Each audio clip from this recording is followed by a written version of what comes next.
One. Okay, and we are live. What's up, folks? Part two, another interview with Spencer Cornelia. You guys know the last time we did it, it went out with a bang. We had Scott Schaefer and Chris Norland join, and the fireworks went off, and Spencer and I had a good debate. And yeah, crazy stuff. I don't know if that's going to happen this time, but I think it's going to be a really good conversation anyway. So, welcome to Spencer Cornelia. Was it a 1 out of 10? Oh yeah, heck yeah. Yeah. Oh heck yeah. Yeah, Yeah, it got pretty good views. And well, yeah, for my channel, yeah, it was a 1 Mhm. out of 10. Yeah, it was really good. But Well, hopefully this one is a 1 out of 10 as well. hopefully, I appreciate that, and hopefully people really get stuff out of this because I know I've been getting a lot of. And just so people know, this isn't a debate. We debated last stream for 4 hours. Like I'm tired. Where this is really just me asking them more questions about stuff. This is actually more so of an interview. So just giving everybody. By the way, I full think transparency. the misconception that I realized after watching the first debate back over is I think people don't understand that I've never promoted a stock market course, nor will I ever. I don't ever anticipate doing so. And so I think there's a very clear misconception about me defending people who promoted FTX and promoted just the kind of the concept of what the responsibility on the influencers is versus a certain few of those are selling a course on stock market. And I can see that that is where like there's a massive misunderstanding. I don't know if those courses are good. I have no idea. And that's what, when I said I don't watch any of their content, I also don't consume their courses. So I don't know if their courses are good. I think that was like a big topic of debate in our first one that I realized I think I did a poor job of wording. Okay, so how do you feel now? Because that part I do agree with, and that'll actually lead me. We actually had a viewer who asked that question. His name is Ruben. I'll just go ahead and skip to that. So he basically said, like, why do you say that me, Kevin, and Andre Jick are good investors? Basically, you only mentioned that they're good investors in regards to their YouTube revenue and their courses, but besides that, most of us know that they're not good stock investors. That actually leads me to that question. Yeah, I think that's a good question. I think it's more of like a discussion. So I would ask you, like, what would determine your opinion on someone being a good investor or a bad investor? Yeah, it's very simple. It's just their track record. I mean, in terms of the courses, like, I'll give full transparency, right? I've been in Meet Kevin's course before, right? Like full transparency. I think this is the first time I've ever said that. But yeah, I've been in this course before, and it's just, to me, it's the same stuff you could find on Google. It's nothing special. Like I give him his credit. It's very, very long. You're getting a crap ton of information. Like it's gonna take you like several, probably weeks to get through that crap. Like I get it, it's great. But to me, it's mostly the same stuff that you could get anywhere. Like when I think of somebody's course, I think of somebody that's unique, that has their own unique perspective. Like they could write their own unique book on this stuff that you can't find anywhere else. That to me is the value of the course. And then on top of that, when you just look at some of these guys' track records, it tells me everything I need to know that they're bad investors. They don't have one stock that's up since 2021. They're all down like 80%. It's insane. Got it. So I think this is another misunderstanding. I don't know how they do against the stock market. I would need to know their full track record. It sounds like you guys have done a good job reporting on that, and I'll let you determine what your opinion is on that. But when I look at investing, I look at overall. And so a guy like me, Kevin, I said I would promote his real estate course. I'm pretty familiar with his real estate investing. It's done outstanding. And so from that angle, I think it's a good investment. And look, investing, I think you have to include every angle where you put money. For instance, Echoes, let's say you have a buddy who wants to start a barber shop or something in your local city. And he's like, dude, give me 5K and you get 50%. And you believe in the guy and you help him with the business plan. If that 5K turns into a massive business, I have to include that as part of your investing portfolio, right? Isn't that fair? Because that's an investment that you helped and you built up. And so I think I'm curious to see I think a lot of you guys are comparing against the stock market, for which I don't know. I don't have an answer. So if they're bad investors there, I don't know. I'm not going to defend them. I'm not sure. Right. But that's what built up their channels, because real estate, I mean, Kevin didn't blow up until like he started doing the stimulus check videos. He started going into stocks, and same thing with a lot of these other people. Andre Jick really started blowing up with this whole crypto stuff. And that's the problem. They made a lot of calls in the same thing that blew up their channels, and it didn't perform well. So I think that's the biggest issue that we have. Yeah, fair. And look, if you've got proof and objective proof and you can show here's the numbers and here's the totality of their portfolio, then I'll let you guys expose that. And if it's true and accurate, then I think whatever assessment you make is the right one. Yeah, so I think the best thing we could do then going forward is just to clarify that when it comes to Kevin specifically, you would say that you more so endorse his real estate courses, which I actually agree with. I think he's good at real estate.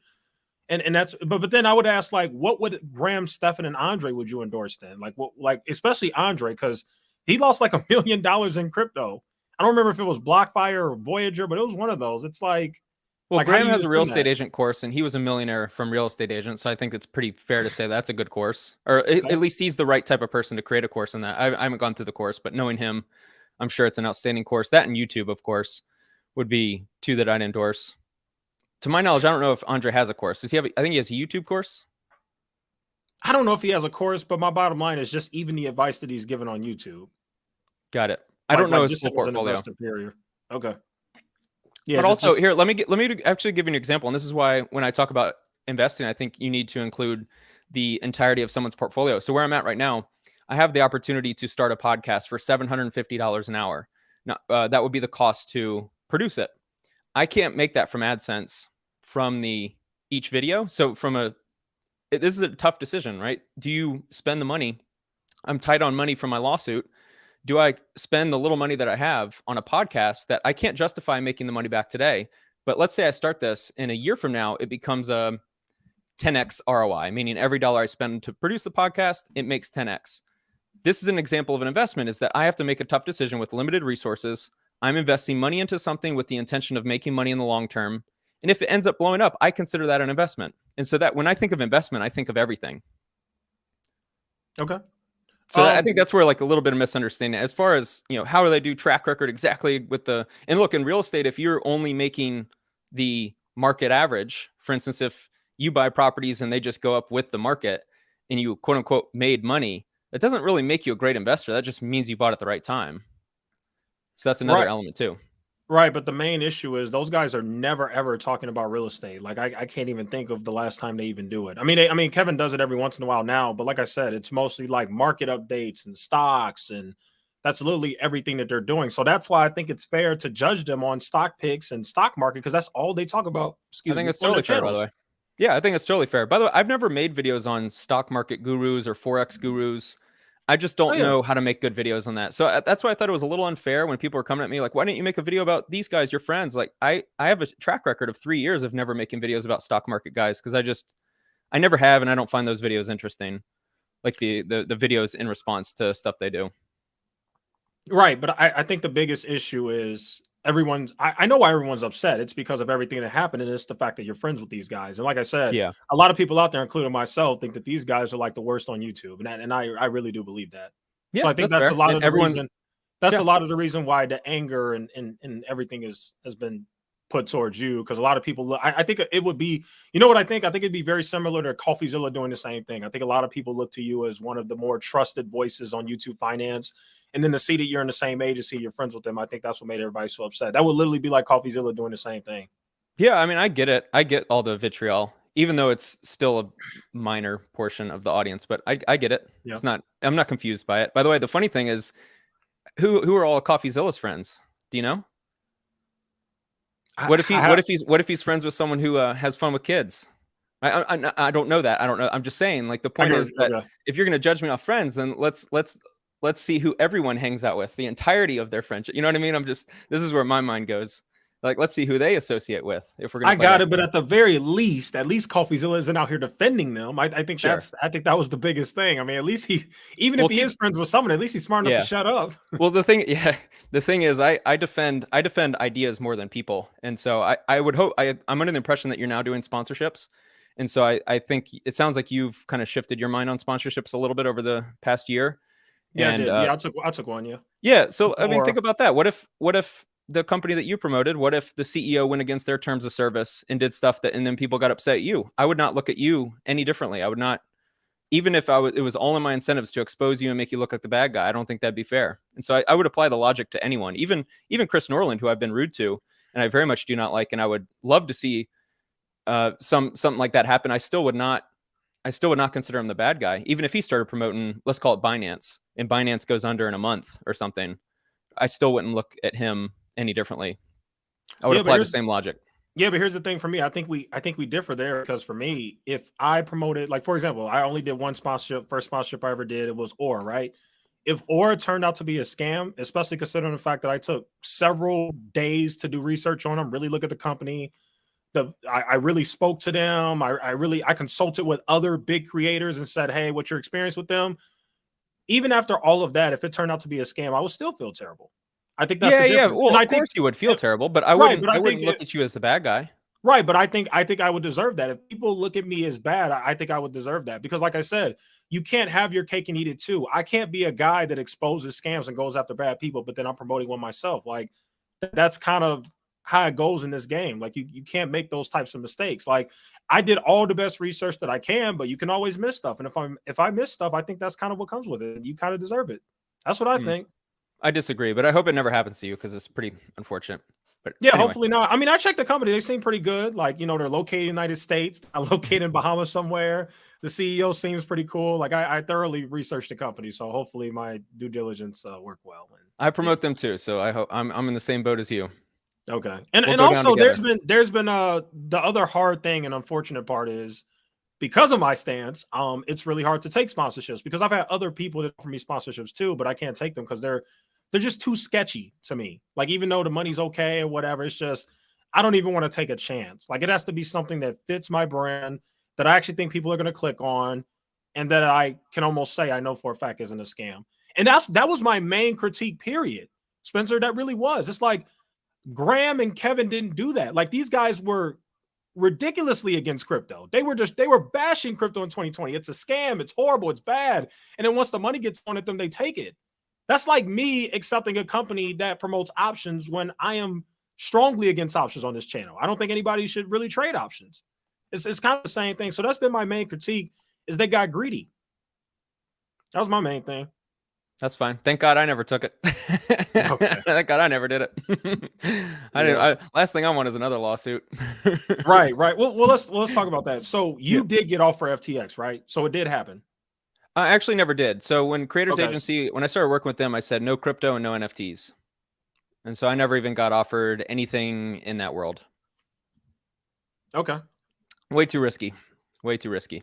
Right. That'd be my only criticism if of my friends. Like if I were to make a video criticizing them, I just think there was always too much risk touching anything crypto. That was my opinion from the start. I just felt like their brands were too clean, and crypto had a greater than 0% chance of blowing up. And unfortunately, that whatever that number was came to reality. Yeah. Okay. Can we talk about can we get an update on this lawsuit going Yeah, on with big news. Moneybird? Last Okay. Monday, we filed our final documents with the court, Oh wow. so I can finally breathe. Came in. I think I That's spent awesome. around 240,000. Yep. Wow. Yeah, destroyed me. I'm still about 30K in debt, I think, in total. So, okay. How were you able to afford this then? Because I remember you said you were like, what was it, 90K in credit card debt or something? Yeah, that was just an example of I didn't tell the full story. So I was owed a lot Okay. of money. Like I'm still owed like 75,000 from a few different sources right now. Okay. And so my life, I just have a lot of expenses and then money coming in as it comes in. So as you'll see with sponsorships, like they come in late, maybe 60 days later. I've got AdSense that comes in through on the 21st of the next month. Yeah. I've got a few other sources that the money just hasn't come in yet. Right. So how exactly have you paid the lawyers though? Like where did that money come from? Was it just all the money you had in your savings account? Did you have to sell some real estate? Like what I exactly got happened? incredibly lucky. Incredibly lucky. Now, unfortunately, that was a incredible unlucky to get sued, but I got incredibly lucky to have had the AdSense days of 2021.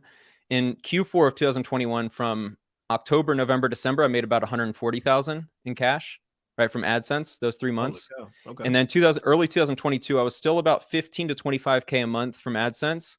That number has since declined. However, like in August, I made, I think, right around 40,000 AdSense and sponsors. And so I've had, if you add it up, I mean, just over the months, I've had enough months of about 20K to be able to pay it up. And then I have like 93,000 of credit card availability. And so I've just been maxing the credit cards and then paying them down as I go.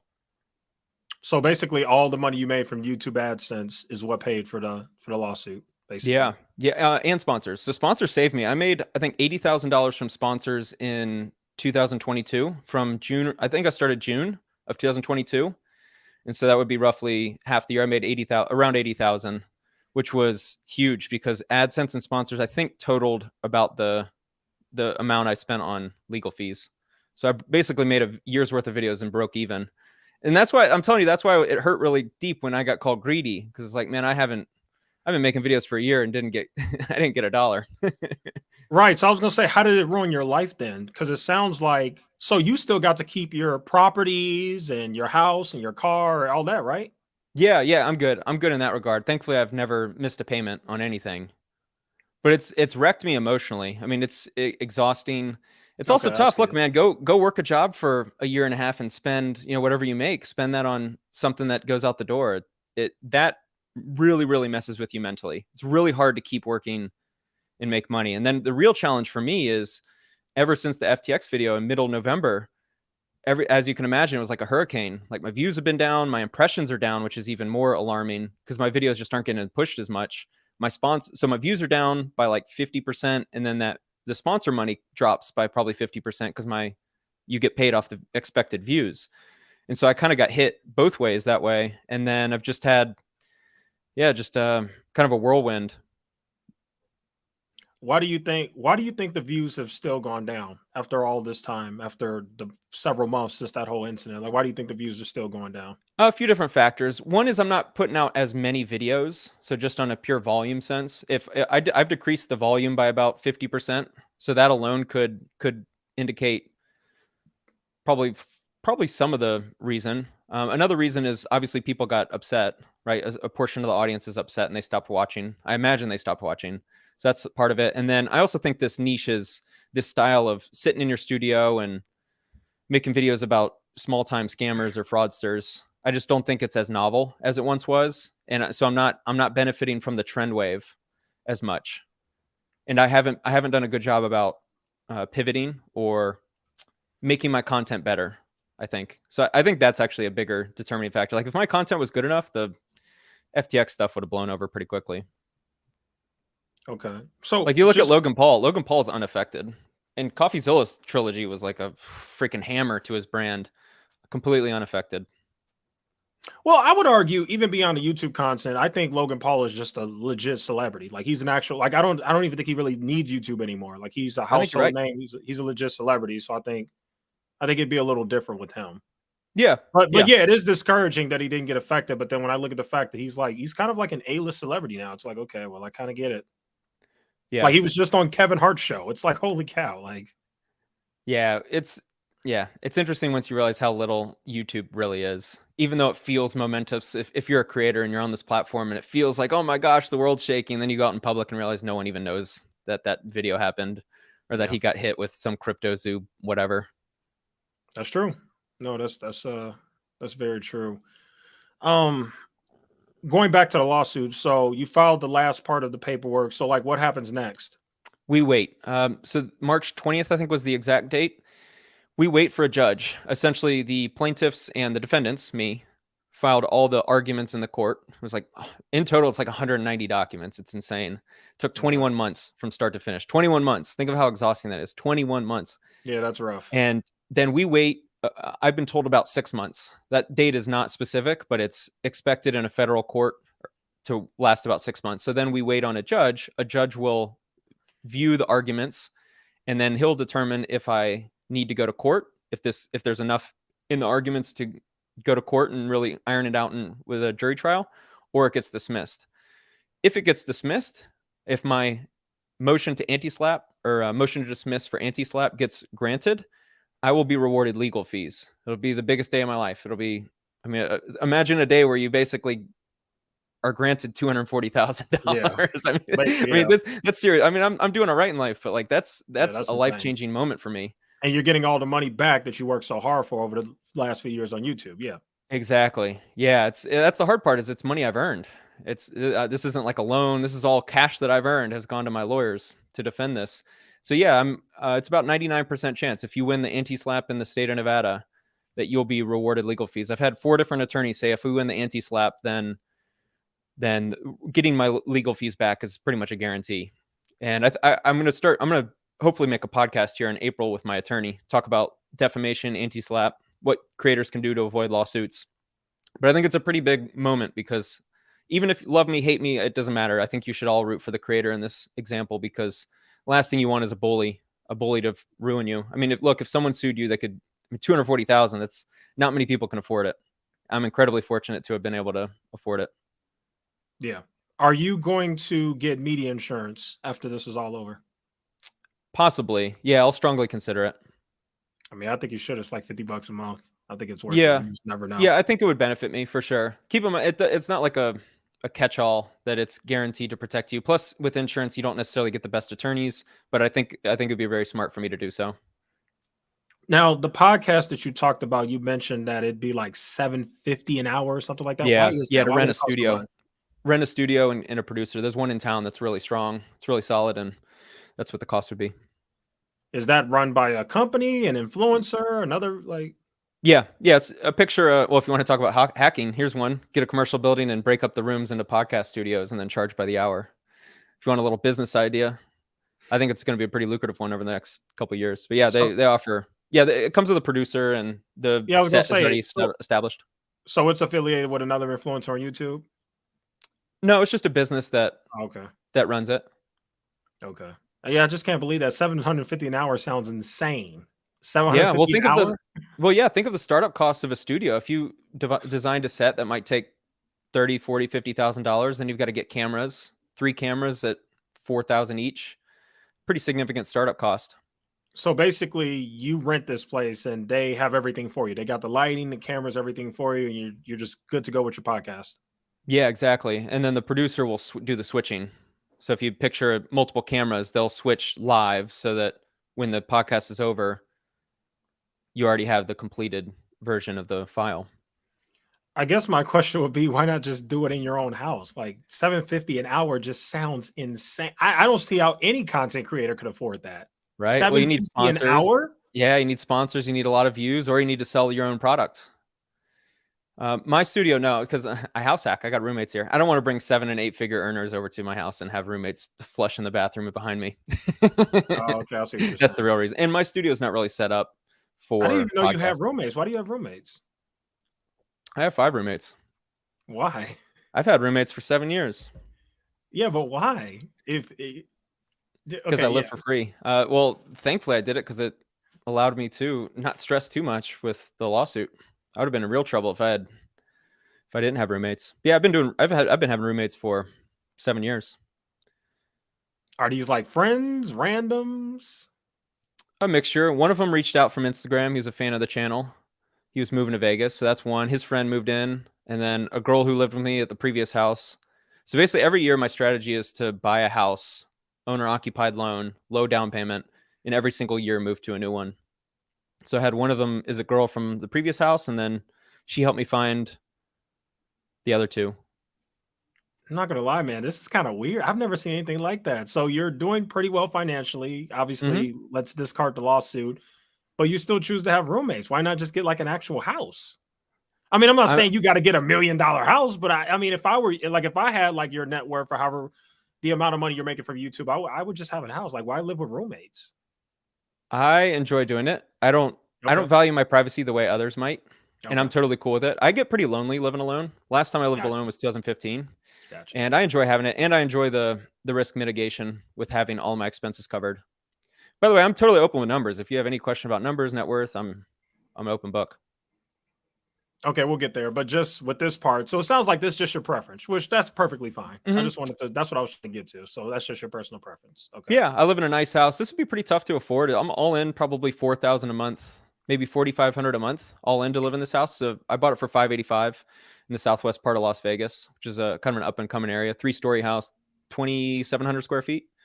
And it was basically a new build. And so living alone would be pricey for me, at least. Yeah, I guess when you put it that way, it actually makes sense. I mean, if it works for you, if you're fine with that, and yeah, and once you get used to managing it, I've dealt with all the problems. Once you get used to managing it, it's pretty easy. Like they're all friends and friendly to me. So it's kind of like living with friends, even though they were strangers at one point.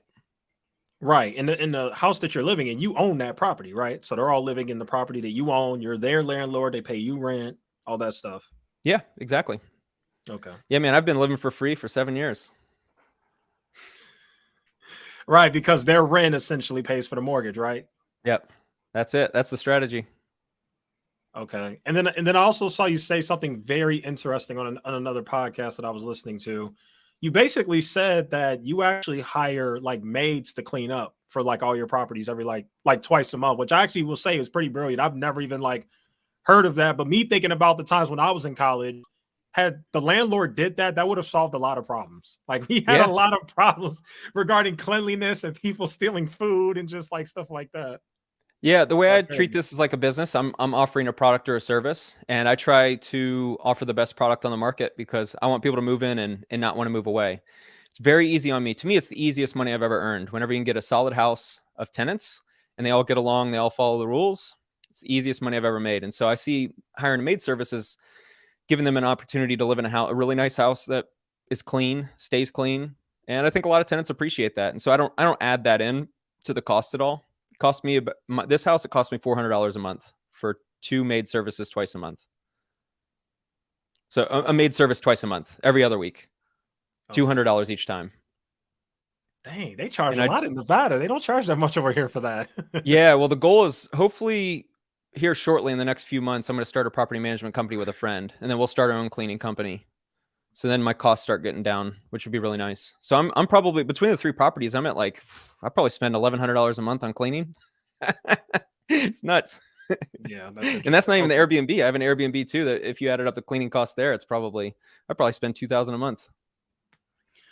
Okay, so what exactly is your net worth? I guess we can do before the lawsuit, after the lawsuit. I don't know which one is easier for you. If you want to do like what was like the peak of your net worth? Like was it in 2021 when you were getting crazy views? Like kind of explain some of It's that. stagnated, unfortunately. Okay. Stagnated. It's like somewhere around 600,000 probably because I have 450 to 500 in real estate, depending on what metric you use. And that's kind of a difficult number because some properties can fluctuate. Let's just call it 500,000. And then I've got somewhere around 100,000 in equity, 120,000 in equity in a small business that I bought equity in. So we'll call it, let's just make the number simple and call it 600, and then 240 with my attorney. So that's 840. And then hopefully this year I make enough and get my attorney's fees back and I'll hit that $1 million number. So you're almost at millionaire status with YouTube. No. If Or not the with big YouTube, but just millionaire status, period. if the big if is if I get my attorney's fees back. Because Right. if I don't, so basically if that case goes to court, it might cost me another 50 grand, which will be detrimental to me. And so that's the big if. I mean, that's a $250,000 swing. And so if I can get that back, then yeah, at the end of this year, I will hopefully make another, I don't know, 100 grand or so. I guess my next question will be, what is Meet Kevin and Graham Stephan doing differently than you that has allowed them to amass this insane amount of wealth? I mean, I know Kevin sells a course. Do you think it's that? That's a great question. I think they came at the perfect time on YouTube. Last time I saw Graham's RPM was 3 times mine. So he pulls Jesus. 6 to 8 times my views and 3x the AdSense. And they've been pulling views for a long time. Look, being big in 2020 would have been monstrous because my content was bad. Like, I'll be objective here. My content was pretty bad in 2020, and I was still pulling views, and I was still making 7 to 8K a month from AdSense by the end of 2020, and I was sub 100K I was under 100K subs at the time, only getting maybe 700,000 views a month. I was still pulling 6, 7, 8K a month. So the ad rates were much better 2020, 2021. You also had less competition. And so I think their views were much higher. So if you had high CPM, their views are high, and their sponsorship rates are really high. You heard Meet Kevin, or maybe you saw it in the lawsuit. I don't know his real number, but it was 2,500 from FTX each video. If you do the math, he probably did, I don't know what, 10 to 15 a month. So basically, they're getting paid a lot more in sponsorships because they get more views. That's what I'm assuming. Absolutely. And they're making a lot more from ad revenue. Right. Yeah, and the advertisers are willing to pay. pay more. So their rates per video are probably more than mine. Yeah, I mean, definitely more than mine. Yeah, I was gonna say, what is your RPM? Because I know mine ranges. Mine is anywhere from like the lowest it could be is $5. Sometimes I had an RPM of $10. It's kind of between there. So, like, what's yours? Around 5 right now. So back in 2021, when I Wow. had my big surge, I was like 8 RPM, and so I was getting 3 to 7 million views a month at an 8 RPM. So that's why it was so monstrous. I miss those days. Yeah, that's interesting though, because I know finance channels, they have a way higher RPM. So like if you honestly just like probably I noticed when I title my videos certain ways, the RPM is way higher. I used to cheat code that back in 2020. I would do every now and then I would throw in like an e-commerce or a drop shipping video, like exposing Kevin David. My Kevin David video in 2020 had a 52 CPM. Jeez. 52. And it got pretty good views at the time because it was, this like exposed video. And that was also, I think the AdSense algorithm has gotten really strong. I think it's gotten a lot better. Really? Yeah, you know what's interesting? When I make videos on you and Graham, the RPM is like 12. Not even joking. Much better than others. But yeah, it's like 12. Like I'm making $12 per like every 1,000 views. And I don't know why that is. Like YouTube is that smart. They know which creatives are like finance guys kind of. Yeah, Like, I think so. It's also what audiences they think it'll be. If you have a heavy US audience, it'll be higher. Okay. But yeah, I'm only down to like 3,600 a month in AdSense. It's pretty bad. Yeah, see, okay, so what's your plans to kind of fix that? Because I mean, I guess for you, I get it because you were making so much more. Man, I've been spending months. I've been spending months trying to think that through. It's hard whenever that your channel's kind of on a stagnant phase like mine is. You don't have that momentum. It's really hard. You kind of have to force momentum. So I've been trying to think about ways to do that. And that's why I've been thinking about podcasts. I'm just trying to find the studio and then get some guests lined up. I'm hoping that will be more releases. And so it'll help push the views on my channel overall. That's one idea. I've also thought of maybe dropping the release schedule down to like 2 a month and maybe just bigger and better videos. But yeah, my biggest issue is I just haven't figured out the editing part. Like I've hired editors, I just don't know how to train them to make better videos, which I think is holding me back. I haven't been able to cross that bridge yet. I think that's a good way of putting it because I don't know if you know, there's actually this channel. There's this new guy on the scene because I remember you kind of talked about how like the exposing niche is like dead. Like it's kind of like it doesn't get as many views, but there's this guy who's been literally blowing up, like getting the king of nothing. Yeah, he's been getting an insane amount of views. And I just kind of wanted to get your thoughts. I know me personally, I think the reason he's getting so many views is because his content is just kind of different from everybody else's. Like he figured out a way to expose people while also providing good commentary and making it funny at the same time. Like he's literally getting more views on his videos than even Jake Tran is. Like I noticed Jake Tran's videos are declining too. So it honestly isn't just you, but I just kind of want to talk about that. Yeah, that's a good question. I worded that poorly last time because obviously there's always going to be views for this content. Like if you make an exposed video about some celebrity, imagine exposing Keanu Reeves. If there was something that only you knew in the history of the world, that'd be a 1 million view video. What I really meant is I think this style where you sit in your studio, there's like decent editing, but it's not CoffeeZilla level. That it's not novel anymore. And so what CoffeeZilla has done, because I know some of the feedback in the comments was like, well, Spencer's an idiot. CoffeeZilla's blown up. CoffeeZilla's editing and production is so far above all of ours. And so that's why you're seeing him grow. And he's kind of gone above this niche where he can talk about more macro level subjects and pull in all the viewers. He's also got the crazy momentum. And so he's been able to kind of transcend where we're at. And realistically, if you want the truth, I'm including myself in this. We all don't have the talent to get to the next level. Like we don't have that current bridge to get to the next level. And that's all of us. We're going to have to figure it out. Oh, I don't know if I agree with that. I don't know if I agree with we don't have the talent. I don't know if I agree with that. Now. I think we just have to figure out like kind of what works for us.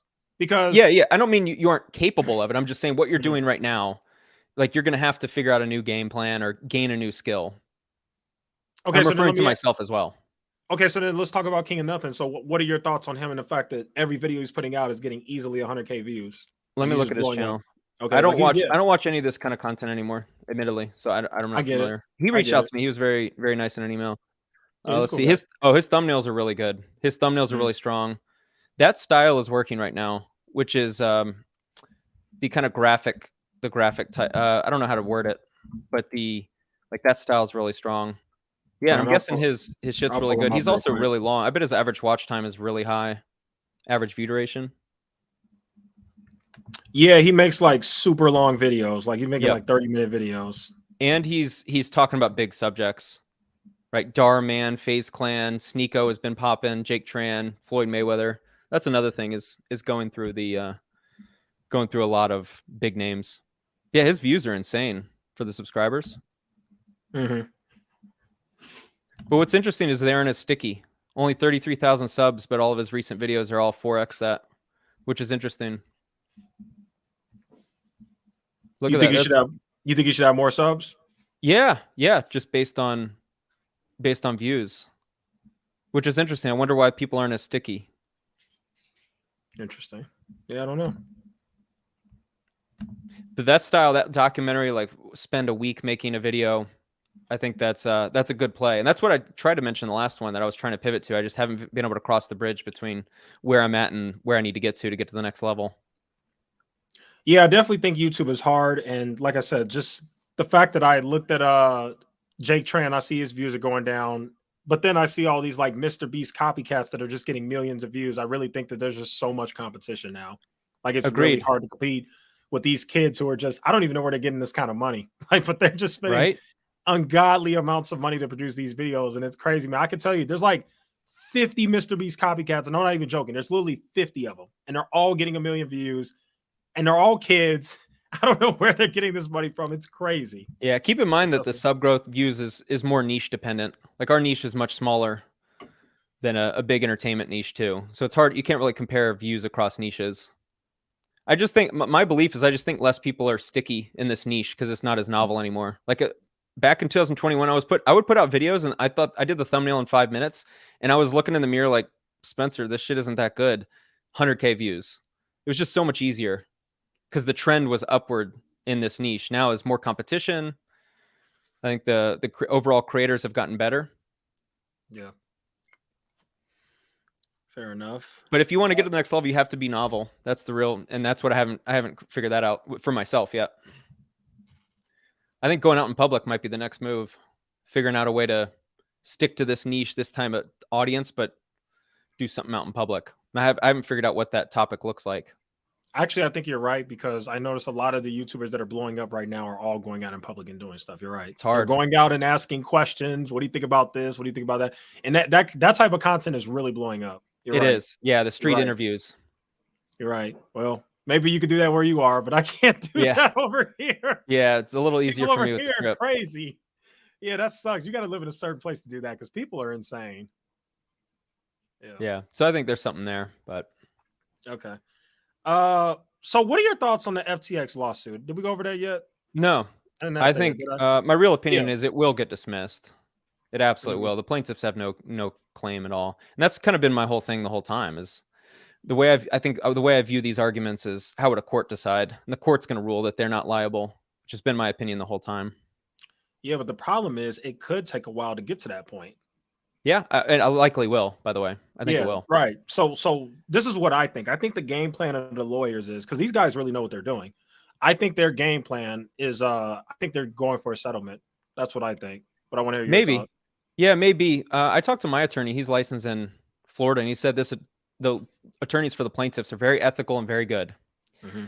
But what's interesting is all the defendants haven't been served yet, which is odd because the case was filed, I don't know, a couple weeks back. March now? 15th. March 15th. Yeah, so we're at 2 weeks.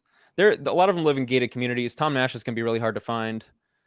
But also, the thing with BitBoy, they're not going to find. They haven't even summoned him yet. They literally summoned everybody else except for him. You're not going to find it. I don't even know where he lives. I'm good. I've been good friends with him for 3 years.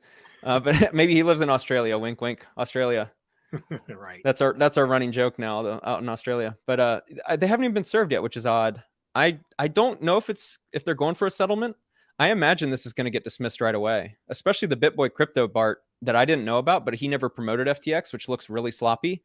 And if you want a little inside information here that no one really knows, the influencers that promoted it were given, as you're probably aware of now, you're given an outline like, hey, here's the talking points, say this or don't say this. They were told not to promote YBAs. So it's my understanding I have the talking points where they said that. Yeah, I have. Okay. I think I have it right here. Oh, good. Okay. Yeah, I do have it right here. That's funny. I don't know why I have it up. All right, hold on. Which is going to be really strong evidence because that's really the crux of the case is did they promote the YBA portion? Yeah, so I have it right here. And then over here in the bold, it says, do not reference our interest product for the time being. Oh, well, that's really cool that you have it. Yep, I obtained it. Yeah, there you go. So, I mean, that to me tells you all you need to know. Yeah, that's a pretty good defense. I can't even lie. But you know what? I think there's going to be more to this than people think. I think, I don't know. They're going to have to go through a discovery process, right? Pretty sure. Not necessarily. Okay. So you have an option early to dismiss the case. You can write a motion for summary judgment, dismiss it early, which you would not go through a discovery phase.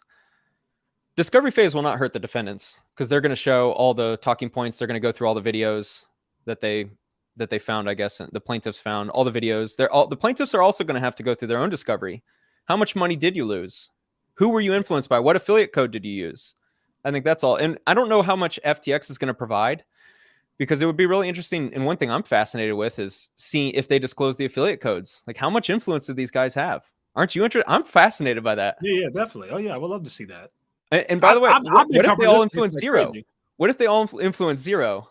That's impossible. Impossible, but I'm just saying that would be funny. They wouldn't keep getting paid if they were influenced zero. FTX would be like, yeah, you suck. To be fair to Tom Nash and Jeremy, both of them have publicly stated they were getting paid $50,000 a month, and even with a signed contract, they were cut off after roughly 4 or 5 weeks, and so we know they weren't at least making that. Whatever the brand determined, whatever was valuable to keep that contract going. I think it's safe to assume that they weren't at least influencing what they were getting paid, or anywhere close, really. Okay. So I think those are the two data points that we know of. I don't know about the other guys. I can't imagine the other guys. Andre never promoted on his main channel, so he would be whatever he promoted on Millennial Money, but that was part of the collective. I still don't think they would have influenced that much, truthfully, because their audience weren't really crypto people. Yeah, I think Meet Kevin's and Graham's were. I think everybody watches Graham because Graham is just Graham, and I think Meet Kevin definitely dabbled in there. Kevin was even buying cryptos at one point and telling his followers and putting buy and sell alerts about it. So I think those two. We'll see. Sure. It'd be interesting to find out. I'm interested for sure.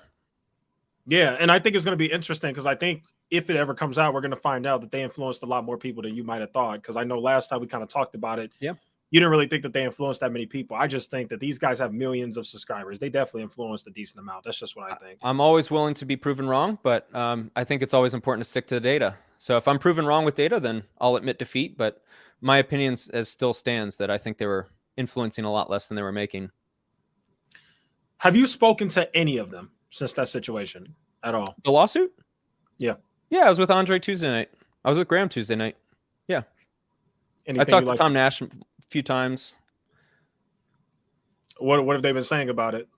They haven't been served. That's all. They were all looking to get a really good attorney, which they've hired, and you have to wait until you're served until you file. But they're very confident in their situation, as I would be too. I think there's no case against them. So none of them are scared or anything like that, worried at all? No, not at all. I was kind of surprised because when I first saw that lawsuit, I was like, "Oh, this looks bad." And then I realized once I started understanding that none of them promoted the YBAs, they were told not to. I just don't know how you could possibly make a case against them. This is really dangerous, by the way. You would never want. I know some of you guys are incentivized if they get hit. I know some of the audience members want to see them go to jail, get fined, and lose their entire net worth. Sure, I get it. You don't want this to happen because if you're liable for the actions of anything you promote, like think of how dangerous that could be. Yeah, I get it. It could ruin how creators make money too. Yeah, that too, man. As a creator yourself, now you're starting to make. I'm happy for you. Yeah. Like the first time we spoke, I was like, dude, I want you to get sponsorships. Even if you've made some ugly videos about me, I want you to get paid because I'm so pro creator. You did say that. And and I really don't want to. I really don't want to see creators get hit, man. It would really ruin our industry unfairly too. It's a dangerous line. I mean, because where does it stop, right? What if you promoted a local business, a local restaurant that you love, you've been going to for 6 months, and then your friend got food poisoning? Do they sue you? Mm-hmm. I just think it's a dangerous line, just in society in general. Yeah, I mean, we'll have to see what happens. But yeah, I agree with you. How about this? We'll do a live stream. When it gets dismissed, we'll do a live stream and I get to dance all over your grave. How about that? Your FTX grave. That's fine. You're free to do that. Sure. We can do that. But even if it gets dismissed, I'll have to see what happens leading up to it. How much money do you think they're going to end up spending? And did you ever talk to them about that? Way less than I initially thought. Really? Because I actually think they're going to spend basically all the money they made from FTX, with the exception of Graham, because he probably made millions from them. No? I'm under the impression it's significantly less. But that's it. The discovery process is the big hammer. If you can get the thing dismissed right away, it'll be under 50K total. And you split that 4 or 5 ways. It's pretty low cost. Yeah. Do you know if all of them are getting the same lawyer?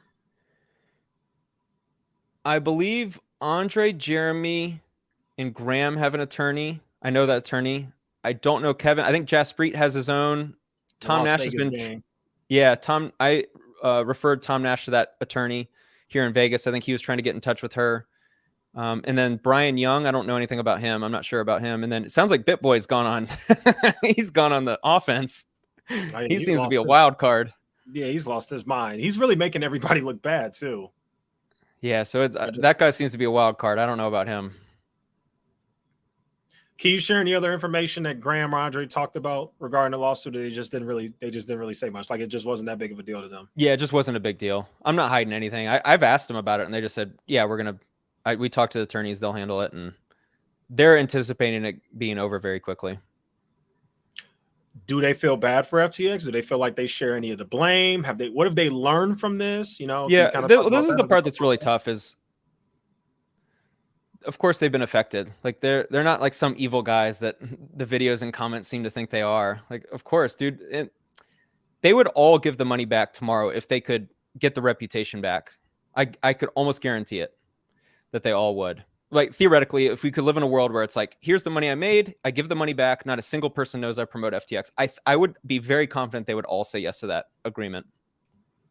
I truly believe that. Yeah, they feel awful, man. Like, look, you can paint them out to be whoever you want, but at the end of the day, they've built up audiences that have trusted them. They understand the game, that they made money off of that trust. And unfortunately, people lost money from that trust. And it destroys you. Because remember, these guys have made enough money where like giving them an extra dollar doesn't really affect them, right? Like losing your reputation hurts way more than whatever money they made. I don't know, because then why would they take it in the first place then? Well, why would you take sponsorships? You can pay your bills. Yeah, but I would never take a sponsorship that doesn't go with my channel. I'm not taking a crypto sponsorship when I said 2 years ago that crypto's crap. That's my biggest problem. That's what Graham said. Yeah, that'd be a question for them. Okay. I'm not going to answer on their behalf. I got you. All right. Have you spoken to Kevin at all? Matter of fact, let me read it because I got it typed out. So I interviewed Kevin like a week ago. He just randomly watches my live stream. So he happened to be there in the chat, and I just said, come on. He came on. I asked him about you because just to let you know, I am really bothered. I don't know if this is a Las Vegas, California thing. I don't know. But over here, if your friend is struggling and you have the means to help them, that's just what we do. So I asked Kevin on stream, I said, why hasn't he helped you with your lawsuit? Talked to you about it, like talked about it on this channel. And I really didn't get much of an answer from him. He kind of dodged that question. He just kind of said like, you know, he considers you like a friend too. He would love to like see you again, but he never actually answered my question. So my question to you is, have you spoken to Kevin recently? I appreciate you like playing this middleman. You're going to go out to like everyone. Hey man, you want to help out Spencer? I appreciate it. I've hung out with Kevin twice, so I would consider him a friend. One night when we played poker, that Instagram picture of me and Jeremy that I strategically put up because I knew it would affect all of you. I thought it would be so funny to put that up. I knew you guys would run with it. That night I drove him back to his hotel, but that was about the extent of our friendship. I would consider him a friend too. We share the same agency, as some of you guys may know. Didn't he leave? He told me he left. He said he left back in June. Oh, did he? He said he left back in June. Oh, okay. Yeah, I don't keep up with everyone in regards to their relationship with the agency, but yeah, we're cool. I haven't asked anyone for help, so that's probably part of the reason. Yeah, but I just can't believe they wouldn't do it. I mean, like I said, if you got the money to buy a private plane, like you can't give your creators agency YouTube buddy $200K and just say, hey, just pay me back later or something. Like, I'm being serious though. That's serious. Like seriously, I'm just being honest. This guy has so much ridiculous money. It's crazy. And honestly, now that I think about it, I don't think I've ever seen Kevin do anything charitable with his money. So maybe this is on brand for him. Like, I just thought about it. He never gives anybody money. Like, what is he doing with all that freaking money? Just buying planes? I appreciate the concern. I'll leave it at this. I think me and you probably see the world very similarly in that regard. And I think others see it differently. And I'll leave it at that. Okay. Because I was going to say, like, even right now, I'm not the richest guy in the world, but I've had friends that had like real serious situations and I gave them money. I'm like, hey, you're my boy. I completely understand. Don't worry about it. Here, man, because I had the means to help. So it's like, why not? So I'm just saying, man, me personally, that bothers me. It's like, well, this guy considers you a friend and you're riding around a private plane. Like, man, give that man $200K. But all right. I wouldn't consider us close. We've only hung out twice. I mean, either way, you've talked before. You were in the car that day when he was going to You know, when he got his little DUI I was thing. not in the car. That was my mistake. You were in the other car. You were in Drove. the other car. I should have drove. Yeah, I feel Yeah, bad. you were in the other car, but you were in a car like behind him or whatever. Yeah. But yeah, and then you all are in the same agency. Like it's just. And again, I'm not saying he owes you anything because I know he doesn't. But this is just, like I said, the type of culture that I'm raised in. That's just how we do it. You know, I'm just. I like it. Yeah, I'm not used to people having so much money, and somebody who has way less money than them struggling, and they just sit and watch like nothing. Like it's like at least make a video about it. Like I'm just being honest. If me and you were really close friends, or even not close friends, we're in the same agency, we're buddies. I got $20 million. I got 1.8 million subscribers. I don't care how many views it gets. I'm making a video. I'm saying this is BS. This guy's life's being ruined. He worked really hard. I'm starting to GoFundMe for him. If you want to donate, whatever. And in that GoFundMe, I'm putting $200,000 in there. And if you guys want to donate, and let me give you an example. Let me just give you an example, Spencer. Remember when A Tozy got sued by BitBoy? This random guy named Kobe or Kabi or whatever, right, on Twitter, gave him $100,000. Why? Because he has more than enough money and he sees somebody in the same YouTube kind of thing that's struggling. That's just kind of the way I look at it. Yeah. Well, I appreciate your thoughts on that. Yeah. Okay. Yeah. It's nice of you to think that way. It's like Jesus, man. All right. I'll leave it alone. I've been wanting to get that out for a while. So I appreciate you letting me get that out. It's just all crazy. Okay. Let's talk about like your beginnings and how you were even able to afford the properties you have. Cause you got like 4 properties, right? Yep. Correct. Okay. So can we talk about like your upbringing, like at least from the financial standpoint? Like I know you grew up in like Atlanta, Georgia, I believe. I saw the part.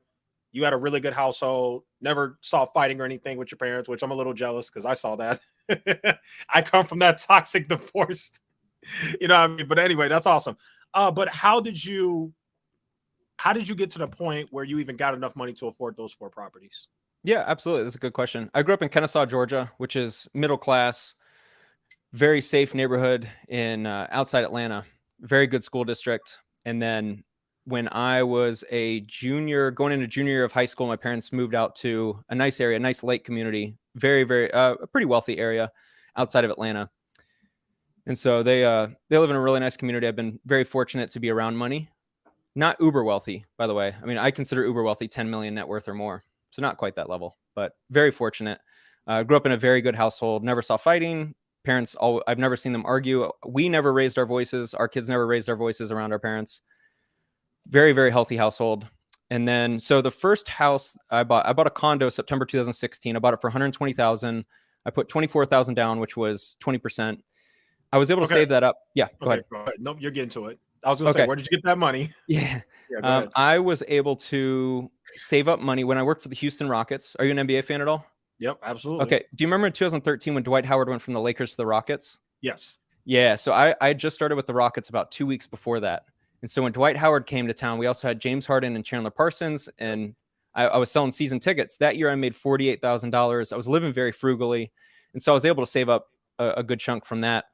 I also was able to, there was some money from a college fund. I don't remember how much. It could have been $3,000. It could have been $15,000. I don't remember how much. It was not the full amount, but it might have been 10 grand. And I was able to get a Hope Scholarship in college. And so money that my parents set aside for college that they did not have to use, I was able to apply some of that to the first property. Okay, I'm so glad to hear that because I'm about to say, wait a minute, you made $48,000. How were you able to pay? So it was a mixture of things. And I'm glad you're being honest. So your parents did help. Like the amount of money that they saved for you to go to college, you didn't need it. So they just kind of gave it to you, I'm assuming, right? And then you took that money and you that's what helped you, allowed you to be able to buy that first property. Yeah, I think it was 10,000. I would have been able to buy it without the money that they provided, but that helped me get to 20%. But also keep in mind, like there's a lot of setbacks that I had in that time too. So it wasn't like I was just gift wrap money. And then I was super frugal for a while. When I moved to Vegas, I lived by myself in a very rough area for a year. I pulled a girl home one time from a date, and I came home and there was yellow tape and police officers and there was a murder. I was like, man, this ain't where my parents live. Yeah. So I lived on my own and I was very frugal. At the time I was making $40,000 a year and I was spending very minimal. So I saved up, I don't know, whatever the remaining like 15, 20,000 from that year. Maybe not quite that much, but whatever the difference was. I don't remember the exact numbers, but it was a significant part of I lived there for a year. And after a year, I was able to put the down payment on my condo. And so, can you explain how that exact process worked, especially given that you were a new guy at that time? So, For how buying a exactly did condo. the entire how did the whole process go? Like getting a loan, what was like your percentage? Like what was like your rate? Like all that. Oh man, I don't remember my down. Oh well, my down payment was 20%, so that was 24,000 on a Mhm. $120,000 purchase. 2016, it was great to buy condos in Las Vegas because that same condo is worth about 260 now. I don't remember my rate, but my total monthly payment was, I think my mortgage was like $450. There was 300, I think it was about 300, 250 to $300 in HOA. So my total monthly cost was $880 a month for that condo between taxes, insurance, mortgage, HOA, and expenses. And I was able to get a renter for 700. It was a 2 bed, 2 bath, Las Vegas Country Club, which is right next to the Las Vegas Strip. I think it was How maybe did 3.5 interest rate. Man, I can't remember. 4.25, I think. Right. So how does this process work? You literally just found a bank and you said, "Hey, I'd like to buy this house," and then they go ahead, they do the credit check, where you work, they're like, "How much you got to pay down?" And that is that kind of how that whole process went. Yeah, exactly. So ideally, you're working with a real estate agent who will help you in all this. And they generally, a real estate agent will have a preferred lender. And so you reach out to a lender and you say, I want to buy a property. And then they'll go through all your financials. They'll look at your debt to income ratio, your income. They'll look at your credit score. They'll look at how much money you have. You'll also typically need 3 months in reserves.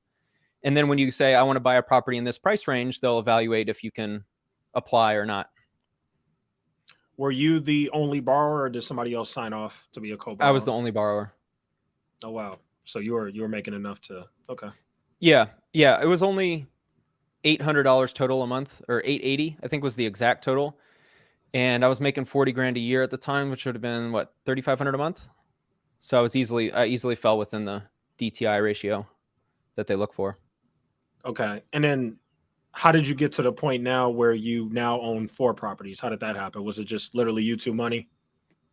Yeah, that was a lot of it. And so the first property I bought, I was able to get a renter for 700 a month. So if you imagine making $40,000 a year and your living expenses are only $180 a month, I was able to save up quite a bit from that year. And then that property actually appreciated quite a bit. Took out a HELOC, became a whole mess. I flipped houses in Cincinnati and lost my shirt. I lost like $93,000 from 2 properties that I flipped in Cincinnati. That became a mess. I also bought a fourplex in this time.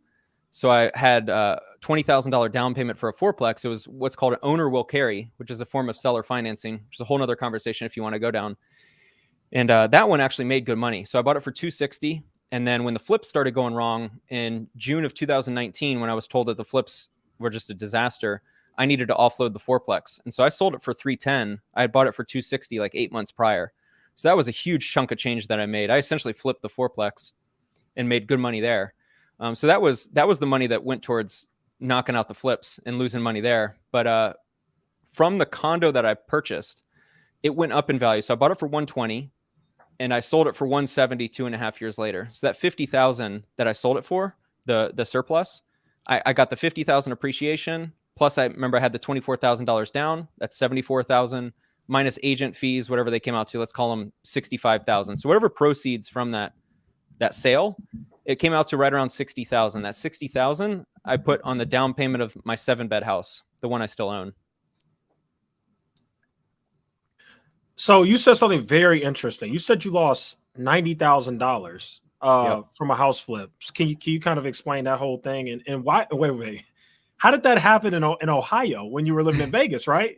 I can't believe this guy's story. Yeah, man. Yeah, that's I've had a insane. wild ride, man. Like the lawsuit, I've lost so much money just from unfortunate circumstances. So I started flipping houses in wow, can't even say which city. Cincinnati, Ohio. It was in a little suburb called Norwood. It's a pretty nice area in Cincinnati, Ohio. I bought 2 flips. The lender, the hard money lender, was only $10,000 down payment. That was the loan. It was great. It was great for hard money. Only $10,000 down. A lot of people can qualify for flipping houses. The problem is it was a terrible interest rate. And basically I hired 2 different contractors.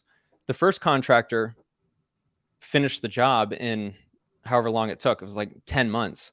He was sending pictures the entire time. And with the hard money lender, they send out, when you do what's called a draw request, they send out an inspector to make sure that the flip is progressing well, because they're just at risk as you. They want the property to sell so they can get their money back. And so the whole time I thought the property was going well and I thought everything was fine. The contractor was sending pictures. Everything looked good. I never visited the property. I never flew out there. I thought everything was going well. And then when my agent went to go tour the property June of 2019, he walked the property and called me and just said, yo, this is the worst effing rehab I've ever seen. You've got problems. And so then I was sent into a panic. That house needed, basically after the rehab was done, I needed another contractor to go back and fix all the mistakes. Got it. So that's essentially what happened. The second flip went great. I had a great contractor for the second one, but I had to pull him off the second flip, bring him over to the first one, pay him about 20 grand, fix up the mess, which delayed the second property. Oh man, it was a mess. I don't know how much detail you want me to go into. This is a whole long story. No, you're good. Do you think that you being new to real estate is what kind of led to that? And do you think that somebody has to go through that type of stuff in order not at all. No. I'm very experienced. I'm very experienced. And I've been through a lot of headaches. So I could actually be someone you could learn from, because a lot of people have won in an up market and they haven't really learned lessons. But no, I would not recommend flipping out of state. Looking back, that was a pretty dumb decision on my part. Okay. And then you know what? That actually brings me to the whole course thing now, because now that you just explained that you have all this experience, which, by the way, I just want to make it clear, I don't give a damn who doesn't like it. If you don't like it, I don't give a flying crap. I'm so serious. I have no issue with him selling a course because he actually has real estate experience. And if people are mad, then I just don't care. My issue is people who don't even own property or selling a course, or people who are talking about stocks and don't even know how to read a balance sheet, or are talking about stocks and every single pick is down 90%. I want to make that extremely clear. I'm not Mr. Go after everybody because they're making money. I'm Mr. Go after the people who lie and deceive people. So I just want to make that very clear. I have no issue with Spencer selling a course. Okay. Now, why are you selling a course? Because people are interested in knowing that. Yeah, it's a great question. I've been wanting to sell a course for a while. The problem was I was just worried about the audience, given my channel, as you can imagine. You know what? You did say that. I found a video from you. It was, where is it? I think I have it written down. Yeah, May 14th, 2020. You actually told every. Yeah, I actually went down and tracked that down. Yep. Oh, that's amazing. May 14th, 2020. You made a video where you said, heads up, guys, I'm going to create a course someday, and it's going to be called house hacking. You actually said that. You actually said that. That's pretty great research. Yeah, you said that. You said it's going to be about house hacking. No, you didn't say it's going to be called house hacking. You said it's going to be about house hacking, because house hacking is something that you excel at, and in the future you're going to create a course. So this was 3 years ago you said this. Wow, that's remarkable. Yeah. Okay, that makes me feel good. Thanks for bringing that up. Yeah, you did. You did say that. You've been saying that for a while. You did. Yeah, I lost money flipping. So someone left a comment on your video about, like, he lost a bunch of money in real estate. Yeah, I lost money flipping. This is not a house flipping course. I've made good money from house hacking. I've lived for free for a while. And so this is something I excel at. I've been helping a lot of people offline. So I've been running a meetup here in Vegas for about 7 years. And you may know Ryan Pineda. Do you know him? He's pretty big on YouTube. I've heard of him. Yep. Yeah. So like me and him, he used to run a meetup here in town. We combined our meetups Christmas 2019, before he was big on social media. We ran a real estate meetup together back then. And so I'm pretty connected in this town, and I've helped a lot of people with house hacking. Just to give you an example, I have my insurance agent, the guy who's been gets insurance for my properties. He's like, you do a 7-bed house? What does that even mean? I was like, yeah, I rent 6 bedrooms and I live in it for free and I cash flow. And he's like, wait, what? Tell me more. And so he went out and actually bought a 5-bed house. I told him to convert 2 of the extra rooms into bedrooms. And him and his wife have actually bought 2 properties because of my influence on house hacking. And he has the 2 properties that are cash flowing combined $3 or $4K a month. I think his wife is stay-at-home mom, and so she's able to manage whenever needed. And so think about that. That's a pretty big boost to their life, an extra $3 or $4K a month. And so I've helped probably 5 or 6 friends, amongst others, just like with advice and here's how you manage house hacking. And it's something I've been doing for a long time offline. My YouTube channel is not about me, and really, so I don't really talk about this stuff. Occasionally I'll make videos I've made a couple videos, how to live for free, or these videos don't really perform that well. And so that's why I've kind of avoided them. And my channel's not really about me. So I haven't really been talking about me, but it's something I've been doing for a while. And I think it'll be valuable for those looking to learn this strategy. And I truly think house hacking is going to become massive over the next decade. I really do. And truthfully, I want to be ahead of it so that I can brand myself as kind of like the number one player in the space before it becomes even more popular. Does this mean you're going to start making more videos on real estate now? Because I kind of feel like if you're making videos where you're still, exposing people, which I know you say you're going to pivot from, but if you're making that type of content where I'm a you're talking hypocrite. about I'm back, people, baby, exposing everyone. yeah, but I need that AdSense. Exactly. But yeah, actually, yeah, you did just make a video on that. Well, it's funny you say that. I'm a hypocrite. I saw that. No, the energy's different. That's what I really meant to say. Just the energy. Like I'm trying to be more journalist than exposed. But anyway, I didn't mean to cut you off. Keep going. No, you're good. Yeah. So with those videos, though, my question would be, how are you going to get people to kind of buy the course? Because I think with the current content you make, I don't know why anybody would even click that. A lot of people don't even know that you do real estate. Like I had no idea, and I've been watching your content for like 3 years, literally. And maybe not 3 years. Whenever you started going after fake gurus, which I think was like late 2020 is how long I've been watching. I had no idea you've ever done real estate. Yeah, man, I'm pretty experienced in it. Yeah, it's a good question. I won't promote it much on my main channel. I'm gonna start. Oh, so you'll promote. Okay, right. That yeah. You know what? I think that makes a lot more sense. Yeah, I think so too. I'm actually starting a second channel. I'm gonna start filming here shortly. I'm super pumped, and so my second channel is gonna be investing focused, but with entertainment. So it'll be like try to make spectacle type videos, but with investing. I think there's a huge lane right now for anyone in the investor space to make really entertaining content that's engaging. And so one example is I actually just booked the trip. I'm going out to LA April 20th through 23rd. And I'm super pumped, man. The second channel is going to be my passion. This is going to be like entertaining videos where I go talk real estate. I go tour properties. I go make really engaging videos. And I think that's going to be where it'll be more appropriate to promote my course. Yeah, I think that's a good idea too. Because if people see you talking about like real estate and stuff like that, they'll be like, okay, wow, this guy knows his stuff. Let me go ahead and click. Yeah, you can make real money with courses. Look, I'm doing the course to make money. Let's not dance around the issue. You put out a course to make money. That's the hope. Yeah, right, but my main point and my issue, like I said, you seem to have unique perspective, and I think that can be valuable for somebody who wants to learn about real estate. And by the way, while Strongman Personal Finance is in here, I just want to make it clear, a lot of you guys are talking about courses and stuff, but like Strongman has like an accounting course kind of thing, like not an accounting course, but like a one-on-one. And yeah, I agree with you. I think he should too, because he's an actual accountant. So if somebody wants to learn about accounting, I don't understand how you could say that it's a scam. Like it's not a scam to teach accounting for money. And just like if you have certain experience in real estate, I think that's my biggest thing. So I just want to make sure we're not being overly irrational in here. Yeah, even if you want to go back to 2020 when you said you started watching my videos back. So the flips, the first flip that was a train wreck that went under contract February 2020. If you're a historian, you probably know what's coming. So I went through 18 months of hell. And at this point I was, and going back to my parents, since you brought it up, I'm fully transparent about everything. When my flips went wrong in summer of 2019, I was able to get $20,000 from my parents, thankfully. And so I ended up paying it back, but I was able to get $20,000 to kind of escape. Because at that time, so your parents really helped you. So yeah, so you do have a little bit of a benefit that most people don't have. Absolutely. Which I'm not saying that's bad. I mean, I would love to be able to help my kids like that too. I'm incredibly fortunate. Yeah, I don't hide behind it. I'm incredibly lucky to have had the life I have. And so that really helped me escape that problem. But come February 2020, the first house goes under contract finally after being listed for like 4 months. We dropped the price $20,000 because the work just wasn't done that well, even though it was a beautiful house. 1800 Elm Drive, Cincinnati, Ohio, if you want to look it up. It turned out really nice. Okay. And then COVID comes, and the stress that I was under was just immense because all of a sudden this house is finally under contract. I can finally escape this financial mess. And COVID comes, and then, oh my gosh, the first house finally sells, thankfully. But then the second house, the contractors at that time, COVID hit, and they were saying you had to be an essential worker. It's like my contractors couldn't work on the property, but I still had a hard money loan for my property. So I was in absolute mess. Thankfully, I ended up selling that second house. Oh, wow. You know what? I didn't even think about that. Dude, so not only did those lockdowns affect like barbers and businesses, it affected people who needed actual work done on their homes. Dude, you have no idea the stress. I mean, and it lasted a really long time.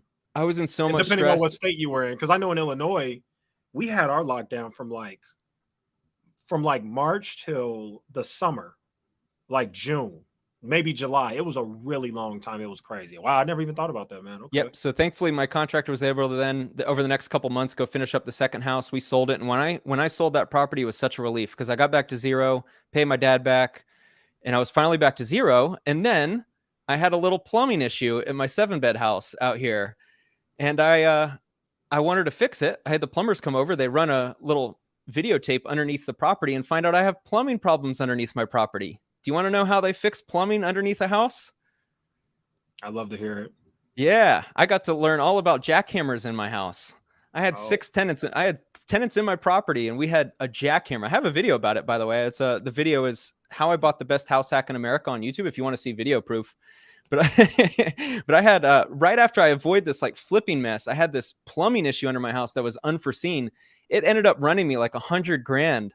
So oh my gosh, it was a massive, massive, massive setback where I started doing like 15,000 in renovations just to make the property a little nicer. At this point, YouTube was starting to pick up. I was making 6, 7, 8K a month. I figured I'd put everything on a credit card and then I'd pay it down from my YouTube money. Basically, I was spending money I didn't have. And then as YouTube money came in, I would pay it off.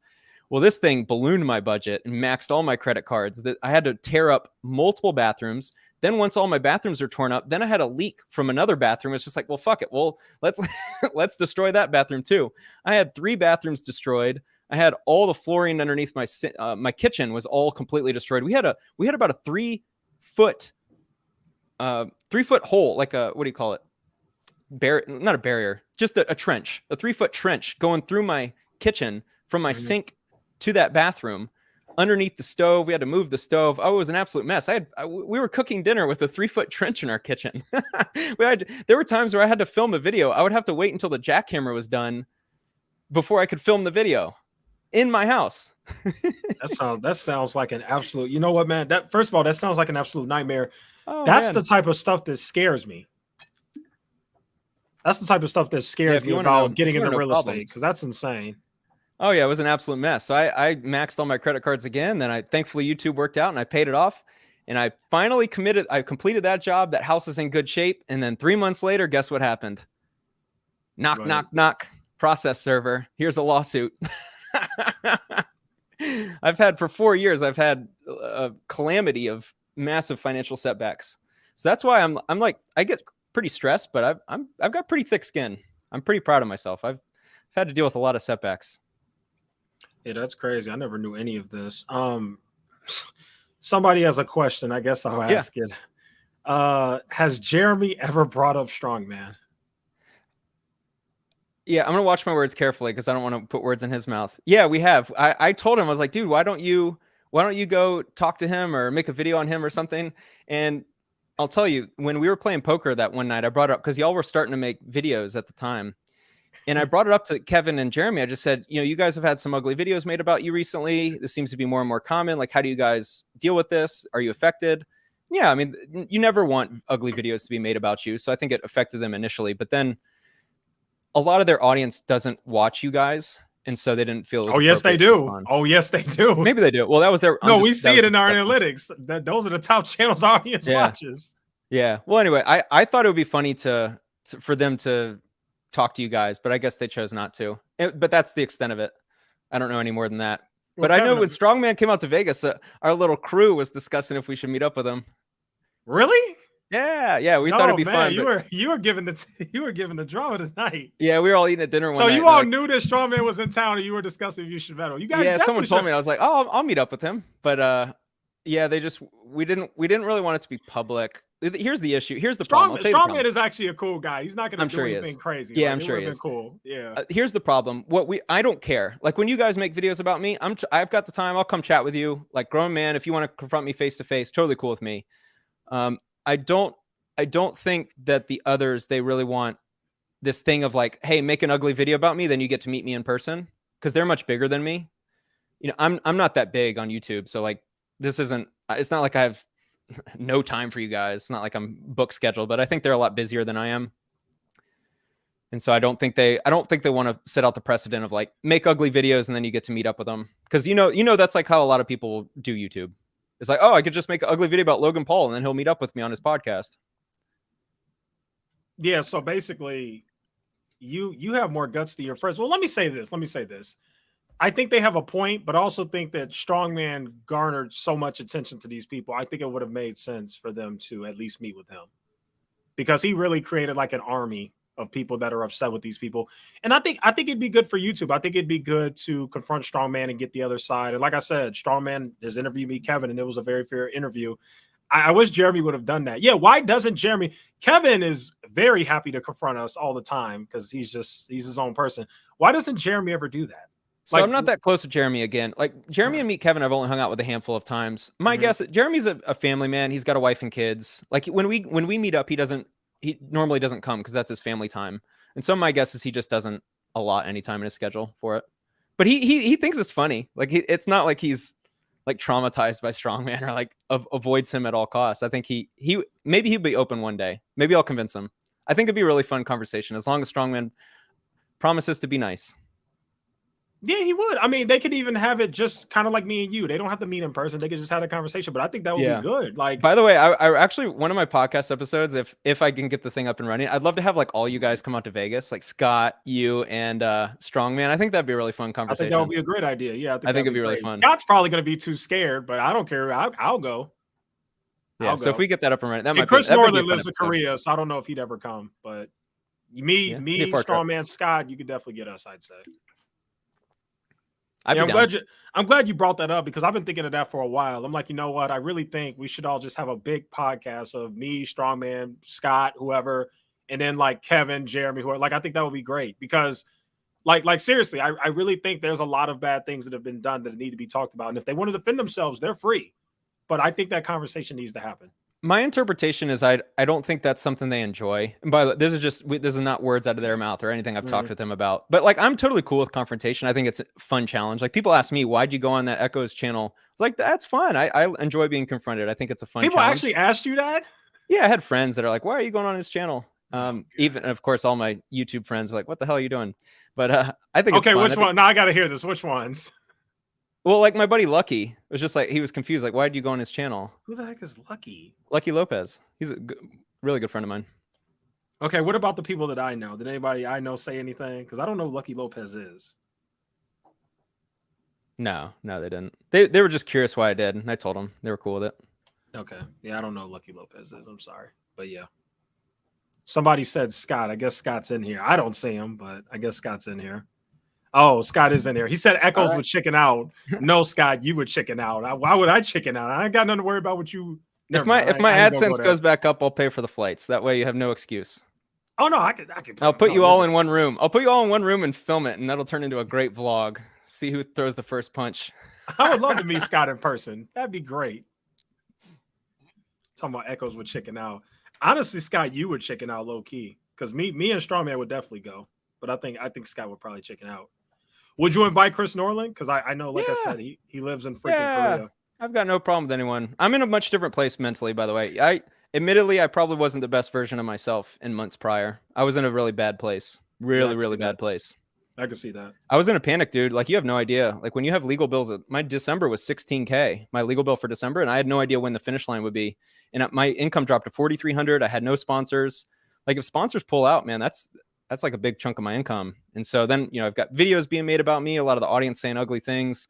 As you can imagine, a lot of comments were really ugly towards me, which I just felt were very unfair and just the ugly side of humanity. And like all these factors combined, I kind of went defensive, which is not normally me. Like, I'm usually just happy-go-lucky, like, hey, let's chat it out.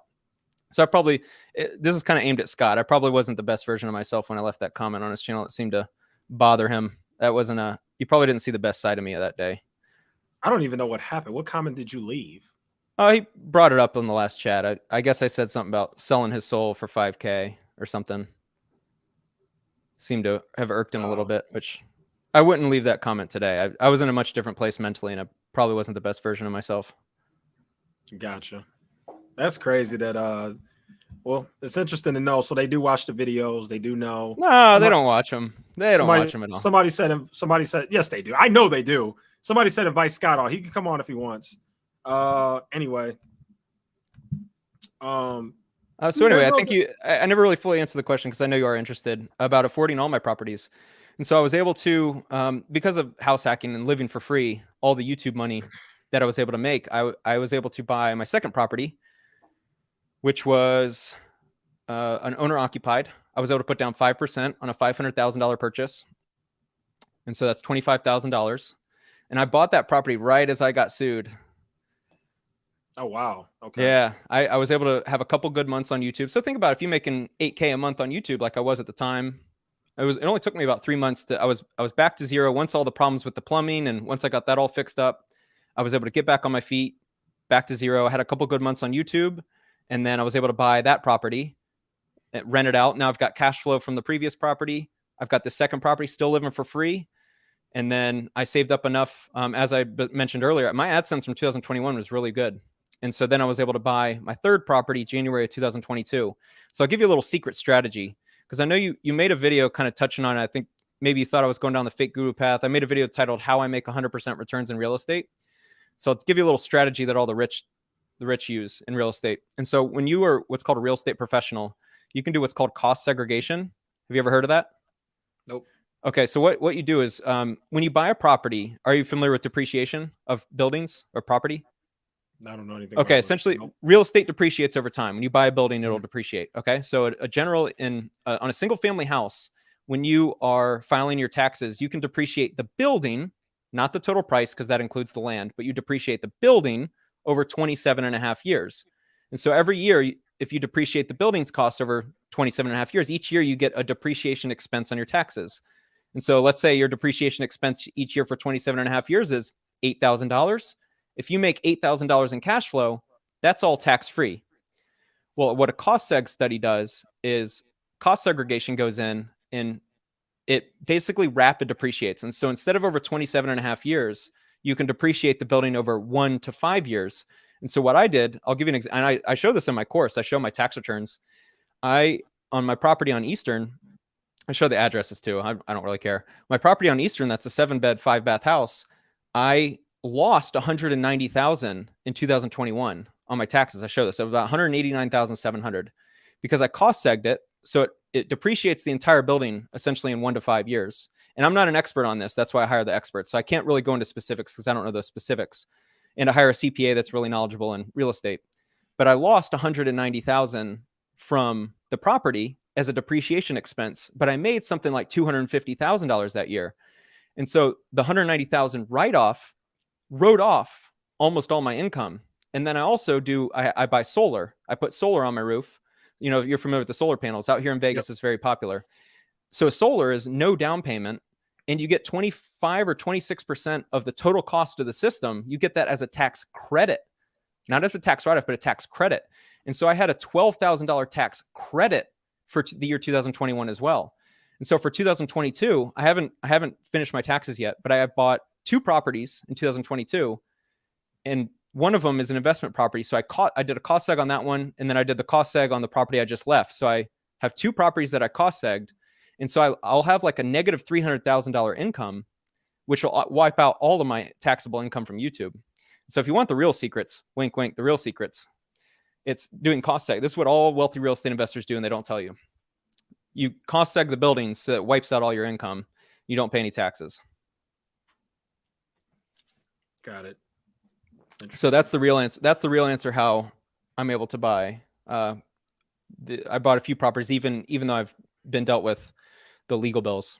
Well, I was able to afford them because I get 100% returns, and so it's not a huge expense out of pocket because I essentially save it all with taxes.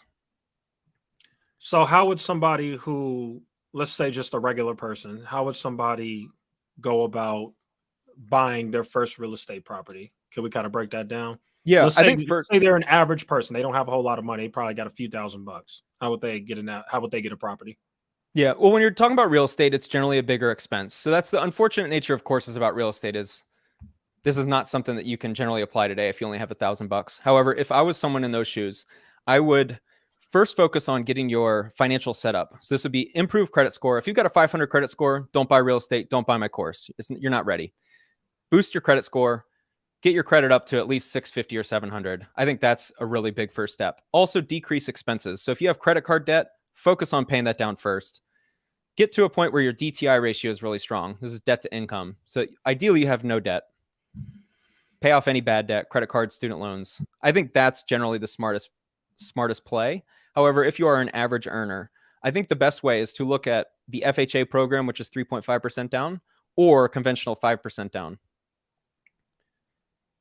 I'm glad you said that because there's, like I said, there's a lot of people who, the average American doesn't even have like $1,000 in their bank account. So unfortunately, most people aren't ever going to really be able to get real estate. I hate to say it that way, but it's just true. Yeah, and I Oh, think it's getting worse, by the way. I think the divide between ownership and the owner class and the non-owner class will yeah, continually get worse. Here's a benefit. I Some agree. cities will have down payment assistance programs. And so I did this. So I think the real value of my course is not so much the info, because some of it is Googleable. I won't deny that. But I'd go and tour properties. Right now I have about 17 property tours. And in one of them, it's a newer build. I think it is a new build. And I show they have a down payment assistance program where they'll give you your down payment. You just need to qualify. And so that's an option too. I think these programs are going to become even more popular because of how I think it's not a good thing for this country to have people feeling like they can't afford a home. I think that's kind of what makes America great, is the feeling that you can own a home. And if you have a lot of people not feeling like they can own a home, I don't like that. And I hope the Yeah, government agrees. fair enough. Let's say there's somebody out there who wants to buy a property and wants to get the money to be able to do that. What's kind of your advice? What do you think is the best way they could do to like get their income up or just get five figures in their bank account so they could even afford a property? Well, that'll be more of the personal finance conversation. I think focusing on being frugal is always the answer. I mean, that's how I was for a few years. I've been eating rice and beans for dinner for a long time. Protein shakes and rice and beans, and save up. If you're not a high earner, can you add a second income source? Can you do one of these gig economy jobs? Can you decrease your expenses? I mean, here's the theory of house hacking. The reason why I'm such a big proponent of it is if you can get in one of these properties that is a low down payment or a down payment assistance programs, if you can save up over a couple years and get in a property, if you can live for free, which is the theory of house hacking, it's essentially buying a house, renting out the rooms, and living for free. If the average person's spending $1,000 a month in living expenses, if they can get that down to zero, which is the theory of house hacking, then that's $12,000 a year. To me, that's huge. That would positively affect half of Americans, and certainly a large percentage of people in the who are younger, who probably are in a financial position where $12,000 would be a significant change to them. And so that's why I'm such a huge proponent of house hacking, because I think it's the best place to start. It allows you to get into properties for the lowest down payment, and you can start. Outside of real estate, what are the biggest purchases you've ever made? I bought my car, $700 down payment, so it really wasn't a big down payment. But that was 45,000. My Tesla Model 3. Oh, you do have But a other than Tesla. that, yeah, other than that, nothing. I'm super frugal. I've lost money investing, unfortunately, but I've seen it made it back with YouTube, thankfully. So you've never bought anything besides your Tesla. You don't have anything luxury, no watches, no No, designer. Like you're no, legit just super frugal. Like you've never bought. So when you first made a lot of money, you never splurged. You never lost your mind or anything. no. I'm very thankful. My dad's a financial advisor, and so he taught me really young to really focus on frugality. And he paid cash for everything growing up. So like cars, just bought cash. And so like that was my mentality, is like, you don't spend money you don't have. And so I'm very thankful to have grown up in that environment. So I always had that mentality, to not overspend on credit cards. And my strategy on YouTube was all the money that I made was to invest in house hacks to the point where I was really comfortable living. And then I could go all in on YouTube. And unfortunately, my lawsuit kind of set me back there. But the 250,000 would be put towards 2 more houses. And then I'm pretty much financially free now. But if you add another 2 properties, I'd be good. That was my strategy, at least. So every dollar I earned was going towards investing. Gotcha. How did you first get approached by creators agency? And how did that conversation go? I was friends with Erica back in 2020. Summer 2020, I started doing a mastermind. Erica Kohlberg, she's the founder of Creators Agency. We were doing masterminds once a month. Me, her, and then another guy or two would join. And so we were friends since 2020. And then I think she started Creators sometime I don't remember, 2021, 2022. So Apple Kreider is good friends with Jack Selby. I met Apple through Jack. And then I've been friends with Apple for months. they were all getting sponsorship deals for the finance guys that you're familiar with. And then so my lawsuit started to pick up, and I was exhausted, and I really wanted to slow down on YouTube. And I thought, oh, sponsors would be a great way to make some money. And we started talking about numbers, and I just thought it would be appropriate. So then I talked with Apple. I had been friends with Apple for a long time. Like we split a hotel room at Vid Summit. So I'm good friends with Apple outside of Creators Agency. And then when it was time to do sponsorships, it was natural for me to talk to him because that's what he does. So it was more of we were friends, and then I approached him. And then they just said like, hey, and at that time, how many subscribers did you have? Like, how was the channel doing? When I first took on a sponsor? Yeah, that, and when you first reached out to Apple Crider, when you first started working with Creators Agency. I think I've been friends with Apple since early 2021, middle of 2021. I didn't take my first sponsor till summer of 2022. So I think I'd done it for a year because we were doing dinner parties like once a month, a bunch of creators out here, and he was there. He would come. And so I remember being friends with him for a while. So sometime in 2021, and then summer 2022 was my first deal where I just reached out to him and said, hey, I'm ready to get started. So you didn't even start taking sponsorships until the lawsuit? Like before Yeah, the lawsuit, man. You weren't even taking them? Yeah, I had not taken sponsors for a year. The problem is the lawsuit was really slow from the start. The bills were very minimal, and I thought it would take like 30K, 40K. And then start of 2022, Q1, they started picking up, and then I had this expert for damages because you have to prove that there aren't damages. So I hired an expert for 25K. It's just like, oh, here's your bill. I'm like, man, this kind of sucks. So then my legal bills started picking up, and then by summer, man, I was so burnt out. I've needed a vacation for like 2 years, maybe longer. I haven't been able to take one.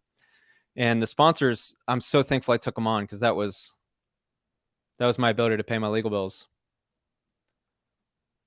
Interesting.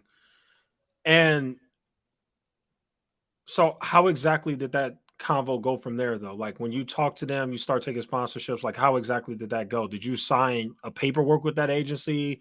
Do they just find sponsors and you sign the paperwork from there? Like how exactly does that process go? Yeah, that's it. They have relationships with brands. And then I said, okay, yeah, here's what I'm looking for. Here's what I'm not looking for. Definitely no crypto, no NFTs. I said something that my brand would like, or it would be good for my brand or my audience. So then they start reaching out, and then they start mentioning certain brands, getting some sun exposure, okay. and then they mention rates and whatnot. So that's all. This actually is a good question. I didn't even like catch this, but yeah, he's absolutely right. Yeah, how did you get away with putting only $700 down on a $45,000 car? Because even the car that I have, which is cheaper than that, I had to put down like more than that. I bought it through Vroom. My income to expense ratio is really strong. Because keep in mind, my income is pretty high if you add up all the rental income. What is Vroom? I've never even heard of that. Vroom, it's kind of like Carvana. It's an online marketplace for buying and selling cars. So I only had to put down 700 because I qualified with my income. Because it's about $850 a month I think $853 a month for my payment. That's what I was gonna. Oh wow! So you're paying $850 a month for a Tesla? Yeah, it was so dumb. Back in summer of 2021, when I bought the car, I hadn't had a car for 2 years because of all my setbacks with the real estate stuff. I had been riding the bus for a long ass time, and then I was gonna do Turo, and so I bought a Tesla to put on Turo, and then Turo kind of tanked, and then some a-hole drove into me, wrecked my car. I didn't have my car for 3 months. And so I ended up just keeping my car and not doing Turo, but I was going to justify it by putting the car on Turo. That's why I was willing to pay as much as I would for the payment. But now I'm stuck with an $850 car payment, which is certainly not frugal. I look like a hypocrite. I would not have bought the car had I not had the thought of doing Turo. Yeah, I was going to say that's insane, man. My car payment is literally like 200. Yeah, my insurance is like 300 a month. My insurance is 300 a month, which is ridiculous. Yeah, why is your insurance so much? My insurance is way cheaper. Yeah, new car, and it went up after the wreck. It wasn't my fault. It was right because you had a wreck. Okay, yeah. Yeah, it was the other guy's fault, but he then sued me. So another lawsuit. He sued me, and thankfully that didn't go through. Okay, hold on. How many times have you been sued? Hold on. Ridiculous. Only 2. But yeah, this guy sued me. Was trying to scam the insurance company, and thankfully my attorney. I had to sit there in a room with him and listen to him completely lie about the the wreck. I mean, he came up with such a magical story where somehow my car was coming from a different direction. It was nuts. But thankfully, the arbitrator ruled in my favor, so I didn't have to pay anything. But insurance went up. Yeah, but I can't believe it went up to 300. Have you had any other wrecks besides that, or is that it? Have you had any tickets? Because No. that's crazy, man. $300 a month. Part of it's, yeah, new car, and Vegas is really high because you have a lot of non-insured drivers here. Really? I think Vegas is one of the highest. A lot of wrecks from non-insured drivers here. Yeah, I need to learn more about the Vegas life and stuff because that's crazy.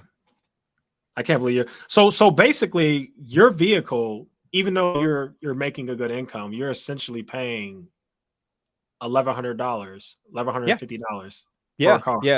Yeah, it's nuts, right? Yeah, so my total expenses are about $2,000 a month, and then my cash flow from my real estate's probably last March was huge for. I have an Airbnb. We made $7,800 gross, $4,000 in expenses minus property management fees. I mean, that property alone probably cash flowed $2,500, maybe $2,200, and so all the properties combined, I'm probably $3,000 or $4,000 a month cash flow, and so that's what's been keeping me by, thankfully.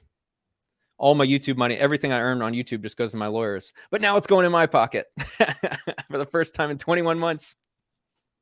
Yeah, that's crazy. I don't know if you ever heard of this guy named Caleb Hammer, but he's like blowing up too. He's with that little spooky agency you're with. Oh, is he? Yeah, he's with them. He signed to them. Nice. Yeah, they're getting everybody. I don't know if you heard of him, but it would be dope to see you.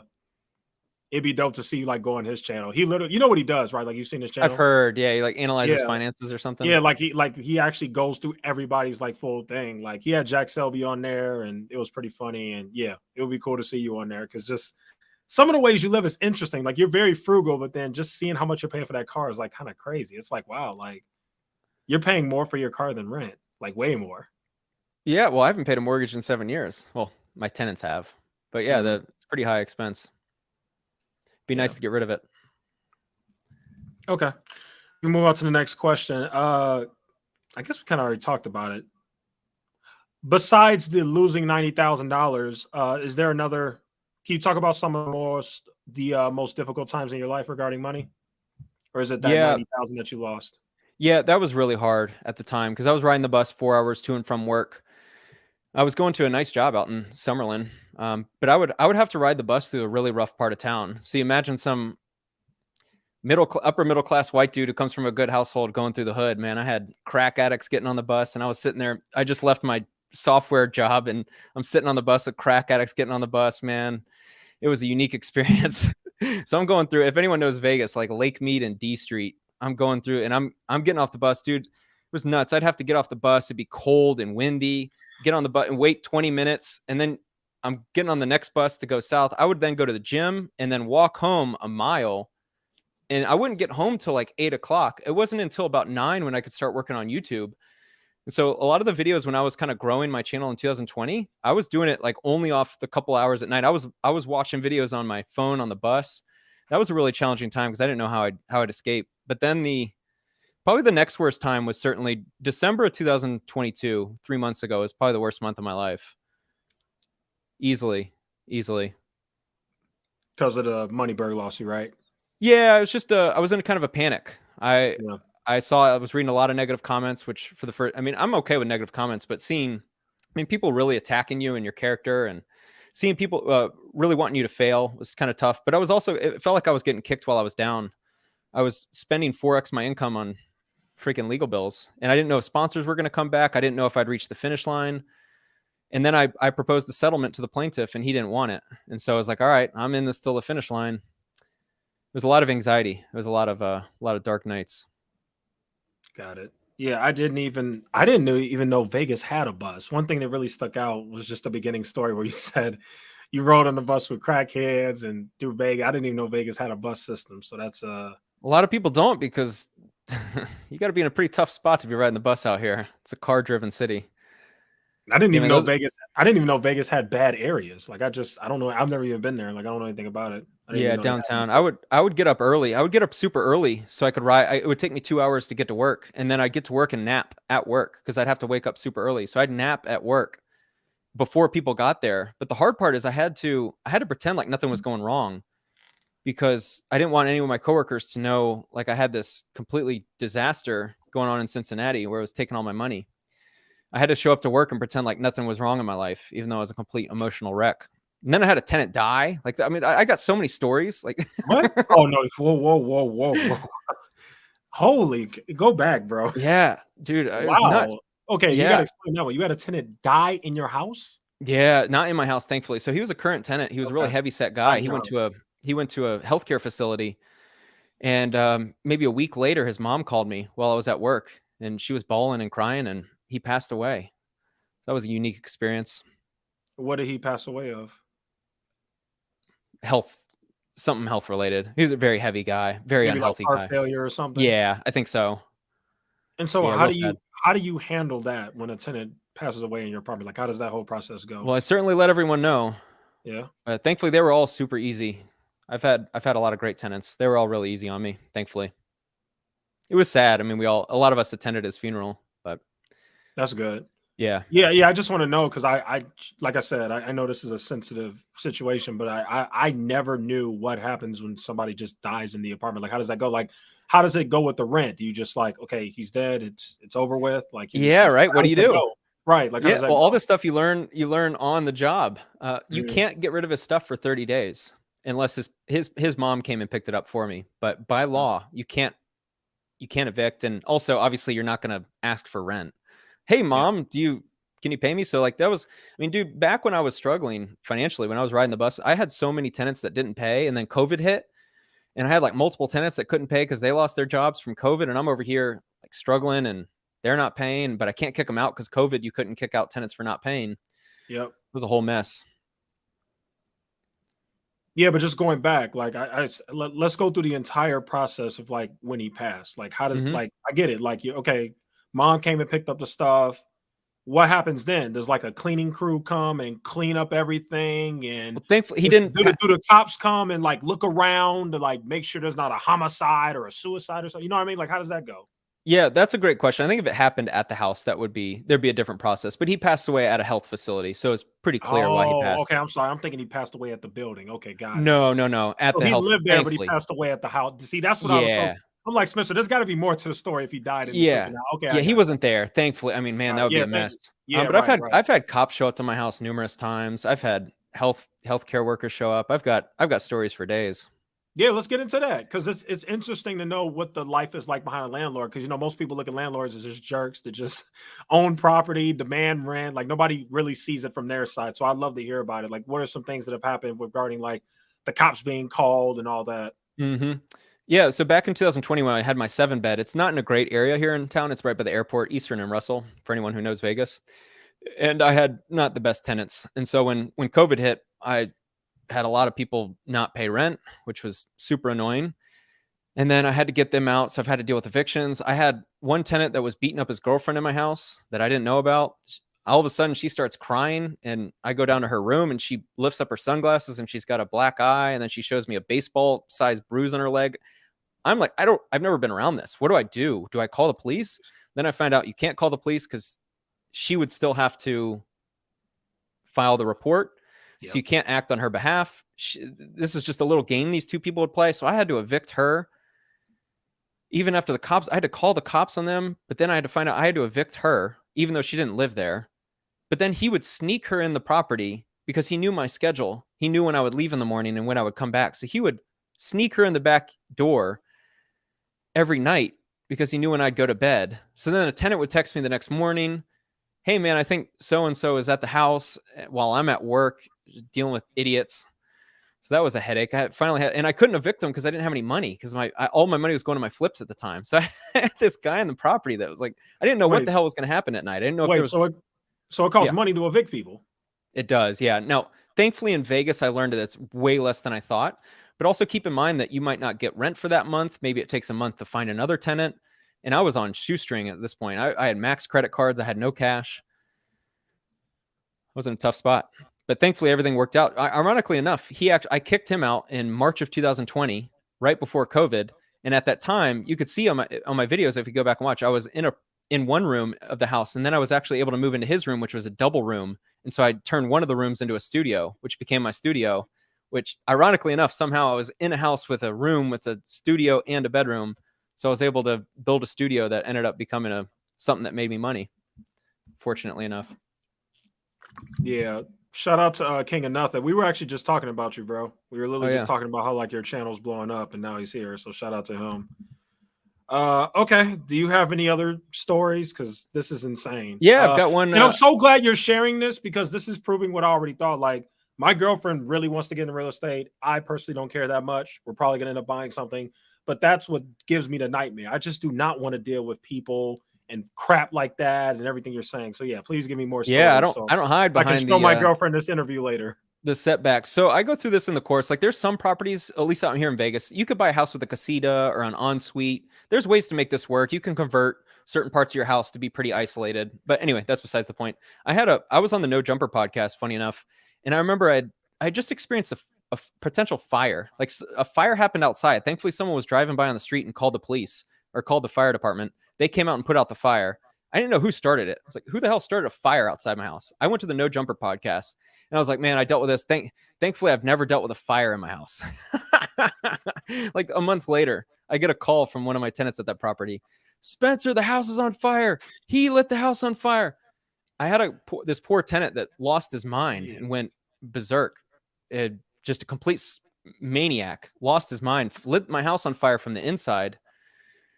Oh, that was a massive stress. Yeah, how the heck do you deal with that stuff? So like, I don't know. Do you think it's best? Because most people can't handle that. I mean, you're actually a very well-tempered, pretty cool person. Like, I know most people cannot handle that crap. So like, would you recommend the average person manage the property? I mean, I guess you don't have a choice, but I mean, yeah, I'm saying all the worst stories. These are if you buy in a rougher area and you take on bad tenants. So I took on this tenant when COVID first hit. At this time, I was really tight on money, and he was working at the pizza restaurant right down the street, like walking distance. Mm-hmm. And I needed a tenant. And at that time, COVID was so new, like we didn't know what would happen. I knew he could pay because he was just working at the pizza restaurant. And so I took him in, and he lived there for a year. So it wasn't like I took someone in and a week later it happened. Just the poor guy ended up losing his mind. And then ironically enough, I mean, this is a sad story.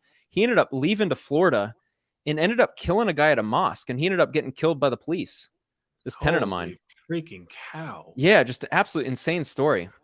I took him in though back early COVID, and he was fine. He was fine, but he ended up kind of slowly losing his mind. But this was a property where I took tenants in. I would not take in the same tenants. I'm so much better now at taking on tenants. And I think if you buy in a pretty decent area and do pretty good due diligence, you don't just take anyone. I think you'll be all right.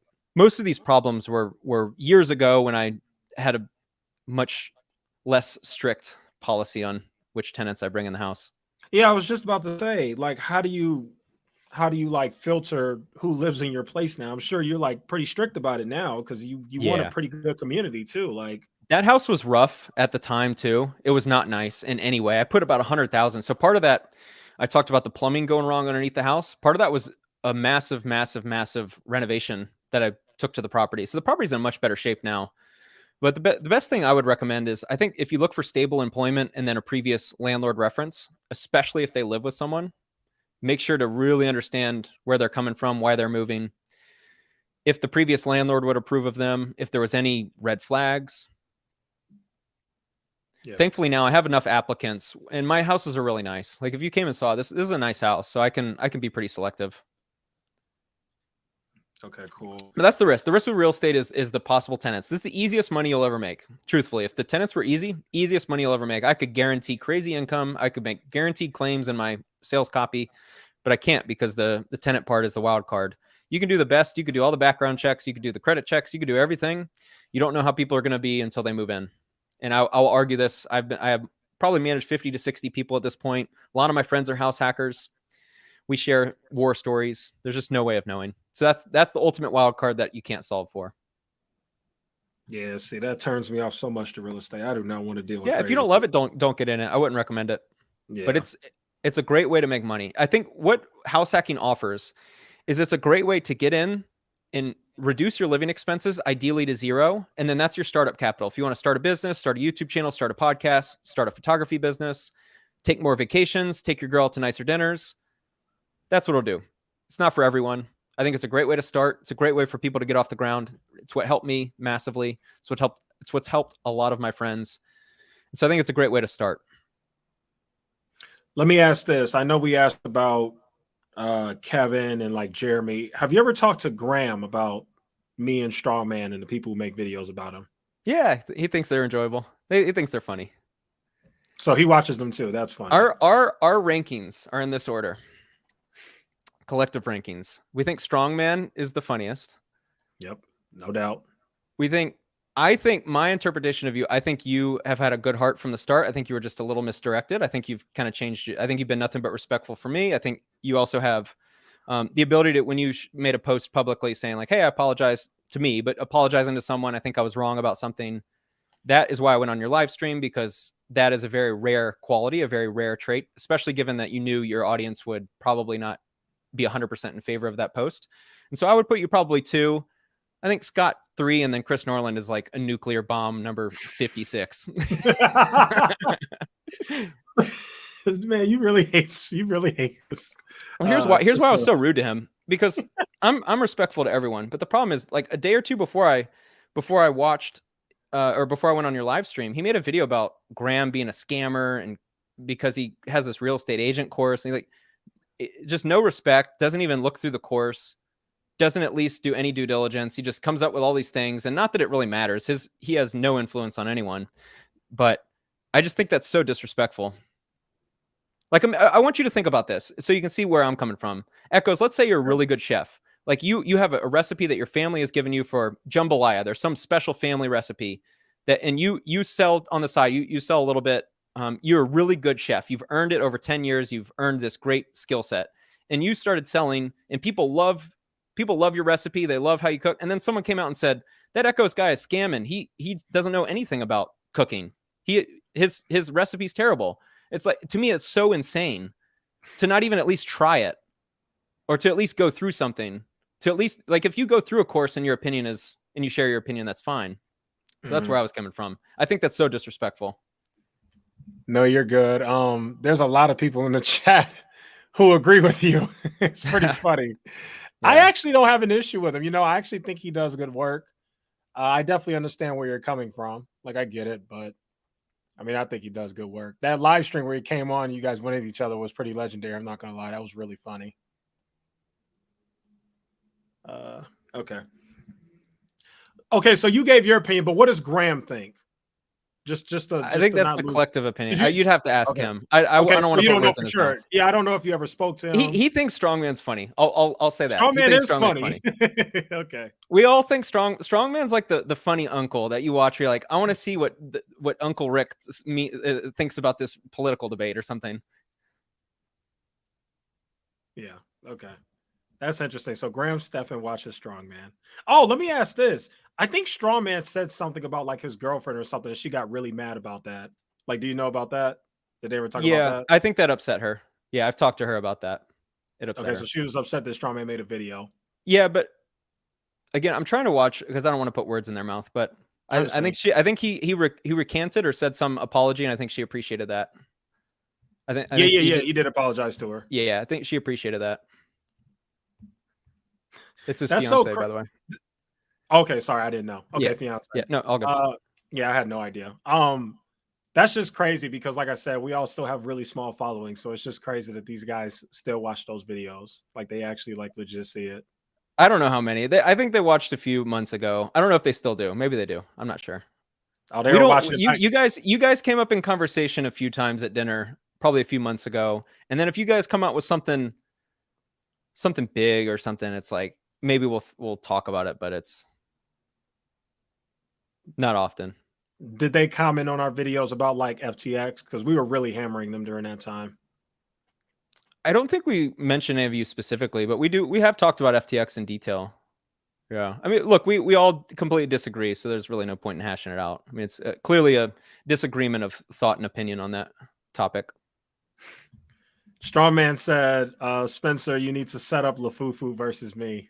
Yeah, I think it'd be really interesting. I mean, I think that'd be a Oh man, you interesting could join conversation. the stream if you want, bro. Like you're yeah, I think like he's really good with come on. nicknames. I will give. Oh yeah, he's great with He's so nicknames. funny. He can't. I think he called me like celibate Spencer or something one time. That's so funny. So I'll give him that. I'll give him credit. He's really funny. Even though he's been he's been harsh on me a little couple times, but it's all good. I can tell he's in it for entertainment. Yeah, do you look at Strongman as like in a kind of similar boat to me as Scott, or do you look at him as more of a troll? I think he's more of a troll. I figured you'd say that. I think a lot of people think that too. Well, I come on, think I when you're making YouTube videos with your shirt off, it's hard to be taken fully seriously. but that's his actual personality. Yeah, yeah. But yeah, I think get you it. guys I are get fine. it. I've kind of moved He's on from the.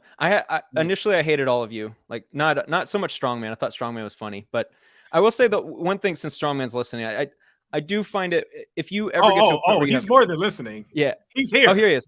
Hey, Hey, what's up, man? my one criticism of you, because I now know what it's like to have a lot of videos made about you. It's very weird when someone is making nonstop videos about you. I would say that my one criticism of you is it does get a little starts to feel a little creeperish. Yeah, no, I totally understand that, but specifically about Jeremy, I just enjoy clowning on him. Like to me, it's actually legitimately entertaining to make fun But of. at what point do you think it's enough that you've like made your peace, you've done, you've shared your opinions? Honestly, it's just kind of whenever I feel like it. I'm being dead serious. I think it's insanely entertaining to make fun of Jeremy. He's such a character to me that it's just fun to talk about him. It's not an obsession. Like I don't sit and dream about Jeremy and think about him when I'm in the shower. But when I'm bored, I'm like, hey, I wonder what Jeremy said today, and then he says something utterly ridiculous, and I just kind of have fun with that.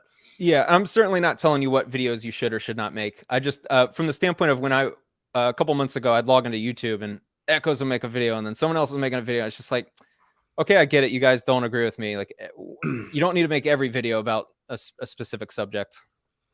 Yeah, I mean, like obviously you should diversify on your channel. I mean, making videos about Jeremy isn't going to get me to 1 million subscribers one day, but something like YouTube to me isn't just it's not a full-time job. It's not a career. It's just something that, makes me a little bit of money, but also brings joy.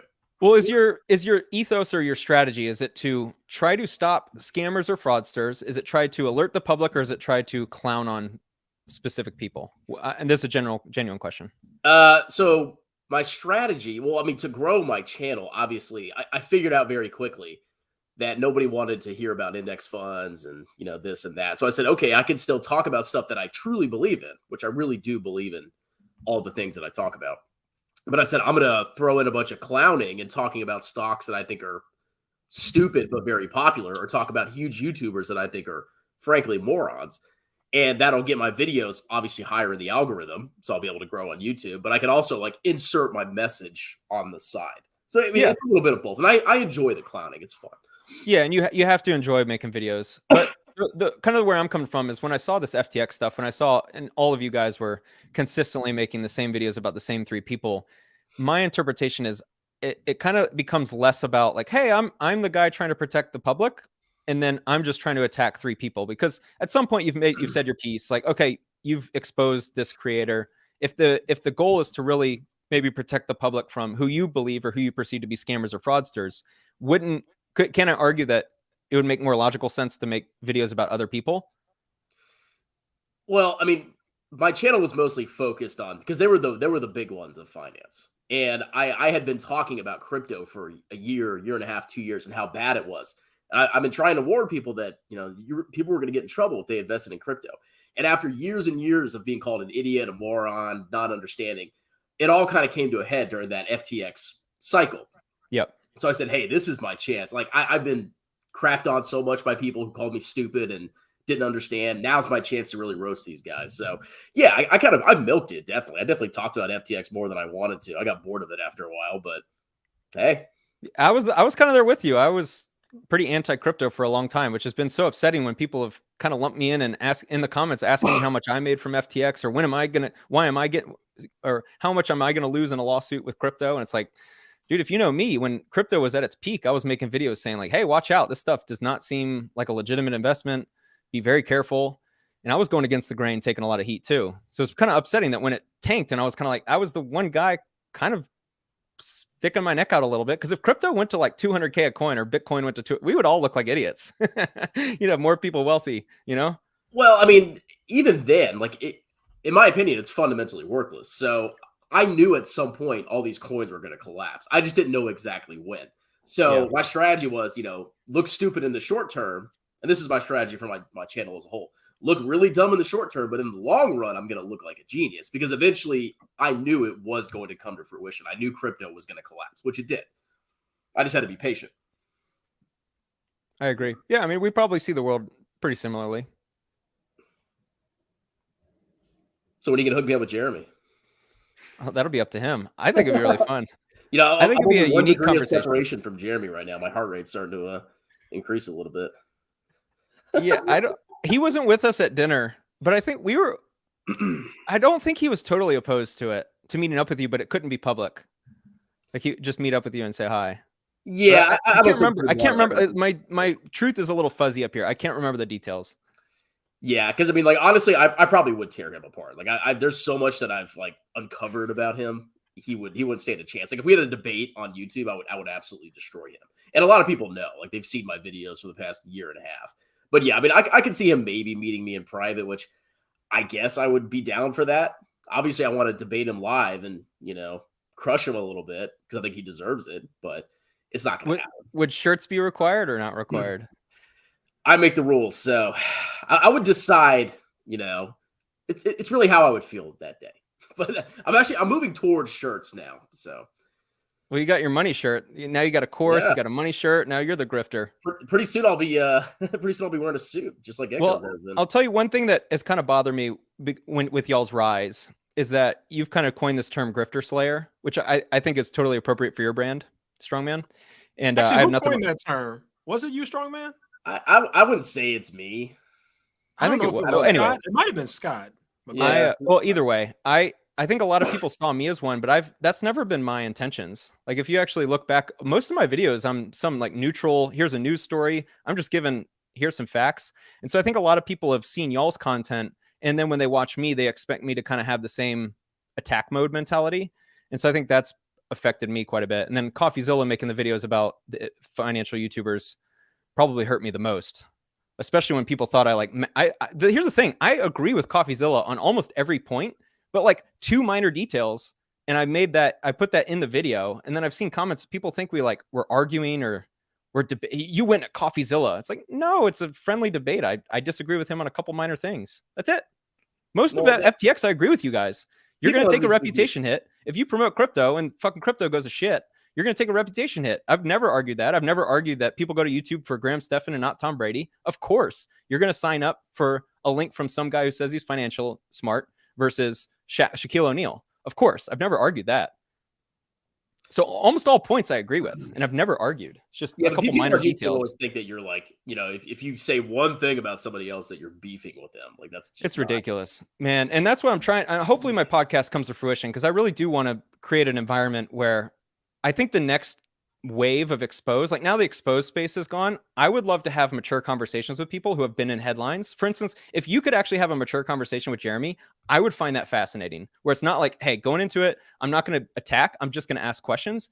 To me, that would be fascinating. And so I'm hoping to do is have on maybe people with questionable reputations who have been exposed, even if they've been in CoffeeZilla's video, have them on a podcast and let's just hear the full story from their perspective. And I want to create an environment of, let's actually talk it out instead of this, I'm exposing you, thumbnail in the title with or dick on his face. That shit's, we all find that hilarious, by the way. It's shocking to me those videos haven't been demonetized. It's still amazing to me. Some of my best performing videos have dicks on people's faces. For instance, what we did after FTX, you guys clearly disagreed with me, but I think we could still have a mature conversation where it's hey, here's my perspective and here's your perspective, and we'll let the audience decide who they want to follow or who they agree with. I think that's way better than videos attacking each other. I just think that's a better way to get through this world altogether. I just don't think Jeremy's going to do it, man. Yeah, maybe not. I don't know. I don't talk to him much, by the way. I only see him. Please try and convince him. He's not going to be in danger. Nothing's going to happen. It's not what this this. I can't even say the word. People are gonna get offended, but stop with this stuff where they got to meet in private. Man, get your ass on camera. He's got to get on camera. Come on. I think it'd be cool. I'm down. Yeah.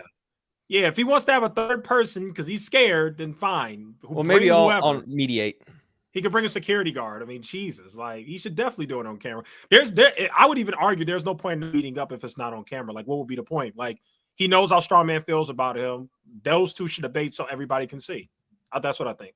Yeah, I'm not going to be this high energy in person. Like, I can't sustain that level of like outlandishness for a long period of time. It's exhausting. So I'd be a lot more moderate if I was debating him. I'm all for it. Maybe it'll happen one day. You can fly me out to Vegas or wherever. I can get a free flight, put me in a 5-star hotel. I don't know about that. You got a couple extras with you, right? They would probably stay behind. They're too young for that. So I just got to get my AdSense up. I'm too broke right now. Yeah, all our AdSense is down. We're all poor. Yeah, start going viral again so you can fly the whole group out there. That'd be lit to debate the grifters. That's I'm not gonna lie to you. I actually think that if you did that for real, because there's been a lot of people on YouTube been wanting that. I think that stream would get a lot of views. I really do. If me and Jeremy had a stream, I think it would get a lot of views because I think most people know. They probably know about me and Jeremy. They maybe seen 1 or 2 of my videos at least. A lot of them don't subscribe or watch me after a while, but they definitely have probably heard of me. So at least I imagine so. So that would be a good debate. Yeah, I'm all for it. Any questions? From me? I don't know. You or Echoes? The Echoes seem to have covered everything, man. I'm just kind of here to pop on for a few minutes. Do you have anything else, Strongman? Because I know you've made a few videos like critical of Spencer. So if there's anything you want to talk about or debate about, because you made videos on it. Oh, okay. Yeah. So the only thing that really pissed me off was you said you were like, I haven't watched any of their videos, but how can you really judge them based on the performance of their stocks? I mean, to me, that was kind of like, hey, if you don't even watch what Jeremy's saying, which is very outlandish, insane stuff, how can you possibly defend them? Yeah, that's a really fair question. I'll take responsibility because I didn't word what I was saying that well. So I was defending. I came on Echo's podcast last time to defend FTX and the idea of promoting FTX and not being blamed for what happened, which my position still stands there. And then I don't watch their content. So I think the misunderstanding was, do you believe they're great stock market investors, or do you promote their course? And I mentioned this at the very beginning, and you might not have heard, but I don't promote any stock market courses. I don't know if they're good. I don't know if they're legit. I don't know. And so I don't watch their stuff. And I also don't know if their courses are good. I've never been through them. I don't know. I mean, so if you knew that Jeremy was legitimately scamming, would you actually associate with him, or would you cut off ties? That's a great question. I mean, he's in my friend group, and so I don't know how you could cut off someone. Like, how would you cut off someone? So you're kind of, I mean, yeah, I understand it's complicated, but yeah, in a simple world, would you do it if you had the opportunity? I think the best response. Here's the thing: I don't promote their courses or anything, and so I think I would continue not doing that. I think that's a fair response on my behalf. Like, you know what I mean? Yeah. It's not like I really associate with them publicly. I mean, I think another big criticism of you is that like you're ingrained with these guys. Got it. So you're kind of intertwined in their friend group. So you're kind of stuck. Like, obviously it's very messy. You can't just, I'm not talking to Jeremy anymore. He's a scammer. Like, you can't really do that. And that's kind of their criticism. It's like, hey, you're kind of like corrupted. They can do bad stuff, and you can't really say anything bad about them. So that's kind of you're biased. I've heard it all. Yeah, that's fair. And look, if I was promoting a course and you showed me definitive proof that it was not good or it was damaging everyone, and I still promoted it and I was profiting off of it, I think all of your criticisms would be not only entirely fair, but they'd be warranted. And I think I should get canceled. But I think not promoting, like me being friends with someone, I don't see anything wrong with that. I don't see anything. Like, for instance, if you were friends with an ex-murderer, would I believe that you had the belief that you should murder people? Of course not. Like, I don't know. I'm friends with who I'm friends. I probably have friends that have incredibly sketchy pasts and probably done horrible things. Yeah, but it's just, you know what I mean? The content of your channel was going after. Sure. It was a big part of your channel. But obviously, if your channel was about butterflies or monster, like nobody would care. Yeah. No, it's fair criticism. I totally agree. But I think it goes back to like, what am I promoting and what am I not promoting? Like, I'm friends with people in the sense that I see them once, probably twice a year. So you're like acquaintances. Yeah, like this whole idea that we're like best friends. I'm good. I would consider them a friend. Like I enjoy seeing them. I enjoy chatting with everyone. But I see him probably twice a year. Meet Kevin's even less frequently. I've only really seen him 2 or maybe 3 times in my life. In Florida and twice. I've only hung out with Kevin twice. So these aren't like people I hang out with every single day and I'm like telling my friends to buy their course or anything. Like, they're just people I've hung out with twice that I all of a sudden get lumped in, that like all my reputation and my credibility has gone to shit. Well, there was one photo. I think it was like you and Jeremy and Kevin. Yeah, I played poker with them one night. Yeah, the bombshell photo. It's like, oh my god, this. I purposely, I knew you guys were gonna run with it. I thought it was funny. You got dang right we did. And yeah, I asked him, I was like, hey, I gotta post a picture to show we're hanging out. It's easy views, Spencer. Yeah, right. I know. You knew we were gonna do that. I just put Jeremy LaFave in my titles, and I get like double the views I normally do. Yeah.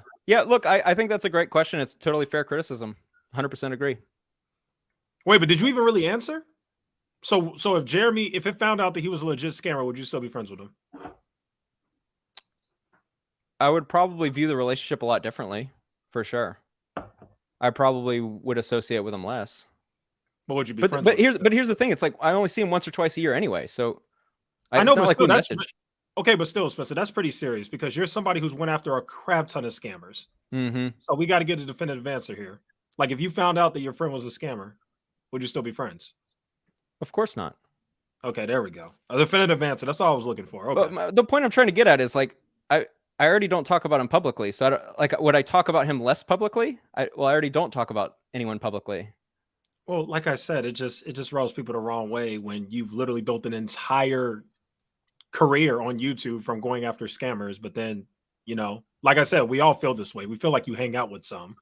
And again, I know we don't have any definitive proof or whatever. I mean, we kind of do on some people, but that's a different story. But anyway, the bottom line is the fact that you hang out with these people and you expose scams. I think that's been the number one thing that everybody's had an issue with. Yeah. And even now you're still kind of defending him, which is still kind of crazy. And this is honestly just fair criticism for me. And I get it. You can't choose who your friends are. I completely understand. But still, I think still if it ever came out that they were scammers, like, yeah, I would like an answer regarding that, because that'd be pretty big for you as somebody who goes after scammers. Like, I would think that you have a disdain for people who scam, right? Like you have a disgust for them. That's why you go after them, because you don't like what they do to people. Yeah, I agree. And didn't you get scammed before? Didn't you say something like that? Probably. I thought you said that. I was watching an interview. You said you got scammed before. I forgot what it was. I was watching a bunch of your interviews today. Yeah, I mean, I've been screwed over by a lot of people. That stuff doesn't really affect me as much anymore. Maybe that's why my opinion has changed a little bit. Like, it doesn't impact me. Like, I've lost so much money from so many people, kind of screwing me over, that it's just part of life. That's not related to anyone we were discussing. I'm just saying, I don't know. I've probably been scammed before. Did Jeremy try to give you any tattooed chef? No. There was a podcast of Millennial Buddy where he like brought a bunch of Buddha bowls or whatever and gave it out to all his buddies. Like, I wonder if he's like that big into it in real life, or if it's only for the campers. No, I never brought food. Dang. That'd be a funny bit, though. Yeah, it's kind of disappointing. But yeah, I mean, I don't have any more questions. I just wanted to pop on for a second. I mean, is there anything, Echoes, that you want me to talk to Spencer about? Otherwise, I'm going to head off. I'm actually pretty. Okay, we appreciate it. Yeah, that's all I can think of. I mean, I'm trying to see if Kid Freshie wants to get on here, because Kid Freshie's talking a lot of crap. Your biggest troll. That guy's such a psycho. Like, you think me talking about Jeremy's crazy? That guy is like a psychopath, like a stalker, psycho. Yeah, like, I'm not going to text Jeremy's number and harass him with 20 different phone numbers like a freaking freak. He's claiming that it's not him that's texting you. Look, I've dealt with so many psychos on YouTube. I'm just not tolerating that anymore. He's trying to create a conspiracy that I was texting myself to make it seem like somebody was stalking me. Like, come on. You think I have time for that? It's ridiculous. Isn't it funny how people spin up conspiracy theories? Oh, I understand how you feel. Okay, I totally get it, especially because you're at such a bigger scale than I am. I'm sure you hear some absolutely ridiculous stuff. Yeah, I have crazy conspiracies too. People actually made up conspiracies about me and Spencer. They said that Spencer paid me. They said that me and Spencer butt buddies and all this weird, crazy stuff. People Like believe Kevin we pays cut for some him. crazy side deal, and that's why I'm all of a sudden. And the funny part is everybody is saying that I'm all of a sudden nice to Spencer, which actually isn't true. I just admitted that I was wrong and I went too hard, but I'm not all of a sudden just, oh, I'm just nice to him. Like, no, I respect him as a person. And I accept the fact that I went way too hard on certain things, and I don't think Spencer is nearly as bad as me, Kevin, or Jeremy. That's what I said. Like it's crazy. It's like when I'm not going 1,000% at you, all of a sudden I'm your best buddy. It's like, okay. Narratives right, are funny, aren't they? My dad told Yeah. me back on Christmas, he read through my comments and someone's like, "Man, Spencer got all his real estate money from his parents." And my dad laughed about it because he's like, "Oh, I get it now." And all these silly little things. Like my dad has not supported me in a lot of ways with my strategy of house hacking. He doesn't agree with that strategy, so it's just ironic. I mean, he certainly helped me at times, but not with my current portfolio. So he did help you. Somebody said the king of nothing is Sneeko, which is hilarious. He makes a lot of video. He like made a video on him. That's insane. Does he even sound like him? Huh? Does he even sound like Sneeko? No, not at all. Not at all. He's using a voice distorter, bro. Totally. That's funny. I was gonna ask one more question. Hold on. I have it. Oh, Spencer, did your parents ever offer you money to help pay your legal bills? Like the lawsuit stuff? And how is your family taking that, by the way? I never asked. If I ever need money, I could always go to them. Oh wow. But yeah, they've been, I guess, proud of me for getting to the finish line, but it's been quite the struggle. I'm pretty tough. Yeah. I don't really ask for things. I kind of take everything on the chin. So I kind of handle it myself without sharing much. Got it. Okay. Yeah, I guess that's it. Doesn't look like Kid Freshie wants to come on, so that's all I got for you, strong man. He's a bussy. All right, nice to meet you, Spencer. Finally in person. Call Jeremy tonight as soon as you get off this podcast. I don't even have his number. Oh, So maybe you could share that with me. You have his number. Wait. Yeah, you definitely have his number. Come on. No, yeah, how are you meeting him and stuff? How did you end up in dinner with him and Graham and Andre? Like what? I don't know. Someone in that group texted him. What group? Just a group of friends. I don't know. Graham Okay, hold on. Time out. So when you meet up with these people, who are you texting to meet up with them? I don't text anyone. So how did you have dinner and play cards with Kevin and everybody? How was that happening? Kevin, that night, I found out Apple let me know that everyone was coming to town. Okay. What about the last time you said you met up with? You said it was Andre, Jay, Graham, Stefan, and Jeremy, right? Jeremy, I haven't seen since the Super Bowl party. Okay, how did you get to the Super Bowl party? It was at Graham's house, so Graham let me know. Okay, so Graham texted. So you have Graham's number. Yeah. Yeah, I thought you asked about Jeremy. I don't have Jeremy's number. Dang, I was about to ask you for it so I could harass him, but yeah, we're asking about everybody. I'm just trying to figure out who's coordinating this stuff. Okay, so it's Graham's number. Do you have Andre's number? I do. Do you have Kevin's number?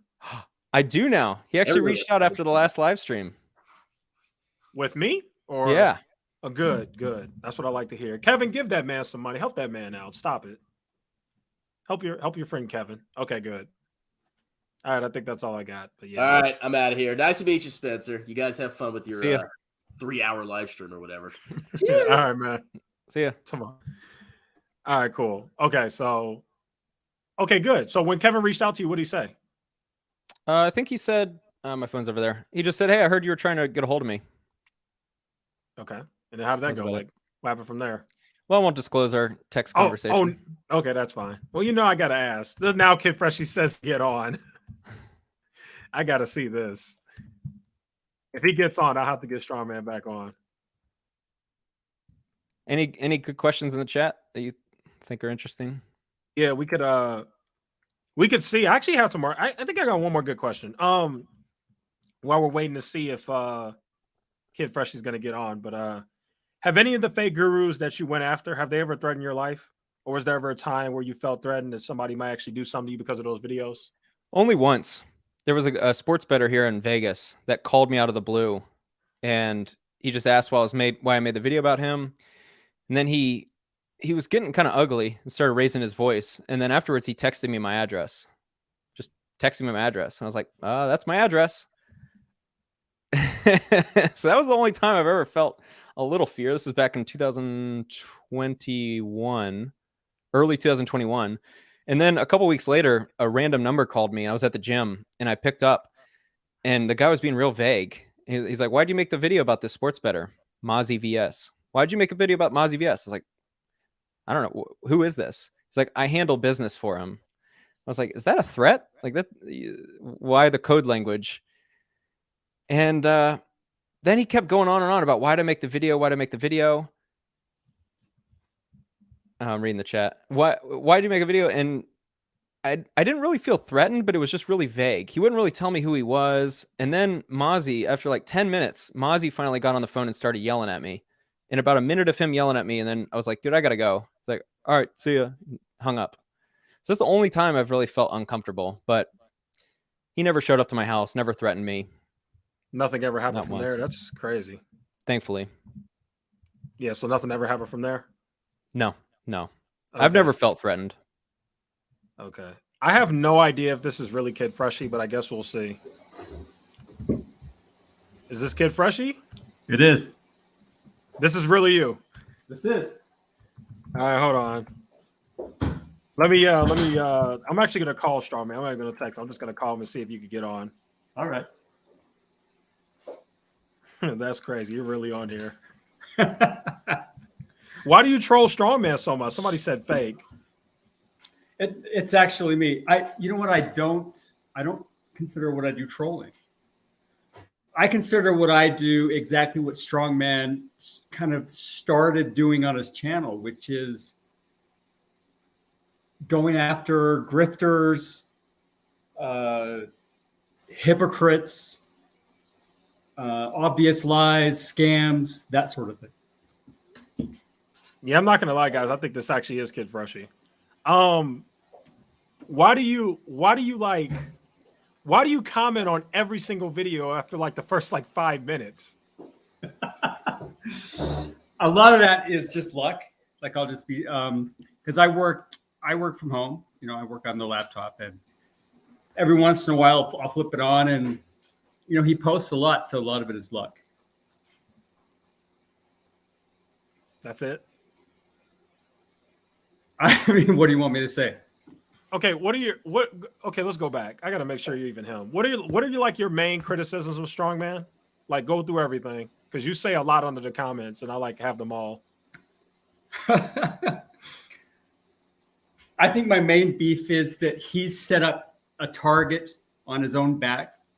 He is coming off as some sort of pious person who is the arbiter of who grifters are and what they're doing. And so, you know, I think of it like this, Echoes. I don't care who goes to a strip club. I don't care who pays for a porn star. But if it's somebody who is a preacher or holds himself up to be some sort of pious person who's caught doing that, then I'm interested. So I see Strongman as somebody who's made an entire channel based on going after these people he claims that are grifters. But when he starts grifting himself, I'm simply, you know, reflecting back what he's doing. Okay, hold on. Just to verify, can you do me a favor? Can you type in the chat just so we can prove that it's you? I did already.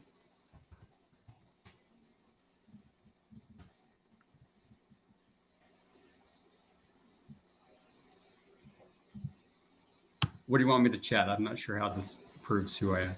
Just say anything.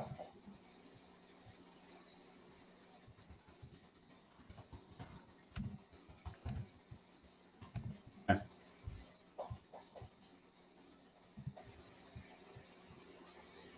Like type in the public chat, not the private chat. Oh, I had to shut that down because it was echoing. Uh-huh. You're not Kid Freshy. All right. Bring on that was a Investing waste with of Cole. time. I think that'd be interesting. All right, I'll bring him on. My bad, guys. That's not him. That's not him. That's not him. That's why I'm glad I did that. Because when I asked him about like his issues with Strongman, it just Kid Freshy has a real issue with Strongman. So I'm just like, yeah, that's not him. That's some troll. All right, Cole is on. Good to talk to you, Spencer. You've been kind of ugly towards me lately, and I just want to know why. So now I'll let you speak face to face. No, I felt bad because this was like, Jesus, this is probably a month ago at this point. I told you, I don't know if you saw my reply. I said, hey, I'm busy right now. I'll respond to your comment. I never responded to your comment. That's fine. It's hard for me to go back and look at comment. I try to do my best to not even respond, but yeah. No, I did want to tell you though that ain't any video titled like the roast of somebody. That's just kind of me doing like riffing. That's not really supposed to be like actual. I should probably separate that more because that was supposed to be just funny, not really like a serious takedown. Obviously it's about you, so I'm sure you still didn't like it, but I hope no offense was taken. No, it's fine. Yeah. It's fine. No, but I do. I just have, and I'll even say it about Strongman. Like, if somebody asked me about Strongman's accounting thing, I would probably be like, you probably don't need it. I just think there's so much free info online, especially if you are so knowledgeable on real estate. I think it would just be nice to, share everything for free. Just because I think I like helping people. That's what I try to do. That's most of the criticism. Okay. Yeah. I mean, it's not fun when someone says your course is literally worthless. I mean, I've helped numerous people offline that no one knows about. Yeah, I'm sure you'd help people, but they could probably. I guess some people aren't good at helping themselves, but I'm sure you would agree they could have found some free info and I think still been successful. Yeah. I wanted to bring you on because I totally agree. We share the same beliefs. I can almost guarantee we do about info courses. Like I see a lot of similarities between us. Yeah, if I made a course that was just how to buy real estate, I would totally agree. Unless it was like $50 or whatever, the value of compiling a bunch of information and make it easy to consume. I totally agree. However, what I try to do about this course is go above and beyond past just the info. And so I even put on the sales page, like how much can you Google? Probably 20. I'll let you determine 20%, 30%, 40%, whatever. But I tried to go above and beyond and I have a whole module about touring properties and analyzing what would make a good deal, what would make a bad deal, how to manage the properties, how to avoid headaches. I also give all of my documents, all of my lease agreements, all of my spreadsheets. So I do agree that if it was just an info course, I think, probably give it away for free. But I tried to make sure that a majority of my course was stuff you cannot Google. I can guarantee with house hacking, you cannot Google it. It's not a strategy implemented by that many people. And I think a lot of people that talk about house hacking do it from a very vague perspective. If you see on YouTube, they're just like, just buy a house and rent out by the room. It's so easy, but they don't share like all the headaches and all the ways to avoid headaches. So I think that's where the value. I'm probably not going to actually bother doing this, but if I find like every info possible about house hacking for free on Google and like compile that as a video, will you just comment saying like, I don't know, buy me a beer or something? Yeah, I was actually going to comment, like, I'll literally challenge you if you can do that. I'll give you free access to my course, and if you can find everything on Google, that'd be pretty fascinating. That's a good challenge. I like that. No, I mainly came on. I just wanted to. I hope you don't think I like hate you or anything. The reason why I was so confused is you were the first person when the FTX thing happened. You were the most objective person. When I watched the video, I was like, finally, someone who's not attacking me personally and is cares more about an argument. I was reading through all your comments, and I was like, "This is what pisses me off." Because the hate you were getting, it wasn't because any of them had like any actual argument against you. They just wanted to hate somebody, right? And so that's why I was giving you like a very fair shake on my video, because I was like, I just hate mob mentality, I guess. And I saw like a lot of the criticism about you wasn't actual criticism; it was just mindless.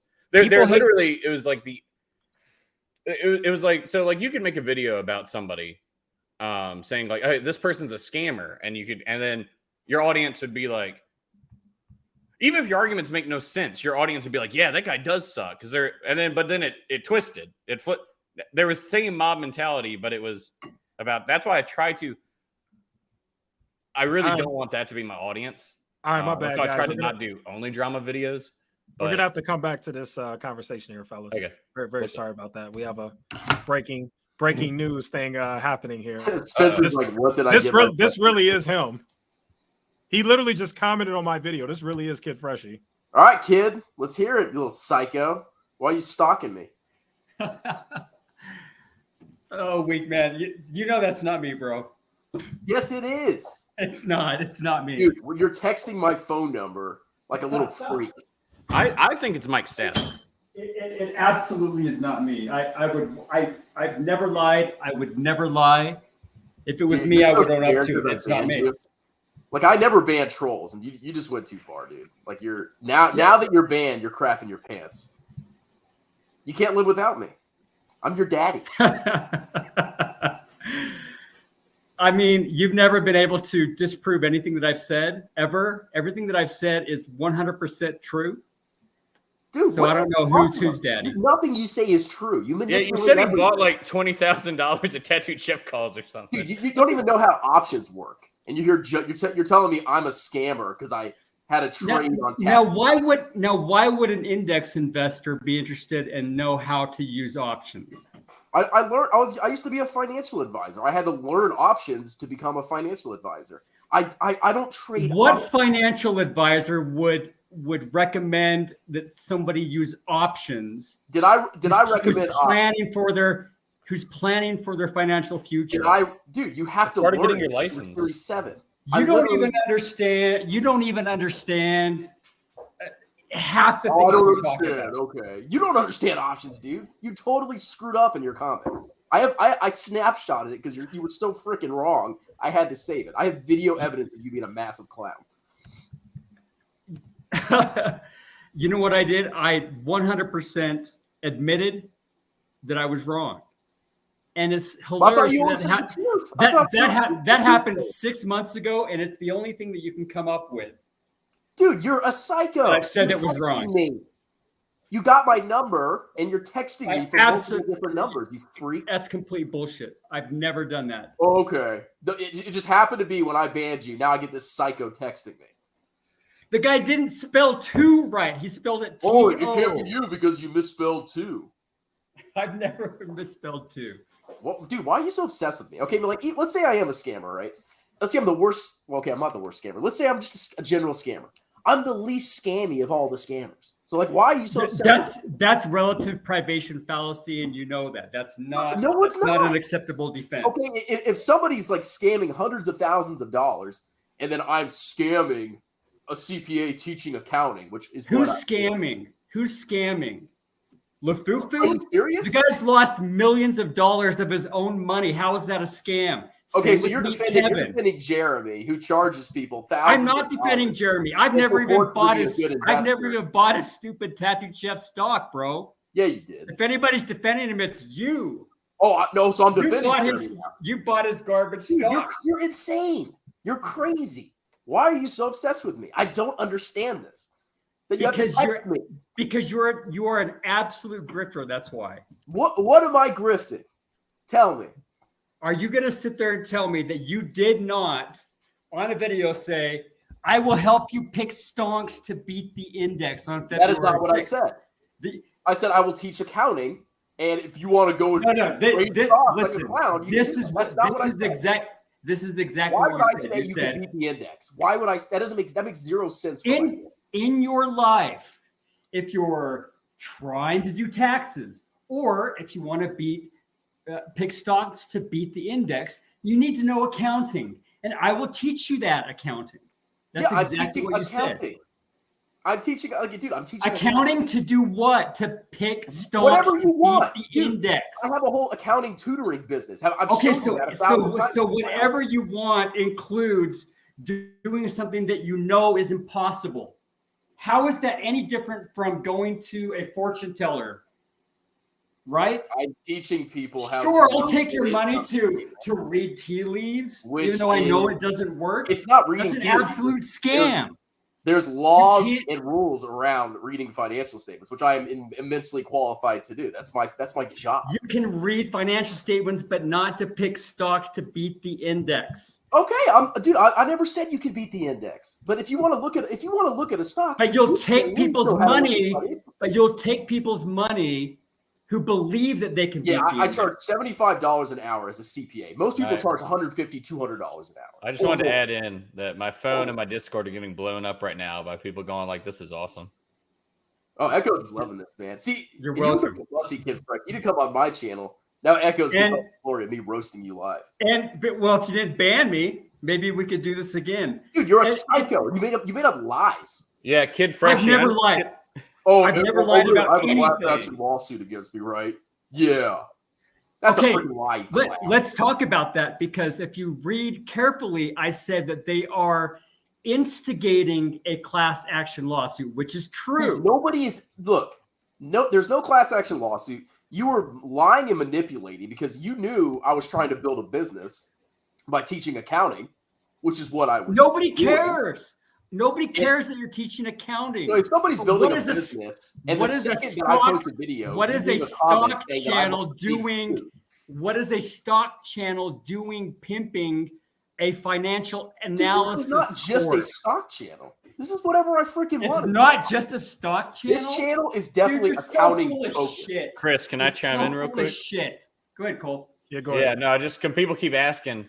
They want me to ask. Apparently, they said, "Why? How come Kid Freshie won't show his face?" But I want to say He's a it's buster. completely logical that Kid Freshie won't show his face. And he showed his face with 119 people watching. Some psycho might like make a YouTube channel dedicated to him and start blowing up his phone with text messages. Scary Yeah. being on YouTube, yeah. No, Cole, I like absolutely it. disagree. He should absolutely show I his like face. I like the dry humor. Oh, so I can get a penis drawn on my face in Strongman's next video. Yeah. Oh, I can dude, do I that. would. I mean, would 100% Kid Fresh, I just think that if you're Oh, gonna come baby. on and criticize and debate somebody, you definitely should be man enough to come on camera. Can somebody make a YouTube account called Baby Freshie and make videos about Kid- how there's a lawsuit against Kid Freshie? Kid Freshie does not get bullied into anything, boys. I'm doing this Okay, as a Kid service Freshie. to you, Echoes. Yeah. Kid Freshie. The second I post a video, you're commenting. It's like psychotic. The second I post a video, you're there. And you're like deleting comments and adding them back and editing them. Like The grift just started. We got $5, guys. So something, yeah. Let's let's get those super chats in, because something's happened. I don't know if it's to your channel or it's to mine, but YouTube is hiding about 60 or 70% of my comments. well, yeah, because YouTube doesn't like liars. I've never lied about anything. Oh Never. yeah, you're perfect, bro. Fucking Tell Tell George me one thing Washington. I've lied about. Tell me one thing I've lied I about. just listened, dude. I've got so much, dude. All your crap Go ahead. I've saved. Go ahead. All your texts I've saved. Your little skit. Your little. I've never stalker texted you. text. I've never texted you, bro. Oh, it just I've happened to never be right when I banned you. I started getting texts from a freaking weirdo. Okay. I don't know what else. I don't know what else to tell you. It's not Dude, me. Why are you so obsessed with me? I don't Are you like that you're. attracted to me? Listen, I know you like to deflect, but I'm telling you that this is not. It's not me that's texting you. I think it is a bit slanderous that you're saying that it's me. That you're going to Oh, pull sue me some then. sort of. I'm Sue sorry. me. Sue me. Nah, it's not my style. Oh, okay. It's just being a stalker psycho. That's your style. I kind of think that it's you, to be Yeah, honest. yeah, it's me, dude. See, this is why we know. Okay, Kid Fresh, I can confirm that that's not him. That's just not him, bro. Come on. Because I actually That's not called him. I actually called that 835 number this morning, just to see what this was all about. The Asheville, North Carolina number, and a guy answered who actually sounds a lot like you. Horseshit.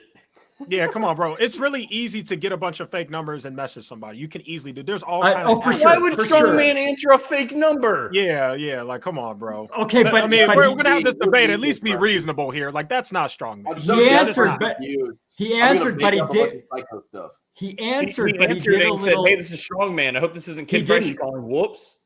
Cole, he said it's a guy who kind of went. He talked nonsense. Yeah, okay, And it that's kind me. of sounded like, I mean, that is kind of you, bro. Let's be honest. Look, I know you're mad. You're banned, and you're gonna stay banned because I I'm know not- you're a stalker. I'm not mad. I'm not mad at all. It's like Yes, you I have are, a lot man. of I have a You're lot a- of free time now. Well, of course you do. You're unemployed. You're a loser. I'm not. I actually did the math, and I actually make almost 3 times as much as you do. If you Oh, make no, of 75 course bucks, you do. if you make 75 bucks an hour, I'm billing You're working about so three, hard that you have time three to times instantly that. comments on all my videos. Like the second a video comes up, you're there. Oh my god! Oh wait, you make 3 times what Strongman does, and you base that Almost. on It's almost. his salary for one of his side hustles. Yeah. Okay. You make more than one of my side hustles. Congratulations. You make Well, more what do than you? my Well, what do you do? Let's talk That's about what you. I'm What talking exactly do you do? How are you making that kind of money? So the last 16 years I've worked for 3 of the big 4 and for the #1 hedge fund in America right now. Which is what? A house hack.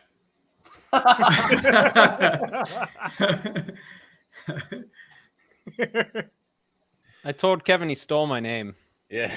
because I'm a house hacker, and when he came out with house hack, I was like, "Are you kidding me, Kevin?" He definitely stole your name because you talked about it back in 2020, so he definitely did. Kid Freshie, so what do you do as an occupation? What are you, like an accountant? I'm not gonna go into that. I'm a professional that works at home, and my clients are 3 of the big 4 and the #1 hedge fund. Jeremy and Kevin pay him $8,000 a month to stalk Chris and like make him feel uncomfortable.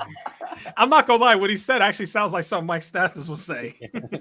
That does sound like Mike Stathis. That sounds exactly like something Mike Stathis would say. And I've predicted 26 out of the last 50 bull markets. What? Isn't that what Mike Stathis said? Pretty much. Did well, he? that's Yeah. what we make fun of 50 him. Well, we make fun of him for that. That's like our joke. But that's all I'll say. That's for what I do. Fabio says he's a PM. I don't even know what that is. Prime Minister? Yeah, what the heck is a PM? Portfolio manager. A project manager. Oh. Are you a project manager, Kid Freshie? I'm not going to say. Okay, so that's what we're you gonna are. find you. We're gonna dox you. I don't think it's relevant. I think the substance of my argument is basically that. Dude, I think you need help. You need help, man. You're too obsessed with me. Okay. But you've created an entire channel and thousands of videos based mostly on one guy. But I'm the guy who needs help. Dude, the second I post a video, your comments. The second Lafufu posts a video, No, you've got a thumbnail up. You've got 20 minutes of a video up. And I don't know the links. But somehow I'm the guy. Bro, you're just a clown. And, okay, so even if let's say I was obsessed with Jeremy, right? That doesn't justify you being a freaking psycho. Well, are you saying you're justified being a stalker psycho because how am I a psycho? Jeremy, so I can text his number. How am I psycho? Your entire brand is on ad hominem and senseless. You found my number, and then when I blocked your number, you changed the number like a little freak. I did not. Yes, you did. It was you. Why would I lie about that? Why? Because wouldn't that be just such a feather in my cap to say that I've stalked you and I've got your numbers and I've annoyed you and you made this video? I can totally see you doing that. 100%. I would completely fess up to that, but it was not me. So we don't go in circles. How are we going to solve this?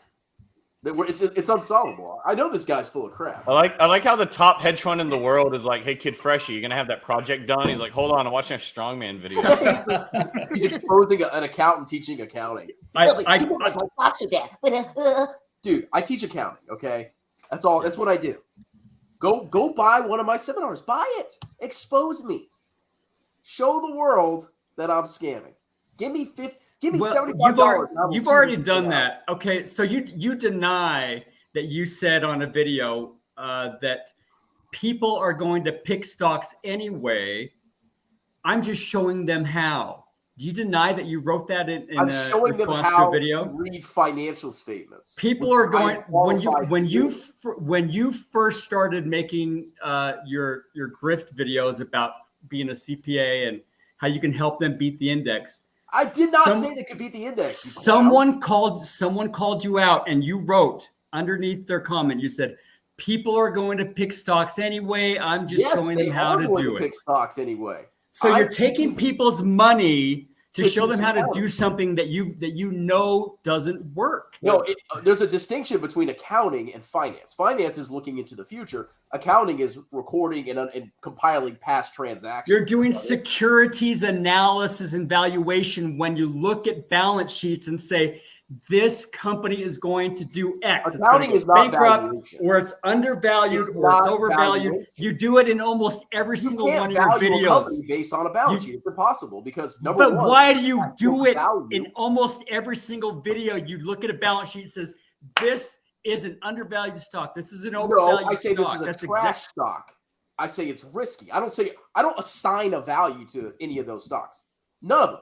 I mean, if it makes no money and it's a cash burning company, theoretically, yeah, it's worth zero because you don't understand. Then you don't understand the efficient market hypothesis that you claim to adhere to.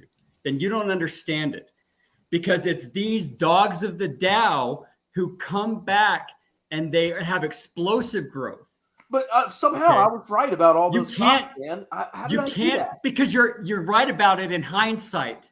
Oh, no, I'm not. He said it before it went down. He said it was going up. I was criticizing all those stocks when they were going up. What are you talking about? I knew they were fundamentally worthless. You and if you it don't wasn't understand. because I could read the balance sheet, You don't understand the negative EMH. cash flows. That's it. They're worthless. Just like a crypto is worthless. Let's talk about Tattooed Chef. Trading with a dummy, aka uncultured currency, texted me. I had a question for you. How come you work for the top hedge fund in the world, but you didn't know how options worked? Yeah, that's a good question, Kid Fresh. Did I say it was a trader for them? That I'm sorry. Yeah, you're a third party janitor service for the. yeah. That's what Weakman did in the army, I guess. So let's talk about Tattooed Chef for a second, okay?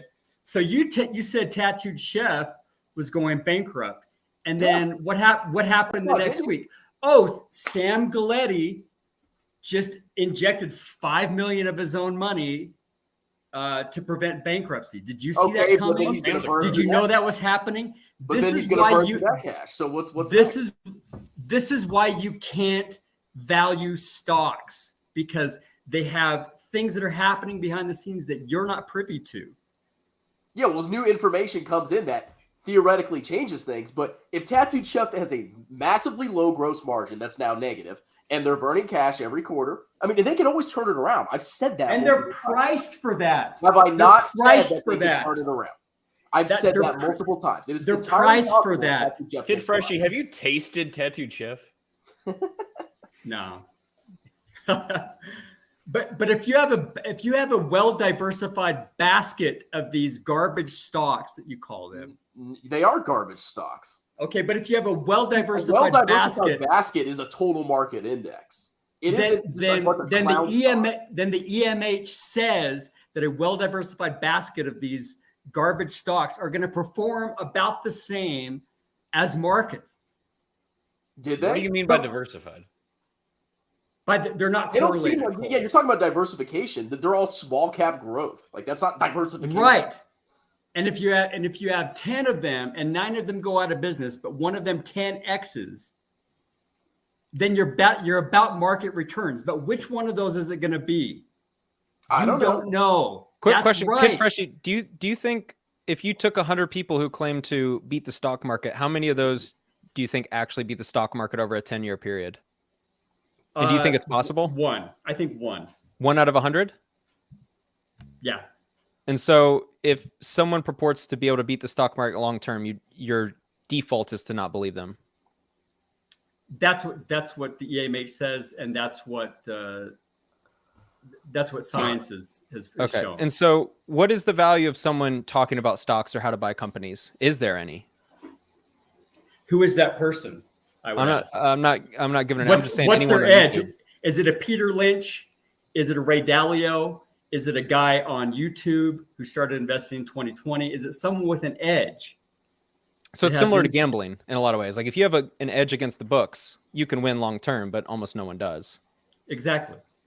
Got it. And the edge being maybe some type of inside info, some type of connection to the market, maybe a certain amount of money. It depends on what school that you believe in. If you're a Robert Shiller type, and if you believe that there is some sort of emotional or psychological component to stock picking, right? If you, he wrote that book, Irrational Exuberance. And if you were, say, a psychologist and you could tap into the zeitgeist of what the apes are doing, and you could predict that, then I'll listen to you because I think you've got an edge.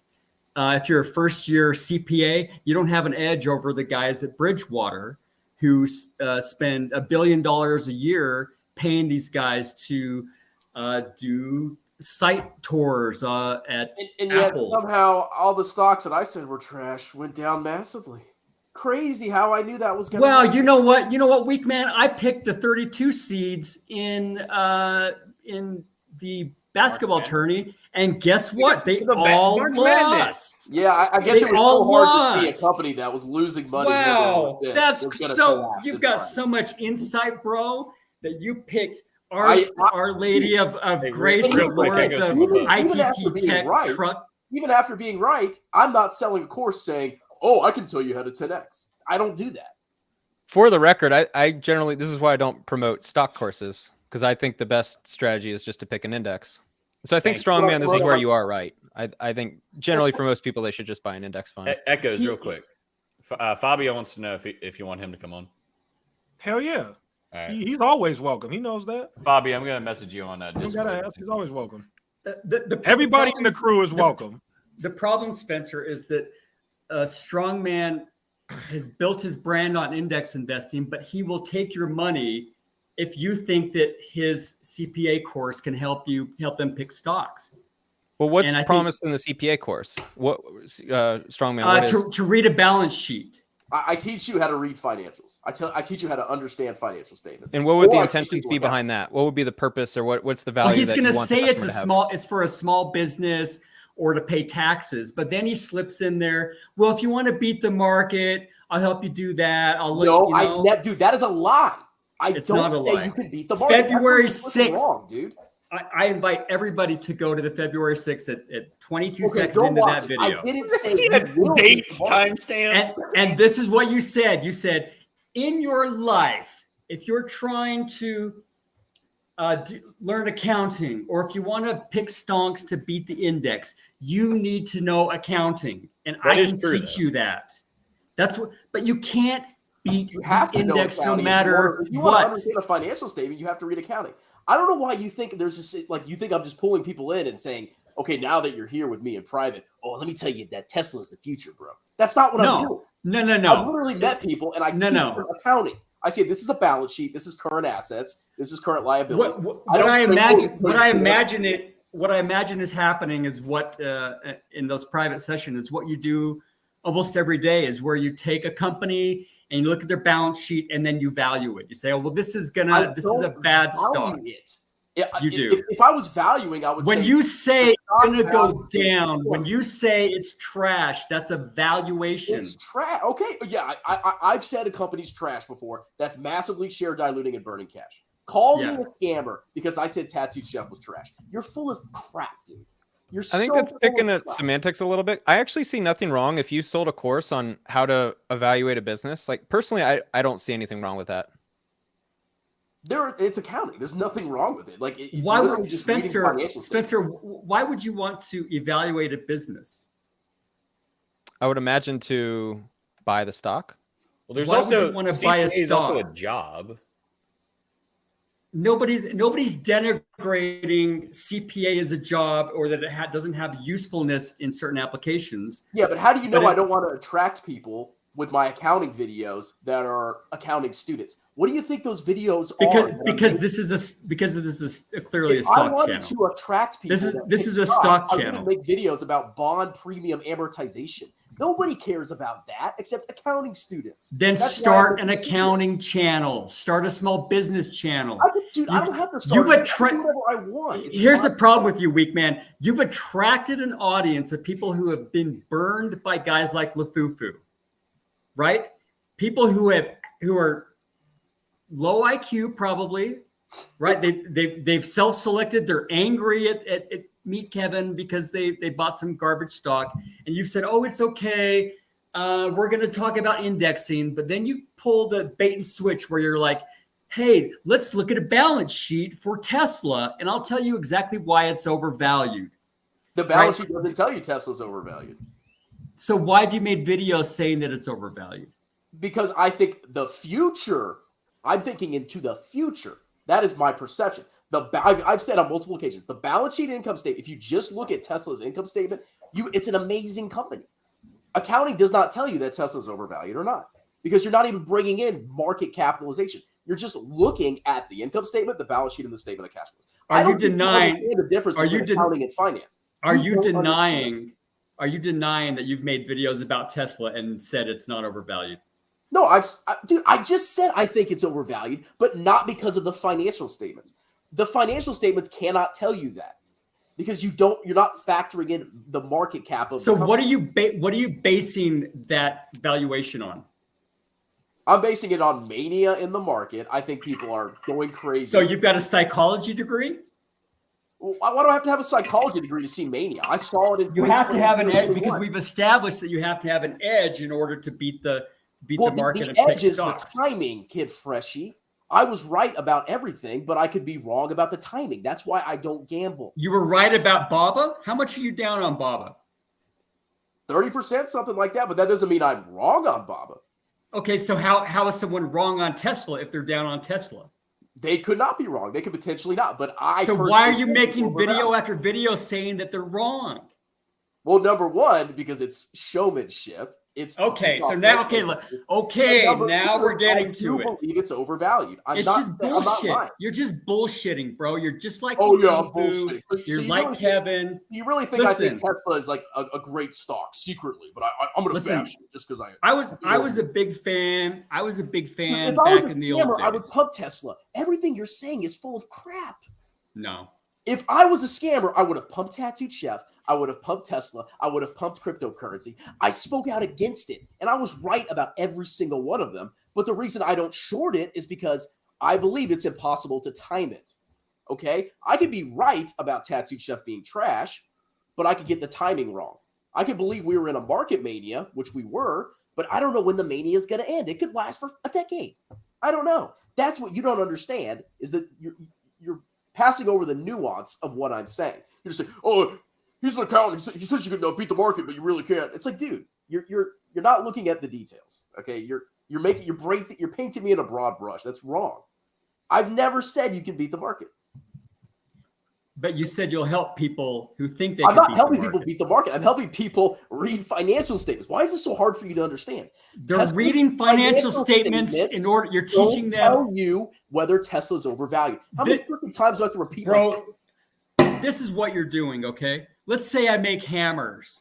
Okay, I make a hammer. It's got a lot of utility. It's got a use. I can build a house with it, whatever. But then I go and I attract an audience of people who want to hurt people with hammers, and I say, if you want to hurt people with hammers, I've got a hammer for you. What the fuck is this analogy? Dude, you're such a weirdo, man. I think y'all are getting to the point of arguing in circles. Final arguments. 5 minutes ago. I don't think. I think the bottom line is, you have a really hard time, weak man, with admitting what you're doing. He doesn't show his face. He calls me weak man. Okay. You are not conceding the obvious fact that you said you would help somebody. That's Pick not what stocks. I Can I Index. phrase this? Let me try to help here, kid. Go ahead, Freshie. Cole. Let me try to help here, kid Freshie. Help me out, bro. Okay. Oh my god. What strong man says, everybody should just buy an index instead of wasting their time researching stocks. Just buy an index. But we know for a fact, because he's got 10,000 subscribers, we know there are people in his audience who do not want to buy an index. They want to try to beat the market. If now it's better for them to just buy an index. But if they're set on they are never going to buy an index, they're going to buy individual stocks, it is beneficial for them to learn how to read financial statements. No, there's nothing that they can do to help them. What? There's nothing you can do that will help you pick an individual stock because it's being shown to be impossible. Because if in fact it's even worse. If you look at Lufufu, he read financials on Tesla and he thought it was a great move. And then he But he made doesn't even know. He thinks there's like 4 balance sheets or something. What is it? He did not read the financials of Tesla. And when I talk about stocks, you notice I only talk about clownish stocks because at least when you understand financial statements, people don't even know what they're looking at. They don't even understand that they're the risk that they're taking with these companies.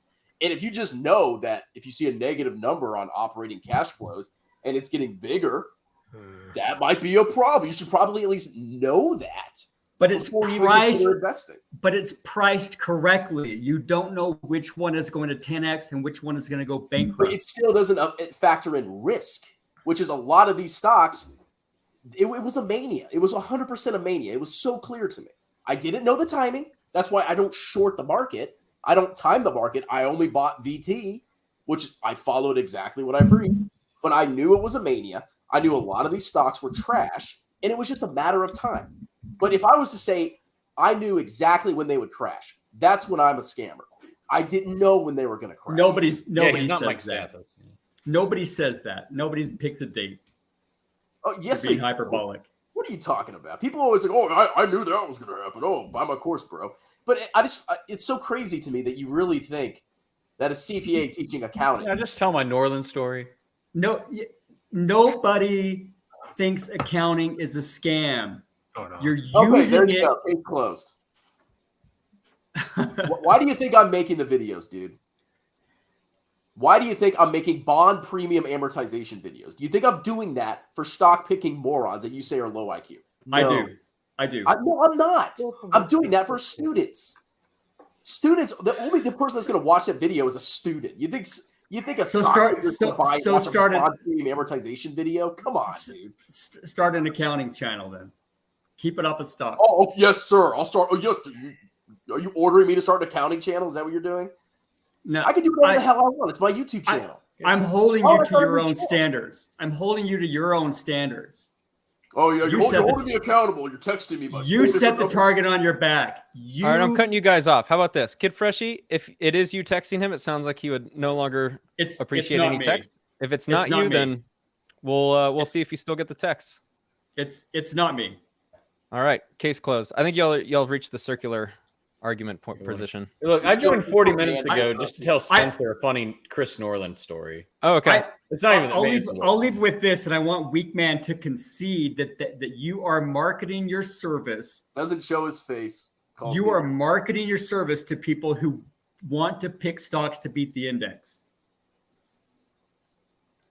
I see nothing wrong with it personally. No, I'm not. So explain what you meant on February 6th. This is like a turned into a deposition. Like on February 6th. This is literally what a deposition feels like. Explain what you meant when you said if you're trying to pick stocks to beat the index. I was worried about it, I would have deleted the video, Kid Freshie. It's still Explain it. I said I'm teaching accounting. Accounting, you can use accounting to look at stocks. 100% you can. That's how you beat the index. But that is not the only reason. Do you guys see how he absolutely refuses to concede? Maybe they enjoy the process of just looking at financial statements. Why do you have to beat the index? It's just for fun. People think of it as a hobby. They think it's fun to look at a company. Do you see how he refuses to concede this point, fellas? I'm lost. Yeah, I think it's time to move on. Weakman said, if you guys have had a chance to yell at each other, stocks to beat the index, take my accounting course. Now, what did you mean by that? Wait, no, read the whole quote. Read the whole quote. This is the quote. In your daily life, if you're running a business or if you want to pick stocks to beat the index, you need to know accounting. But take my accounting course for $75 an hour. What did you mean? Is that exactly what I said? Is that the quote? That's the quote. Because I remember your little stalker YouTube channel you made about me. You totally took me out of context. Kid Fresh, are you claiming somebody can beat the index without knowing accounting? Yeah. What? I see nothing wrong. If someone wants to sign up for the services and it's very clear what you get or what you don't get, I see nothing wrong. Strongman himself said that Lufufu didn't read statements and he beat the index for a few years. Dude, come on. But now he hasn't. He's massively underperformed the index. He has been annihilated. He's a clown. Not as of 2021, he has. But that's okay. Well, you know what? Go sign up for his course. Okay, because apparently he's not a scammer because he really believes in it. Enough of the deflection. I want to hear it, Chris. Deflection. Okay. What did you mean, Chris, when you said in your daily life, if you want to run a small business or if you want to pick stocks to beat the index, that's your problem, not mine. You need to know accounting. That's your problem. Exactly. That means I don't believe in beating the index. But you'll take their money. You've Yeah, absolved it's a yourself of any skill that I'm qualified to teach. You can't teach someone to beat the index. I'm teaching somebody accounting. This is not hard to understand. Accounting to do what? Whatever Strongman, you freaking want. Strongman, you have the right to an attorney. You have the right to remain silent. Yeah, I think that's Do putting. whatever you want. Answer the question. Well, I don't think Answer the question. I don't think it's his It is the responsibility to language of control what business. people are doing with the Wow. information. If he's taking money for a service he knows doesn't work, that's the definition of a scam. You're saying Spencer. accounting, but if I'm teaching accounting, how does that not work? You're a clown, dude. You're It wrong. doesn't work to pick a stock. Dude, you could use accounting for 100,000 different Not to things. pick a stock. Everybody on this YouTube channel. Not to have pick your a mic. stock. We have income and expenses. Accounting helps you categorize. Not to pick a Financial stock. Not to pick a stock. Concede. Concede this point. You can't do it. Let's take a vote. Let's take a quick vote. How many people? Oh, yeah, how his many buddies people are going to think, take a quick vote. Yeah, how many people see anything wrong with Strongman taking a call, and assuming you are using your experience and expertise, and that's what you're sharing with them, nothing more, nothing less. I think Spencer, I think, no I one think has if you- expertise to pick a stock to beat the index.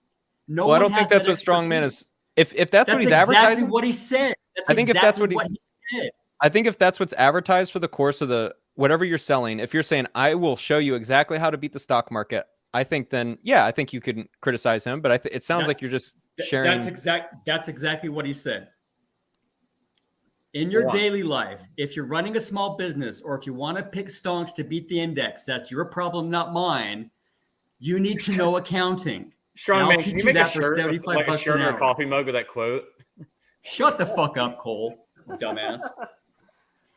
I think it's fair criticism. I mean, if that's what you're promoting, and if That's what he you believe- said, but he Yeah, won't. But he's I'm not. promoting- He's I'm not like- admitting it. As soon as somebody comes into my accounting lesson, I'm like, hey, man, I said it. This is accounting, but hey, let's talk about But to be fair, You can get 30% returns. To be fair, Strongman's whole brand for like 1,000 videos has been just by boring ass indexes.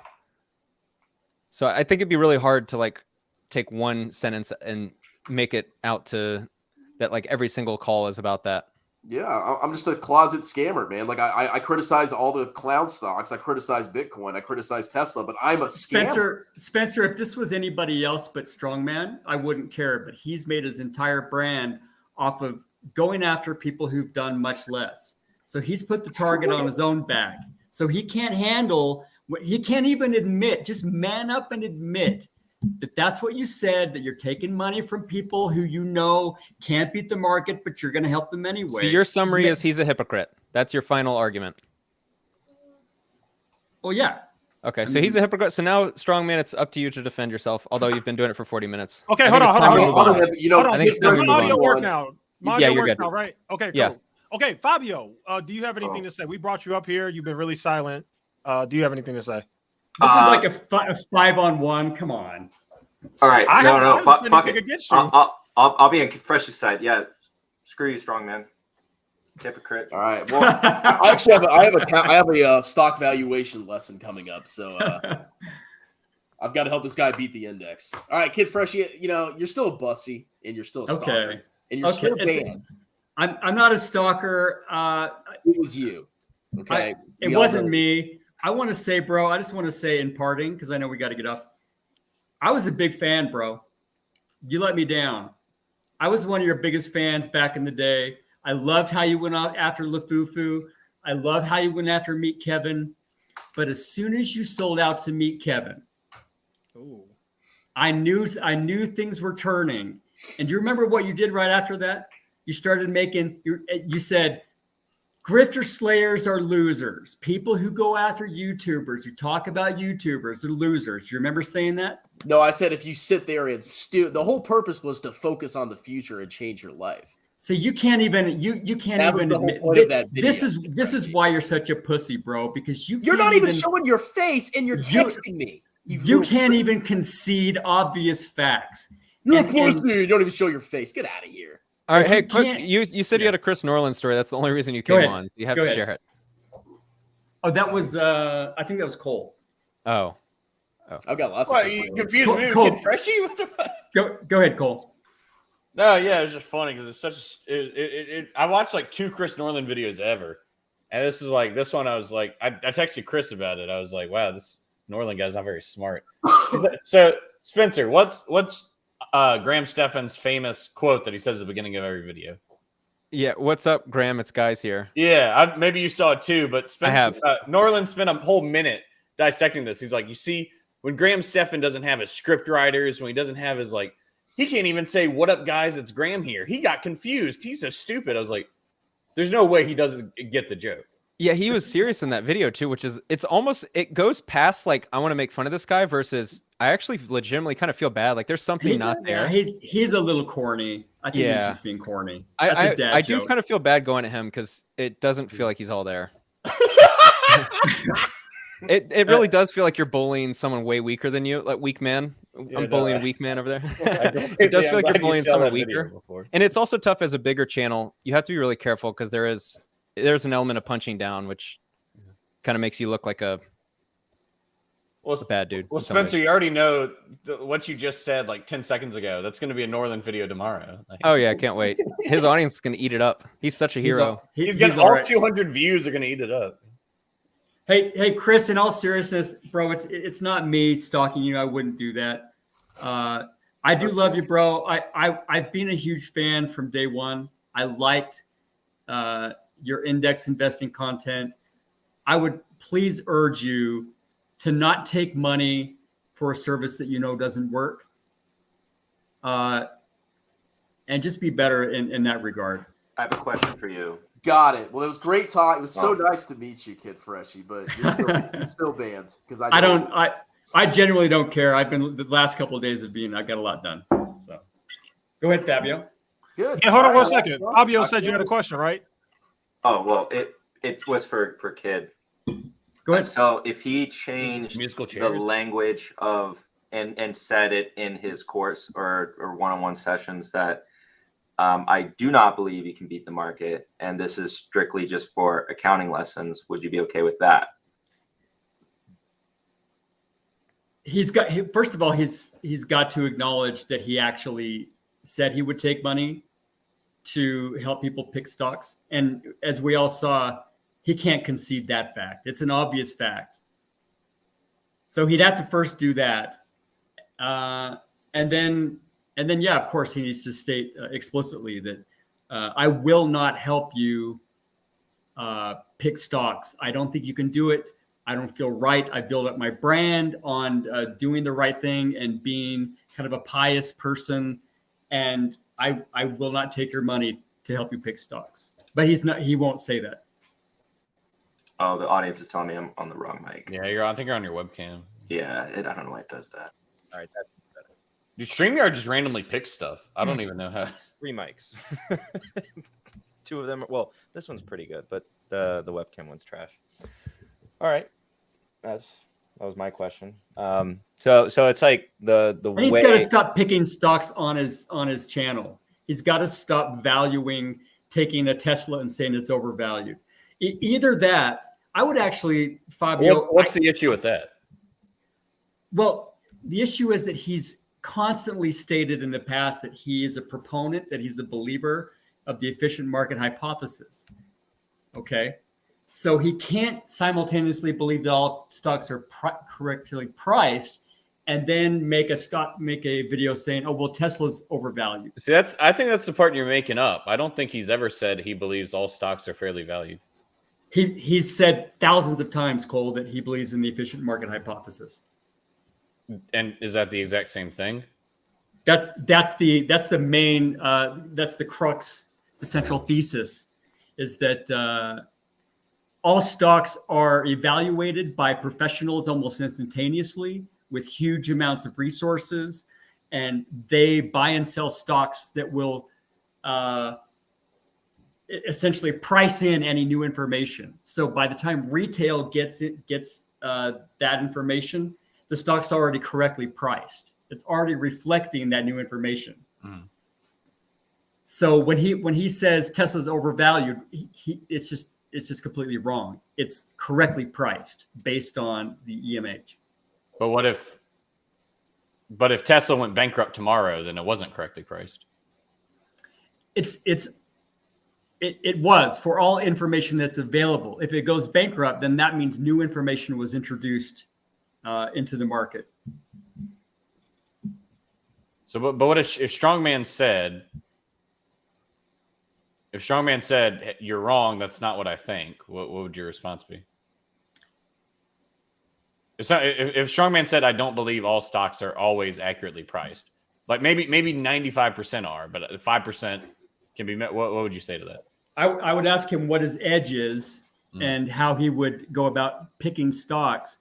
What does he know that those millionaire accountants at Bridgewater don't know? He's a first-year accountant, yet he's valuing stocks that are supposedly already correctly valued. So I'd say, what's your edge? What's your expertise? What do you know that they don't know? Got it. Yeah, I never encourage anybody to buy individual stocks. We got Mr. Millionaire over here, though. Who? Shut up. Oh, Well, what's your edge, Fabio? I don't have one. Fabio can't reveal his edge because it would disappear. But your channel values stocks, right? You go down and you look at stocks and you declare them to be undervalued or overvalued. Is that right? I share an opinion. Yeah. How do you know? What's your edge? There is no edge. I've never seen any issue with this, by the way, like of anyone making videos about stock market, like what they believe a company's worth or not, even if it loses money over time. Like, if you're just giving your opinion, that's my personal opinion. Like, Well, for instance, Spencer, I listen to... What if like No the different title than and a thumbnail is like, kicking off you will article. 10x in 1 year with this stock, like that? Yeah, that's playing YouTube. I'll give you an example. I've been listening to sports betting, a guy talking about sports betting for 10 years. Of course, he's not a winner, but I think it's interesting listening to him and his opinions on what he believes will happen in the football games. I enjoy it and find entertainment out of it. And if I were to go bet based on his opinions, that would be my responsibility. Oh my God. That's been my perspective on stock market. Spencer, that's interesting because that is absolutely analogous to the efficient market hypothesis. You have experts are the people picking odds in Vegas. These are people that do it full time. Same thing with guys at Bridgewater. By the time you get the odds, if something's 10-1, and if you pick 10 of those, you're going to win one of them, right? Yeah, lose 9 of them. Isn't it? And I thought efficient market hypothesis was known in the stock market. I thought that was like a known thing. It is for people who've studied finance. So people disagree with it. Absolutely. Interesting. Anybody who picks an individual stock is doing it in the face of all the data that supports the EMH. Got it. Now I see nothing wrong. Like if one of the people on this panel or whatever just want to go pick stocks and make videos about it, I see nothing wrong with that. Even if over time they don't beat the market. As long as they're not promising anything. I think that's where it becomes important. Like if you promise that you can win over time. I mean, nobody does that. Yeah, good. Nobody that's not a crook. Yeah. Yeah. At the end of the day, I mean, my belief, the way I was raised, is personal responsibility. If you're going to watch someone on YouTube and you're going to listen to them and you believe in them and you go spend money with whatever their advice is, then that's on you. Yeah, I think you have a responsibility, though, to your audience. Fair. I won't disagree. I'm just saying I think that's where a lot of the misunderstanding comes with my belief about certain YouTubers and whatnot. Yeah, and this is why Lufufu is trust me, I hate him as much as anybody, probably more. But the man invests his own money, right? I don't think he's scamming anyone. I think that he absolutely is delusional and believes that he has an edge, but he doesn't. Obviously, he doesn't know. He has skin in the game. He does, and I think I respect that. We've got somebody like Weakman who buys stocks without telling anybody and then only explains his winners after the fact. I think that's a little disingenuous. I don't think that's it. Yeah. Any interesting questions from the chat? Probably not. There's a couple that come in. I don't know. Yeah, I mean, I'll even Spencer. I just hope you know, I would totally go to like a ball game, grab a brewski with you and stuff. Nice. Or 10. That was the most like no way that's ever happened an answer I've ever heard. Yeah, I'll have to pass on that. Oh man. All right, I don't drink, so that's not too enticing to me. I gosh, yeah. Well, there's no coming back from that one, so I have to leave. So. Well, yeah, were we done discussing the course part?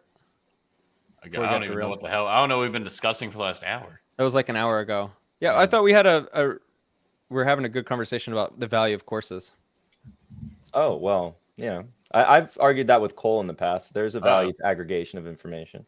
Yeah, I think there's a base level value for sure. But I also agree, as long as the course is bringing something that you can't Google, I think that's where the value comes in. And I would be totally, if you're actually interested and want to go through a course, and if you think it's trash and you want to give feedback, that's great. If not, that's cool too. But I'll give you a free code. I'm very proud to finally have a course. It's nice to finally have something that I can sell. Feels like something I can bring to the market. It's a good feeling. I'm very proud. I'm very proud of myself for being able to create a course. And maybe one day you'll have a certain skill and you want to share it with the world. What is your course on, Spencer? It's house hacking, which is a strategy in real estate where you basically buy a house and then rent by the room. Oh, as opposed to a single family. Cool. Best of luck. All right, boys. Thanks for the chat. Echoes, thanks for the invite. Sure, man. Yeah, appreciate you coming on. Yeah, love you guys. Cheers. See ya. Okay, my last thing I'll say is just an idea, Spencer. So you said you think house hacking. What up, Mark? By the way, you said house hacking is going to like explode over the next 10 years. I do. Yeah. So do you? This is not my only thought. It's not even. This is not like a criticism, or it's not like even an argument or anything. What if? Let's say, do you think how you said 80% of it you can't even Google because this is. Yeah, some majority number. What do you think about the idea? Because obviously most people aren't going to pay What is it? $500? I put it at $397. Okay. Frankly, I don't know what to charge. I just put it at a $397. Obviously, most people aren't. A majority of people, more than 50%, aren't going to pay for it. Yeah. Yeah. So do you think maybe if this does grow as house hacking, not your thing in general, but just house hacking as a topic, do you think if you released everything you know for free, maybe everybody like on Reddit, on Twitter, when house hacking like it blows up, people are like, oh, go the best course I've ever seen about it, that's Spencer, and they can link to your video for free.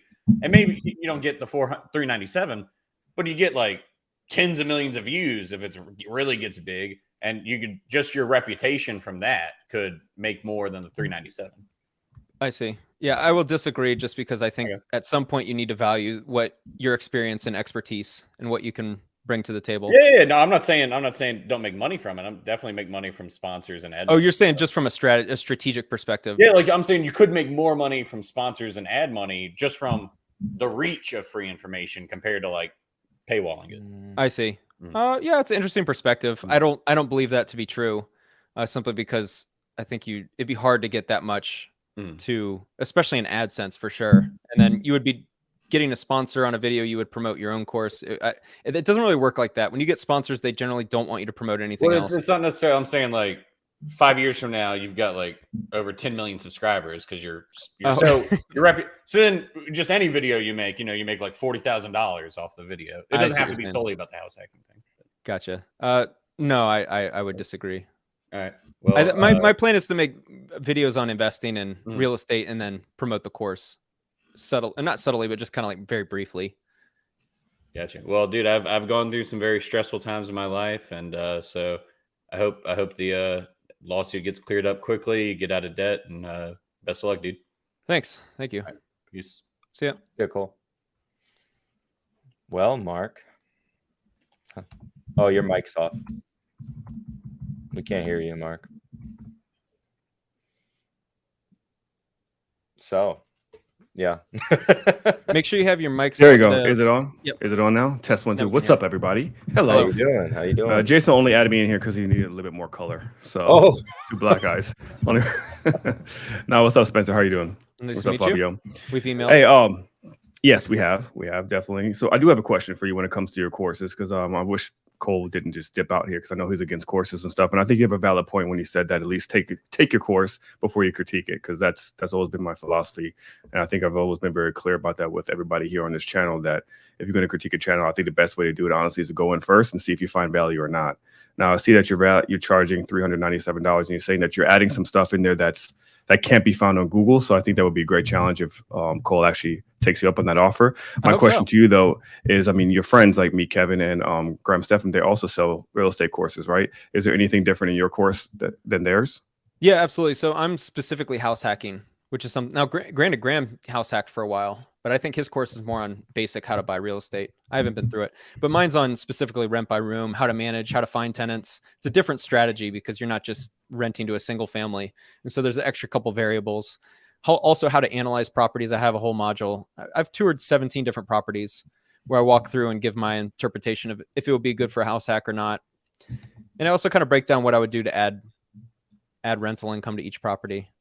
And so it's just a different strategy. It's kind of like, what's the difference between options trading and day trading? I mean, my understanding is that they're very different, even though they're within the idea of buying stocks. They are for sure. Yeah. So that's my best answer.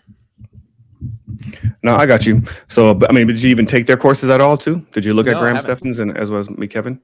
No, I haven't been through them. Have you been through anyone else's course to try to see how do you, like, what value can you add over other people's? No, that's a great question, but no, I have not. Oh, okay.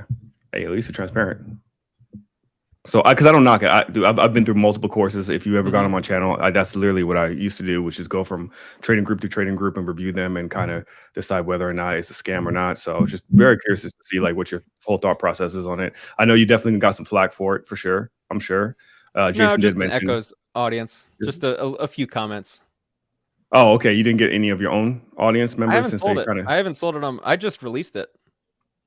And by release, I mean, I published it. I didn't even tell anyone, except I went on a friend's podcast to get like 100 views. Then all of a sudden I saw Echoes made a video. I was like, all right, well, it's out in the public now. Oh, okay. So basically Echoes is the advertiser for you. Got it. Yeah, pretty much. Yeah. No one even knew I had a course. I don't really anticipate selling it on my main channel or really promoting it much. Pull up Cole's comment. Because this is always, me and Cole are friends, but we always have a debate on this. And too bad he's gone. Because like, yeah, you could come back, Cole. Yeah, hey, Jason, why do you have that like that one slot taken for like nobody? It's just your face. That's my mic. That's my mic. That's my mic. It's a long story. Setup. Oh, okay. That's my mic. Long I story. strongly disagree with the idea of giving away everything for free. I'm not opposed to free education. Like if you want to give away free education, I see nothing wrong with that. But I think if you have an expertise that's worth paying for, I see absolutely nothing wrong with providing it as a paid option. Did you read that book, $100 Million Deal? By Alex Hormozy? Yes. I have. Good. It's a great book. That's one of the biggest arguments and gripes that I have with a lot of people who sell courses is that they skipped a chapter of value. So again, dude, I mean, you're not charging a lot, so I have nothing against you in the course. Plus, I didn't take it, so I can't really judge it. But I mean, was it $397? You said? Yeah, to me, I'll that's give it not to you that for bad. free if you want it. If you want to see through it, if you want to review it or something, it's totally cool. I mean, I'd love feedback. Shit, if there's any good feedback, I'd love to hear any. But I'm super proud of it. I think I put a lot of effort into it. I'm very confident you won't be able to find most of it on Google, just because most of what I teach isn't about like the act of buying real estate. It's about how to manage house hacks, which is still not really talked about. The only people who talk about house hacks is very, very surface level. It's just the concept of, dude, just buy, if you see the TikToks, just buy a house and rent by the room and you can live for free. It's like they kind of skip all the details in that. Yeah, just get roommates and never have problems. You know, they kind of forget the steps of like, how do you evaluate a good tenant? How do you manage them? What happens when there's a problem? Yeah, no, I got you. And honestly, I was trying to come on here because I wanted to get into it with Kid Freshie. That was I had a few things to say, but everyone kind of dipped out before I got on. So yeah, no, I mean, I think there should be a rule. There should be a rule. If you don't even show your face and you're a troll, why even give you the time to even talk? That's just my personal opinion. I think if you're gonna be able to talk shit online, at least show your face. Yeah, a lot of anonymous commenters too. A lot of people I actually agree with you. I actually agree with you, and I said that to his face when he was on here. I mean, the reason why we brought him on is because I mean it's better to get him on than not, because I know strong man have been going at it. But yeah, it's hard for me to respect anybody that comes on camera and has a legit criticism and won't even show their face. I do agree with that. Yeah, because I don't know the guy. I'm just saying, just from like this, listening to the conversation a little bit, because I was driving back home when I was, listening to your stream and stuff. It's just a lot. I just find it weird. You don't show your face. You're harassing Strawman, who is a certified licensed person. You can actually look him up. We have no idea who you are. You say you work for some top 4 firms. You didn't mention what you did. He already exposed himself. Oh, he did. Okay, so I must have mixed that. Okay, so Bridgewater. But what do you do for Bridgewater? You don't know. But didn't he also say that he's super rich or something? And that's another red flag. I hate people that always like throw money in the face. Like, I make more money than you. I mean, do you really? Like, you don't even show your face. How do you even know who? I don't know who your real name is. I don't know if you have any licenses. You could be a janitor or maybe a receptionist at Bridgewater. How do we know? So if you're gonna come and argue, at least show your face. Like me and Gil, we got into it before. At least Gil shows his face. You know what I mean? Like at least Gil came on and showed his face. Link, more blood must be spilt today. All right, I'll be on his side. Spencer, thank you for the $2 donation, Jamal Stevenson. Fabio likes this shit. Like right now, in this time of my life, I live for this. Hold on, before we get Kid Freshie on, I gotta go ahead and shout out my blood brother. This is actually my real brother right here. So shout out to him. Whoa, way to his just name, completely dox it. Oh yeah, I'm doxing the heck out of him. This isn't his real name, by the way, but shout out to him. He knows all right, can you and say thank you for the name? $1 for the $2 donation, brother. All right. We'll see if Kid Freshie's here. Hey. Hello, Kid Freshie. Hey, hi. So yeah, questions for you, man. Why don't you show your face? Because tomorrow morning I'll have a thumbnail on Strongman's channel with a dick in my face. So you're essentially a troll. That's part of it. If you come on and you talk about somebody, I mean, that's the risk you run. Like that's how it goes. I don't think he'll do that, but I mean, he might put it in the thumbnail, but I don't know. I mean, he absolutely would do it. I mean, because I heard your whole conversation. Right. You're harassing Strongman and stuff like that, and like you have an issue with him I'm not harassing him. I'm calling him out for selling a course, right? Or service of $75 for a PC. For taking people's money to teach them something that he knows doesn't work. Which is to be smart about financial literacy, to No. invest into index funds, to be able to read a balance sheet. No. To pick stocks to beat the index. But didn't he say he did not? Right? Did I miss something? Because I know I missed some of the conversation. No, he did. He say that that's what he offers.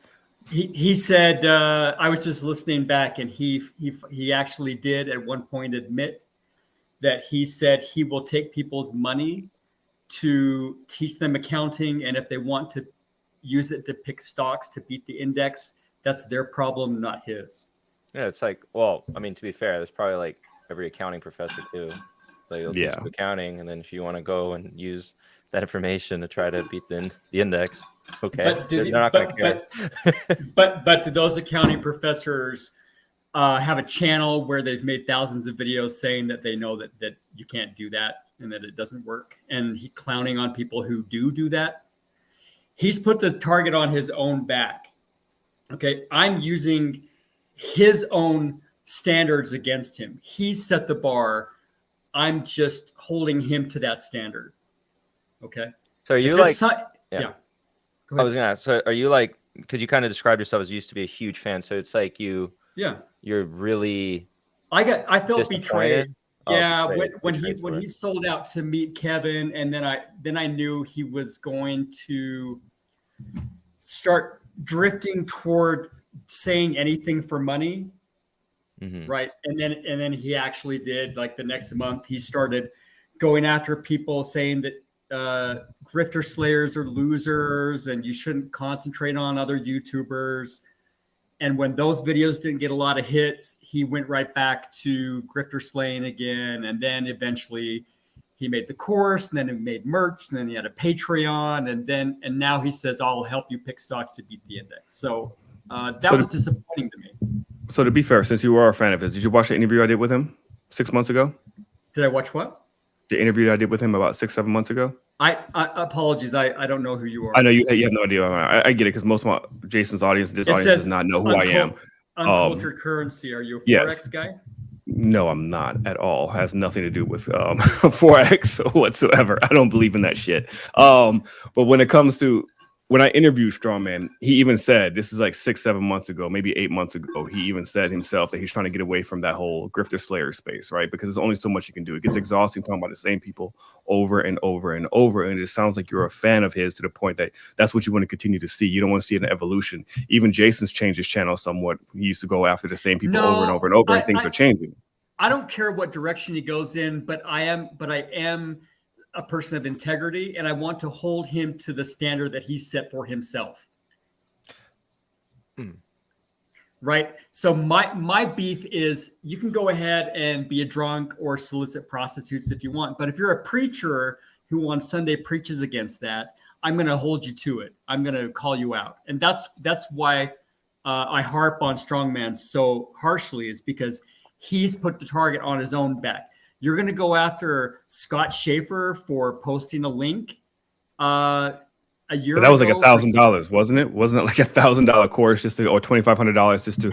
Are you telling me Strongman wouldn't post a link for a few $1,000s? He absolutely would. I feel like I'm defending this guy. Where is he? But I think in this case, he posted Robinhood links. He posted Robinhood links back in the day. He never talks about that. He absolutely did. I remember actually seeing someone else talk to him about that. Right? Am I right, Jason or Fabio? I mean, you guys are really close. Okay, so why is he going after people doing the same damn thing? That's the problem I have with him. Go be a grifter. Don't say you believe in the EMH and then start valuing stocks. Okay, just go full grifter. Just say, I'm gonna value stocks and I'm gonna sell out and I'm gonna do that. Fine, I'll leave you alone. But as long as he keeps going after people for doing things like this, I'm gonna hold him to it. I think that's fair. And yes, I'm super disappointed. It's just really, really sad to see this guy fall from grace like that. I thought he was the real deal.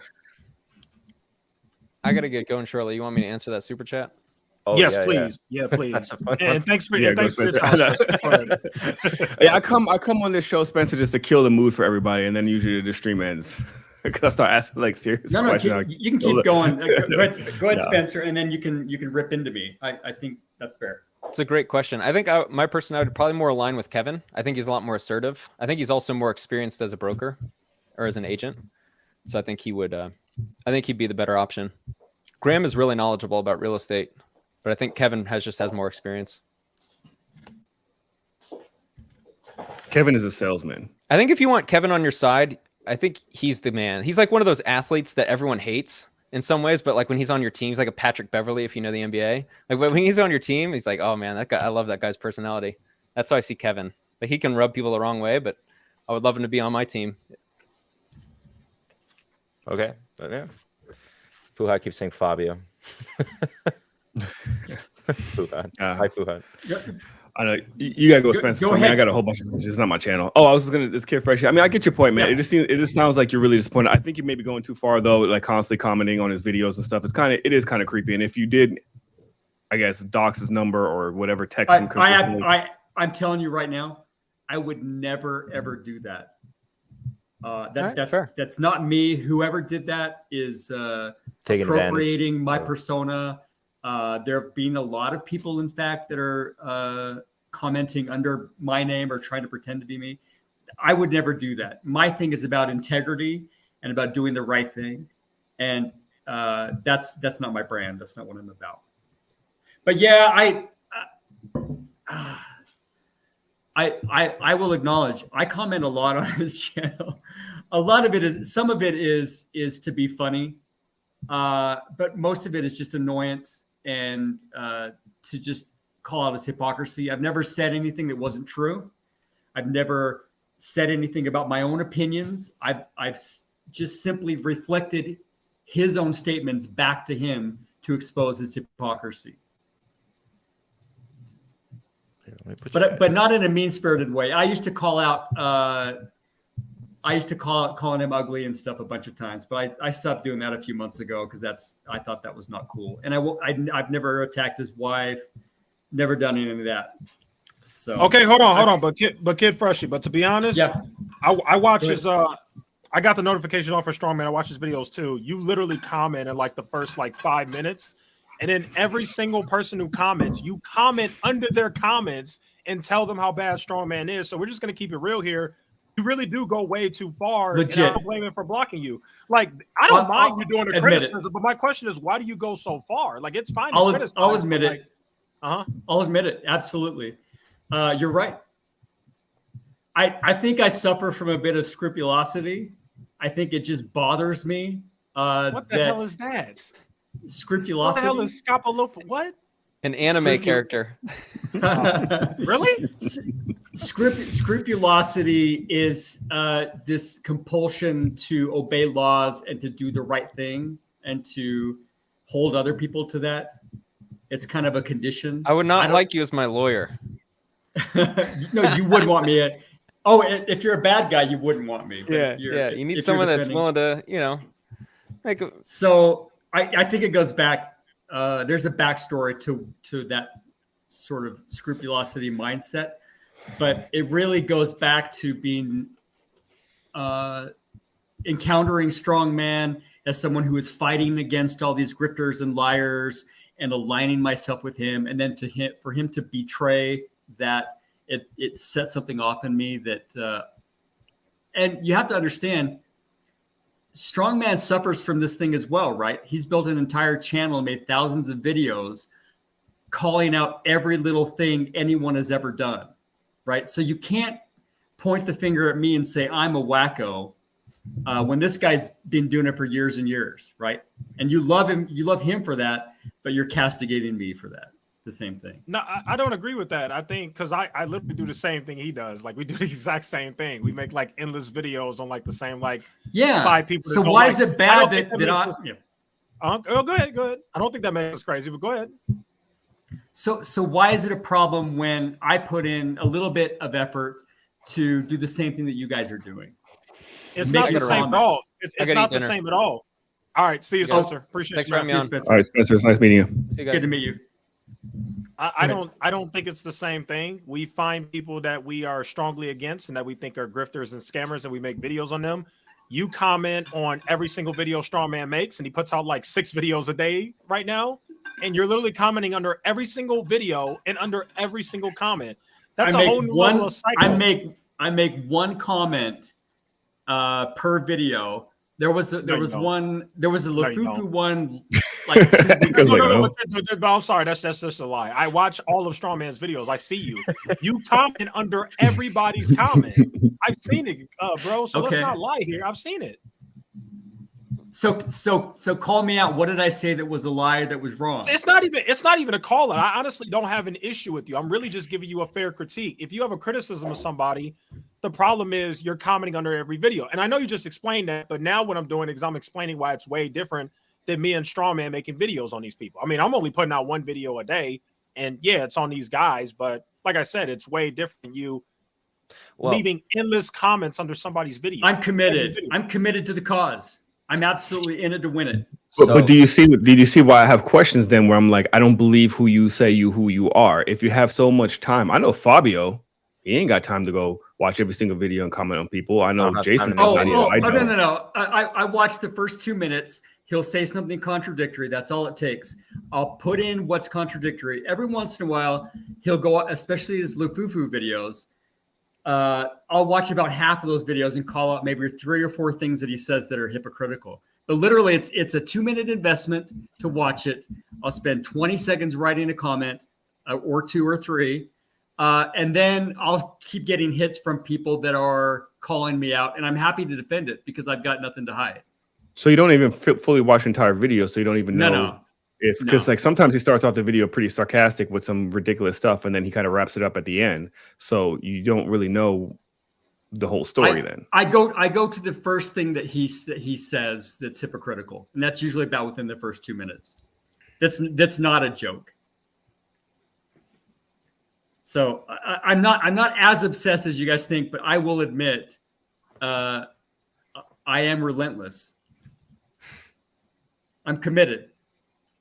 But I think it's a good cause because I do find people. I've taken down a lot of his subs. I've taken hundreds of subs for people who've read my comment and said, "Oh, you know what? You're right. he is grifting. He is doing this. He is hypocritical. I have a lot of people who I've steered away from his grift. So I that kind of keeps me going. I feel like I'm doing a service.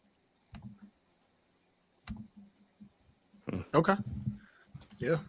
But no, you're right. I will absolutely That's admit how you feel. It's over the top. It's a bit much. And I genuinely don't blame him for blocking me. And I think it's beneficial to us both. I think I've had a lot more free time this week, so it's been kind of nice. Oh, so you acknowledge, yeah, like you said earlier, you already acknowledged that it's like it was a bit of a compulsion. It absolutely, because it's something I believe in. I have integrity. It's something that I feel strongly about, and I'm happy to engage because I know I'm right. It's like masturbation. When you watch porn, you just can't help but touch yourself. Whoa. Just went the other direction there. But okay, so I'm understanding like the story behind you, kid. Fred, I'm just gonna call you kid. Good. Not that you're a kid, but by the way, we got questions before about if you want to share the origin story of your name. Like, I'm actually kind of curious, like, where did Kid Freshie come? Is that like a really old name that you carry from a long time ago? Because from the sounds like you're much further along in your career, etc. So I was a gangster rapper back in the day, and that was my. I used to spit bars. Oh, is it, like actually? No. Oh, okay. It's just random. It's just a random name. Random. Okay, like it. Random chaos. All right, and I think like I guess like the part where everyone else is coming from, who maybe is like taking the counterpoint to you, is like the severity. So like, okay, I'm hearing you out. I'm hearing your point. But at the same time, I can't get past. I don't know. For me, maybe we just think differently, right? In terms of like scale of harm. Someone actually just messaged me this to try to say it, to try to get out there. So I'm representing this person. It's like one lost. Sorry. Sorry, I just saw the super chat up there. Oh yeah, go for the super chat. I'm absolutely not. I've not been diagnosed with scrupulosity. I don't have a diagnosis for that. I'm not claiming to have any sort of condition. So apologies to Jamal, I guess, if you suffer from that. I don't enjoy the attention. It's I get a little panic attack every time somebody responds to me, and I don't like it. So it's been kind of nice being banned. So you also admit it was kind of good for you too, personally. How so? As in, like, you now have more free time, like you said, and maybe it's also relaxed you a little bit, knowing that you don't have that. Yeah. If you've ever seen like a dog on a bone that just is gnawing at it, and if it gets taken away, then there's not that tension there. So personally, out of sight, out of mind from now on. If he's not going to let me back in, that's fine. I'm fine with it. Okay, well, I mean, maybe it's good for both of you then. Yeah. I hope someone takes up the cause and calls him out, because this just gives him license to bully other people and continue to grift and have nobody call him out for it. But it sounds like you have an issue with anybody who, like, if Jason or Fabio or Cole or if any of those people end up selling courses, or what I'm saying, if they end up selling some sort of service, you will have an issue. Not at all. Commenting underneath their pages. Not at all. Because they're not going after people who are doing that thing. It's the hypocrisy that's the point. If Fabio thinks he can beat the market and he's investing his own money in stocks he talks about, which I think you are, then I've got no problem with that, because I think you have skin in the game. But if it's a grifter slayer who's grifting, absolutely I'm going to call them out on that. I just hate hypocrisy. I don't necessarily hate stock pickers. I think that you play that game at your own risk. But if you call people out like Chris Norland or Scott Schaefer and act all holier than thou, but you're doing the same damn thing, I'm going to absolutely go after you because you've set the target on your back. Okay. So, but it's not like we can't have criticisms, right? About me? No. I'm saying for like Jeremy, for example, criticizing Jeremy. Yet for myself, I pick individual stocks, but I'll criticize Jeremy's methodologies, right? That's completely fair, I feel. But this is a tough one because nobody went after Tattooed Chef and Jeremy harder than I did on Yahoo. If you go through Yahoo or Stock Twits, I'm all over the place on there calling him out and clowning on him. You have a lot of free time. I work from home. I've got a computer stuck in my face all the time, so I get bored easy and I can shift back and forth. But this is tricky because I look at Lufufu and I think, okay, he's got his own money in the game. He's losing money. He's not promised. Actually, he did. If I'm going to criticize Lufufu, it's because he did promise 30% returns. Yeah, I was about to say. So absolutely. Okay. So absolutely you can do that. But when he's in most of his videos, he's just talking about what he likes about the stock, and he's completely wrong about most stuff, but he's investing his own money. And if people want to follow that, it's kind of buyer beware, caveat emptor. So I can't fault him for having misled all these viewers because I think there's some responsibility there. But yes, when it comes to selling a course promising 30%, I think that's when you get into problems. Yeah. And like one of the other criticism that you could levy is that the vast majority of his wealth was generated not from the thing he's claiming to be, good at. Right. Mm-hmm. So it's kind of like a joke I sometimes say. It's like, imagine a finance YouTuber, which I still cringe to this day. I don't like to be called that whatsoever. And I'm small enough that I can say I'm not. And just like imagine one that just makes actual money from their investments. Because I think all the big ones, maybe not Graham. Graham's probably the only one. Graham's the only exception, I think. Yeah, that has made money from their investments over that long period of time. Well, at least from there. Mm-hmm. Well, this is absolutely the way of scammers, right? If you look at guys like Felix and Friends is one of the worst, like a technical analysis guy. Oh yeah. If you're teaching a course, it means that you're not making money from what you're teaching. Mm-hmm. Mm. Right? I don't, Fabio, do you have a course? No. Okay. I'll tell you this. I tried, but I lost track of time to make a free one. I think I only have 1 or 2 episodes up, but it's mainly just, I forget what episode. It's been so long since I made it because literally I don't have time. But I still am committed, and I have that promise to everyone that eventually those episodes will accumulate on YouTube. So yeah, technically, if you count that, that's a course, but it's not. No, come on, Fabio. You need to be real. Come on, man. You're a grifter too. $4 for your stock club. Don't lie. Oh yeah. So there is the Discord, which was originally started off as like a support. And then those who are like the OG members know this. And I started to like do extra things, like we do a Sunday call, which is basically like extra content. So think of like they've been as long as like 6 hours, 3 hours, but it's not a course. I don't count that as a course. And it's basically members in there of different backgrounds. Some of them like absolutely insane backgrounds. And I have no idea. Like, I don't know how lucky I was to attract them to the channel. But it is wild. So that's kind of like the thing, but it's not a course. So I don't have a course. Here's a legitimate way to be a YouTube finance guy and be legitimate. And I'm surprised that Strongman hasn't done this yet. I don't think he has the IQ to actually go there.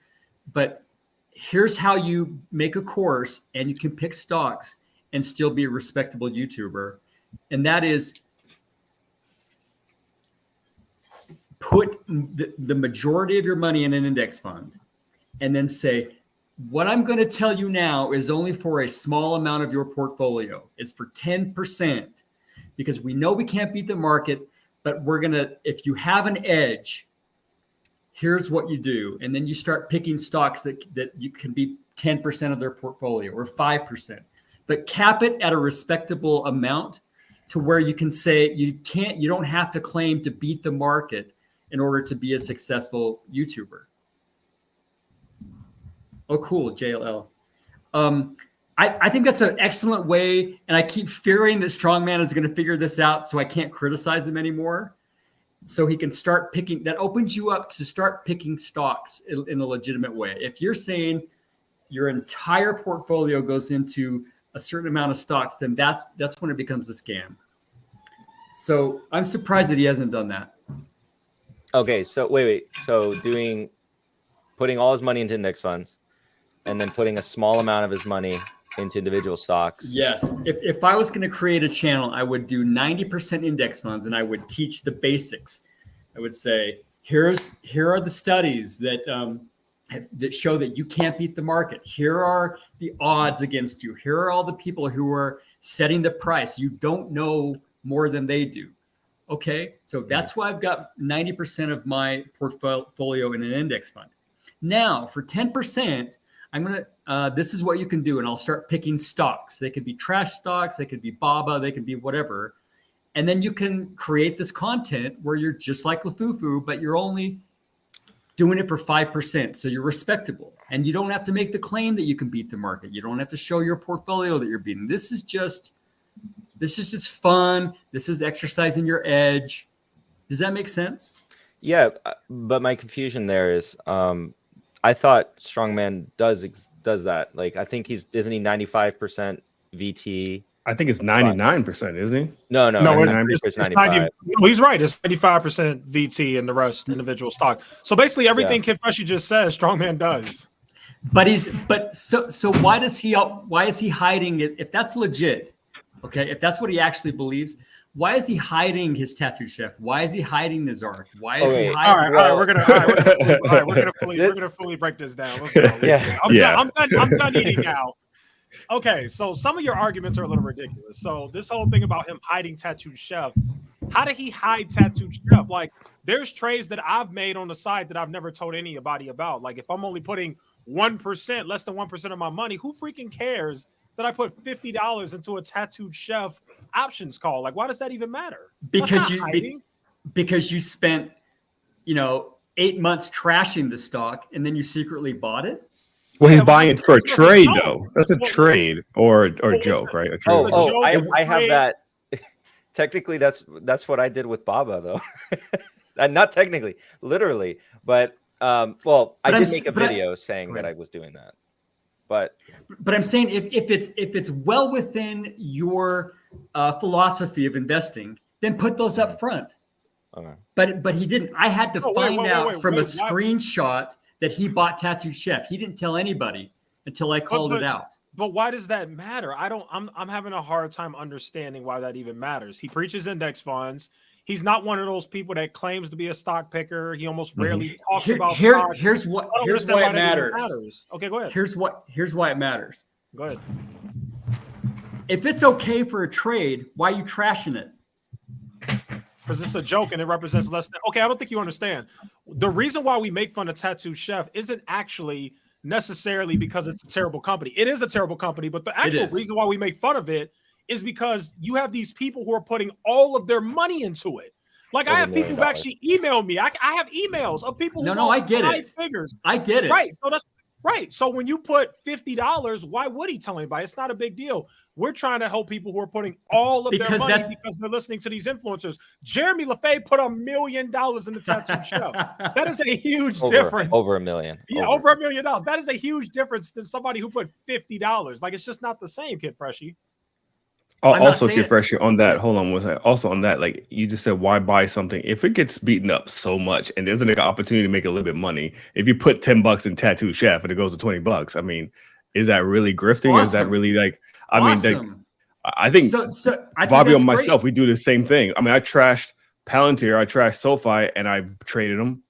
Cool. Same So why thing. doesn't Strongman make a video about, hey, I'm going to do this trade with Tattooed Chef because this is totally within my philosophy. It's just 5%. I'm going to do this thing, but he doesn't do that. But why Instead, does that matter? I don't think anybody cares. Like, nobody really cares. What do you mean? Nobody cares about the fact that he bought a $50 options call on Tattoo Chef except for you. Literally nobody cares. Like, they care. It's not meaningful. Go ahead. They care because he trashed the stock. Do you understand? He's saying under no circumstances should you buy Tattooed Chef. And it's such a shitty company. Here's why. Look at this clown. He bought Tattooed Chef. What he's doing is he's being hyperbolic. He should say, look, you shouldn't put all your money into Tattooed Chef. But look, I put in a few. It's totally fine to trade it. If you're running if he did call options on it, do a video on call options. If that's legitimate investing, if that's within Strongman's purview, go ahead and make a video of it. But he doesn't. And I'm asking, why doesn't he do that if it's legitimate? I he's think doing it because he's being shady as fuck. I think that maybe a lot of people are seeing the scale of it, right? And it's the principle. Go ahead. Yeah, and you're seeing if he can break it down and say Tattooed Chef is an okay stock, depending on how much you put into it and the timing, then make that video. But he's not doing that. He's making a video that says Tattooed Chef is a shitty stock and look at these clowns who buy it, and he's making no allowances for anybody who's trading it. That's the problem I have with it. Well, technically speaking, couldn't anyone make that argument nearly about any stock? Well, because like, for example, my whole beef with a lot of these Chinese stocks, like Baba, for example. Let's talk about Baba because that's the most popular one from retail. Is that I don't personally believe, is my opinion, that they are properly valued for the true risk at hand. But okay, let's say I did make videos saying, okay, I'm doing this trade, etc., and I would talk about it. But if I didn't do that, would I run afoul of that principle? I think the problem is that you're not holding yourself up as some sort of arbiter. So I think the issue is that he is holding himself up a little bit higher than all these people, and I think that's what makes him a target. So you want him to be pure to that standard? No, I want him to hold. I don't care what standard he has. I want him to stick to to the standard that he has. Okay, you don't care what the standard is, just that he has. Just be true to that standard, and I'm just calling out as hypocrisy. Okay. So don't trash a stock and then say that you should never own the stock when you actually believe it's okay to trade a stock. It's okay to trade options. Everything that he rails against, he is doing secretly behind the scenes. So bring that up front and say, I'm being hyperbolic about Tattooed Chef. There are times when it makes sense to trade it. Ooh, I have a good question. Yeah.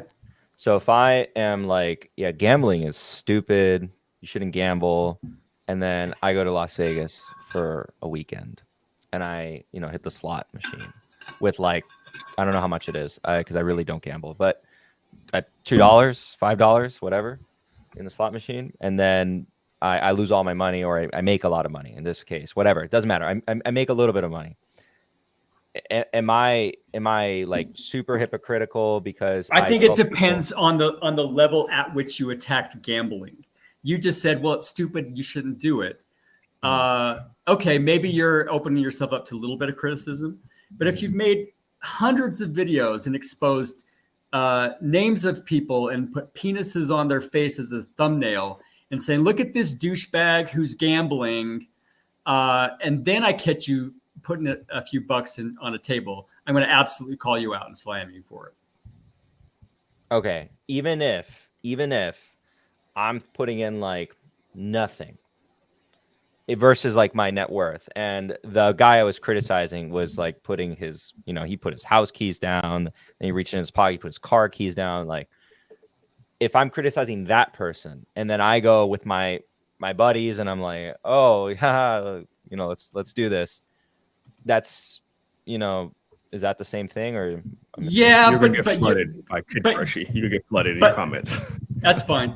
But the problem is that in your example, Fabio, is that you're going after the person, whereas Weak Man is going after the principle, and he chooses each week what person he's going to go after as an example of why you shouldn't gamble. Right. Okay. So like, so he's based it on a principle himself. Gambling is bad. And here's an example of this guy who's gambled. And then next week, here's another example. It's not just I'm going after this guy, and by the way, he gambles, which is a nasty habit. He's put the target on his back saying gambling is bad, and anybody who does it is a massive hip loser. And then if you gamble, then it's fair game. So then for him, picking stocks is the gambling in this case. I mean, right? you tell me. Do you watch his videos? Yeah, I watch his videos. So picking stocks. So what are the in Strongman's world? What are the worst things you can do? Well, here's like where I was going to get to, right? Because in practice, he does put, from, I don't know, rough math that I've seen, and he's shown the brokerage accounts, 5% seems to be going to individual stocks, 95% into index funds. So if maybe, like, let's say you found it was the reverse, that in fact he's 50% individual stocks and 50% index, I could see that, because then that's like me saying gambling is dumb. Look at that guy, he's a gambler. Look at that guy, he's a gambler. Look at that guy, he's a gambler. All these guys are morons because they're all gambling. No, I'm with you. I follow you know. completely. Yeah. Okay. Yeah. We're talking about how something's relative, but the problem is that he goes after. He doesn't make those allowances in his videos. And his videos are very hyperbolic.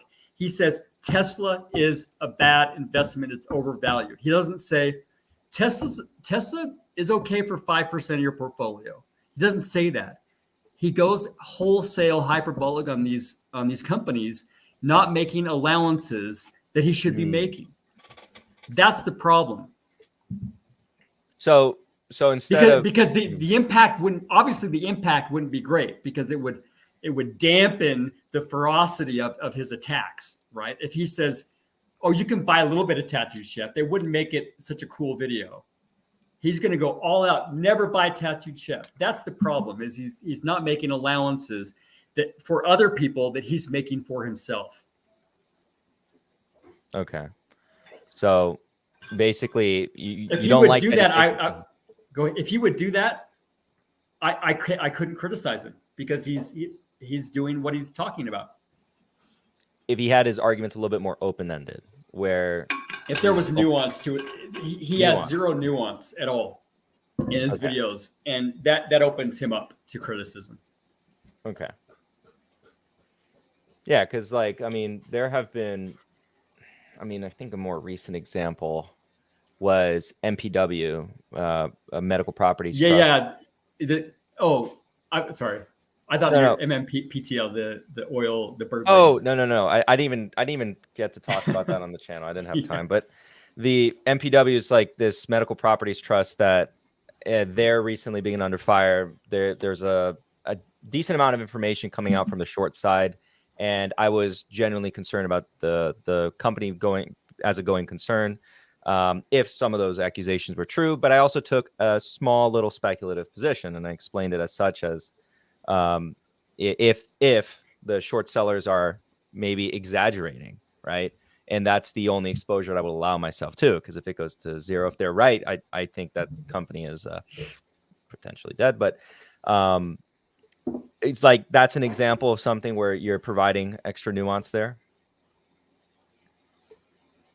I'm not sure I follow. You are short this company? No, I'm not short. You took a small long position. Because you think that the shorters are exaggerating their position. No, because it's a speculation. So I have two sides of my portfolio. I have like my ones that I think are, for my own opinion, good investments, long-term, etc. And then I have ones that I'm kind of just throwing into Like I do believe that there's a reason why I can make money, but it's not enough conviction to go into like what I categorize as like my actual investments. It is an investment, but it's for, that. Okay. So like Alibaba is in there. works. And then the question is that acceptable as is that nuanced enough? Like, is that what you're looking no. for a strong man to do? Is my question. I'm looking for him to acknowledge what he actually believes. Test. Okay. Hi, Yeah, Cole. we can hear you, Cole. Okay. Well, okay. Dicks. All right. Okay. I think, but I genuinely do think, because would you agree that if you want to know how someone really believes, you look at, okay, where are they putting their money? Not where they say they're doing, but you look, where are they putting their money? Right? Like if I was like, okay, Mark here, he's like, oh, I really think, gambling's like really stupid, to go with that example. And then we find out that Mark goes every paycheck into the casino. He must not think it's that stupid. I don't think there's any issue with that. Well, okay. Caveat, he's not an addict. He's like literally believes that he will become very wealthy doing this, right? If somebody says like, hey, you should go to the gym every day, eat 200 grams of protein, lots of fruits and vegetables, and then like they go eat at McDonald's every day. No, I Cole, think that's good advice. Cole, but if you go after people who are explicitly not doing that and you mock them and you say they're losers, look at me, I go to the gym every day, and you're mocking people, I think that opens you up to criticism when you don't go. Okay. Maybe I misunderstood. I just heard the part about somebody says gambling's bad, but then they go gamble. I really liked his priest example. I think his priest example made the most. Oh, like if they say it's a sin to fuck kids, but then they. Jeez. Okay, Cole, please be careful. That's the thing. Is strongman is proselytizing index fund investing, and when he violates that, I think that holds him to a higher standard. And I think I'm simply just calling him out on that. But I think you're just this is 2 hours? I think you're just misrepresenting what he's saying. How so? I'll absolutely acknowledge it.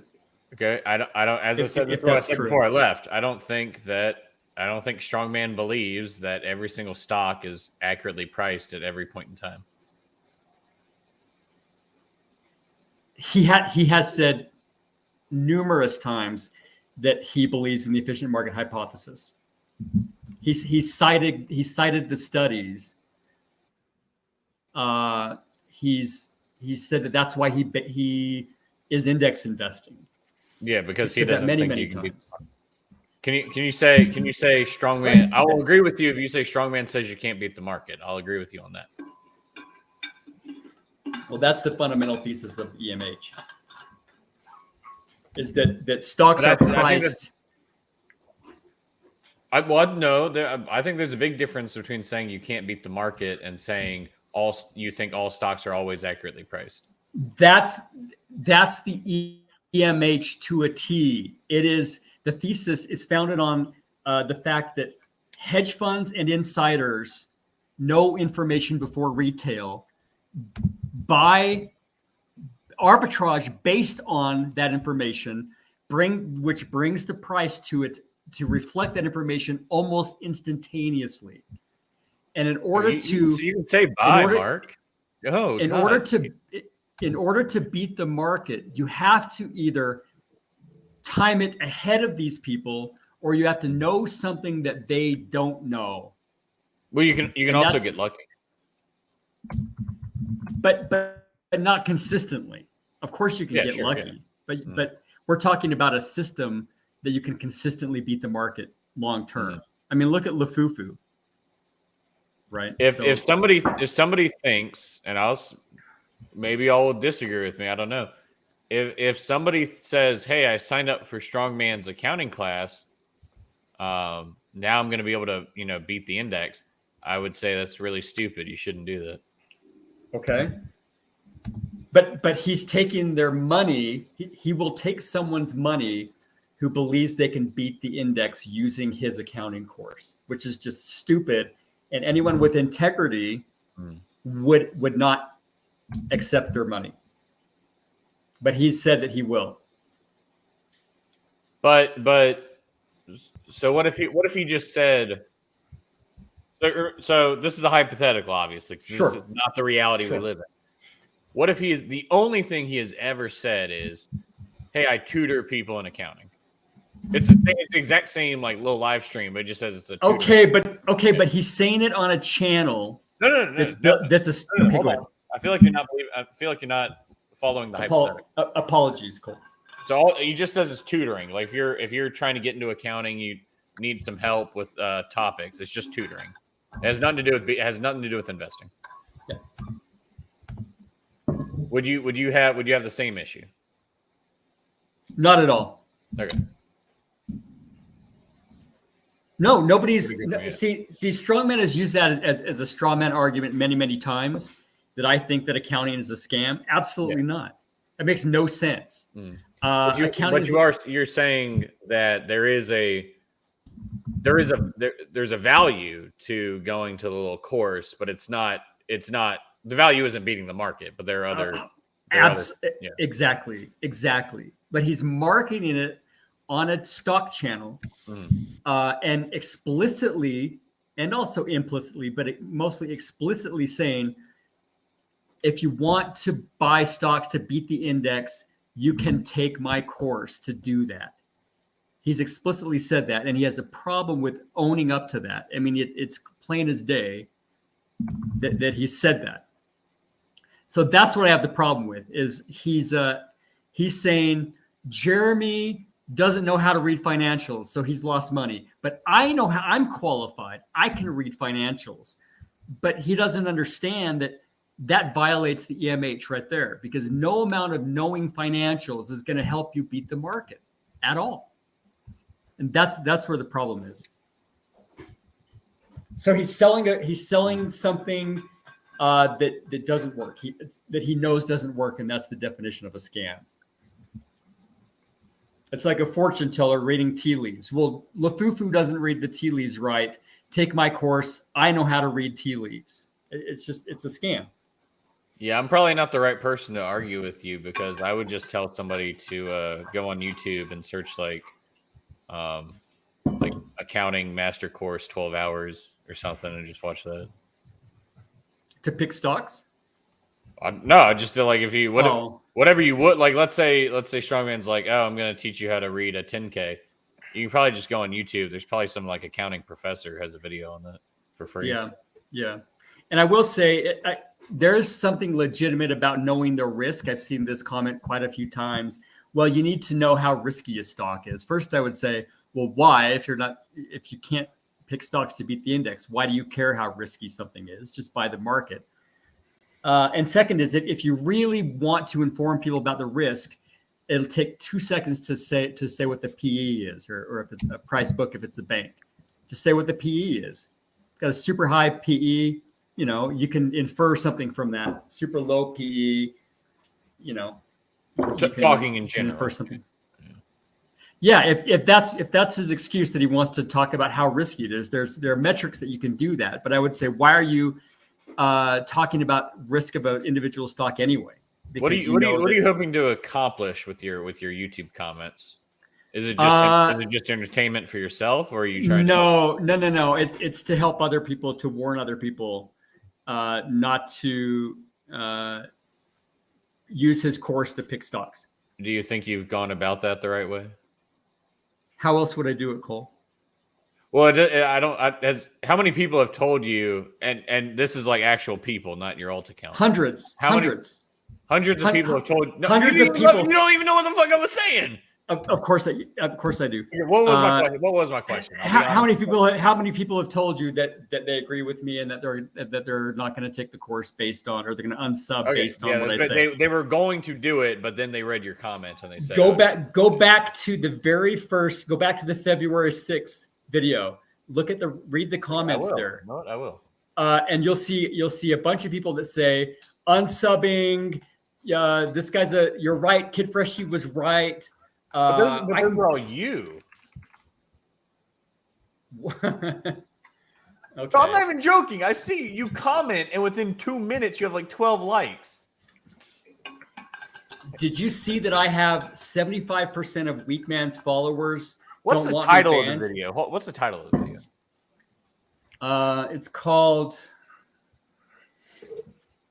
I don't know. Something about a course. I don't remember. Yeah, so February but 6th. 12 I've got seconds in. 22 seconds. I've got overwhelming support Don't know from. the fucking title. You know? Okay. I'm just trying to. I get.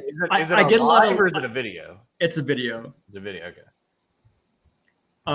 I get a lot of likes because I've got overwhelming support from his subscribers. I don't know if you saw the poll, but 75% of people didn't want me banned. And all of those comments underneath, 90% of them were like, if you ban, I'm going to unsub. This is not cool. Free Kid Freshie, justice for Kid Freshie. I get a lot of likes because people see what I'm saying and they believe me. Echoes, you got a problem with that? Nah, not at all, man. Come on, bro. I don't know why you said it like that, but yeah, I was just laughing. I forgot why you threw me off when you said that. That's why I get a lot of likes. I don't have a bunch of burner accounts that I like my own comments. Okay. It's. I think I've got it. Fanboys and fangirls assemble. That's it. 101 accounting instruction. Yeah, go to from 10 to 30. No, wait. You said I was supposed to find your comments. Oh, you're finding the comments. Unsub. Oh wait, but you got banned. I got banned. Yeah. So it might be not be there, but you'll see some that call him out and say he's a grifter, and that they're unsubbing. Kid Freshie was right. That kind of stuff. Okay, so do we have anything else? No, Yeah, I appreciate. I'd like to punch Kid Freshie in his fat fucking face. Okay, that's fair. Hey, if I know you did ban me, Cole, too. You blocked me. I think I did. I forget. And which is sad because I watched a couple of your videos and I thought, I'll say this, Cole, Let me check. I've never laughed harder at any video than I did with one of your videos. Which one, Mr. Fake Fan? I'm legit. It was the one where I think it's titled the worst stock channel ever, and it's that lady who Kelly OG. I That's don't know my who it favorite was. video of his. It's the one who literally his best. Is it like the 50-minute one? I don't know. It's the one who absolutely had no idea what they were talking about. It's the dumbest scammer ever. He's talking about It was that's Kelly. Yeah. Dumbest Oh scammer my ever. goodness. Go ahead, Fabio. We know my favorite that's video. his My best favorite video. I keep telling Cole that don't make videos like that. Like that was video gold. is Yeah, let me just do absolute. that. Yeah.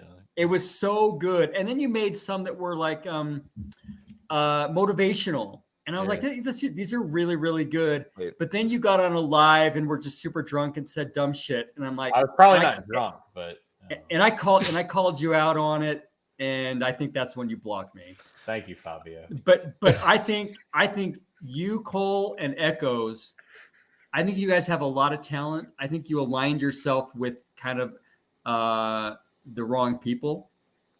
Right? I think you going after Scott Shaper and Norland, those guys, I think that's below you. That's beneath you. I think you guys have a lot of talent. Fabio, I haven't seen any of your videos, so I can't say, but I think you guys should try to reach a little bit higher because I think you're great. I think It is so hard to find the list of people you've banned. I'm just trying to see if I've banned you or not. You did. Yeah, you did. Cole, Well, you go to I'll your unbanning you if I can find it.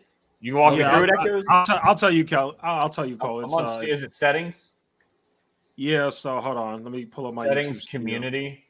Yeah, that's found it. it, That's I found exactly it. Community. Yeah. Yep, that's it. But more of those videos with the dry sense of humor, with the really witty action. I mean, I think you just nailed it. I thought it was just fucking hilarious, and I think you could do that more. Did you watch my Graham Stephan Death Note video? No, because I don't know who Graham Stephan is, so I wouldn't get it. Oh, okay. I just want to interject so that everyone here watching watches Cole's video. Yeah. The dumbest Do a YouTuber shout ever. out. Is that what it's called? Yeah, it's literally a master. You probably search investing with Cole Kelly OG. Yes. Oh, don't worry, I got Go- everybody covered. Go to it right now because it is. It's really good, guys. Docs. I mean, if Kid Freshy's behind it, can get behind it. Look you at know Kid it's good. Freshy. You should be good now. Thanks, bro. I made save. Unless there's like 2 Kid Freshies. There might be. I don't know. That's the one. Yes. That is it. Is that your highest viewed video, Cole?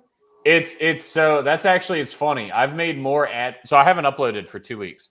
I've made more ad money in the last 4 weeks than I ever have on YouTube, solely from that videos getting like 1,000 views like every week or so. You should do a follow up. And dude, hold on. Let me see the it's that thing also has like a huge amount of let me look at the holy shit. I made $64 on that video. Like all my other I usually make like less than $2 a video or like $2. What's the make more videos like this. Holy shit, dude. Guess what the CPM on that video is? I bet it's really high. It's fucking $20. Yeah. Make more videos like this. What are you doing? I've been pushing you to make these kinds of videos more.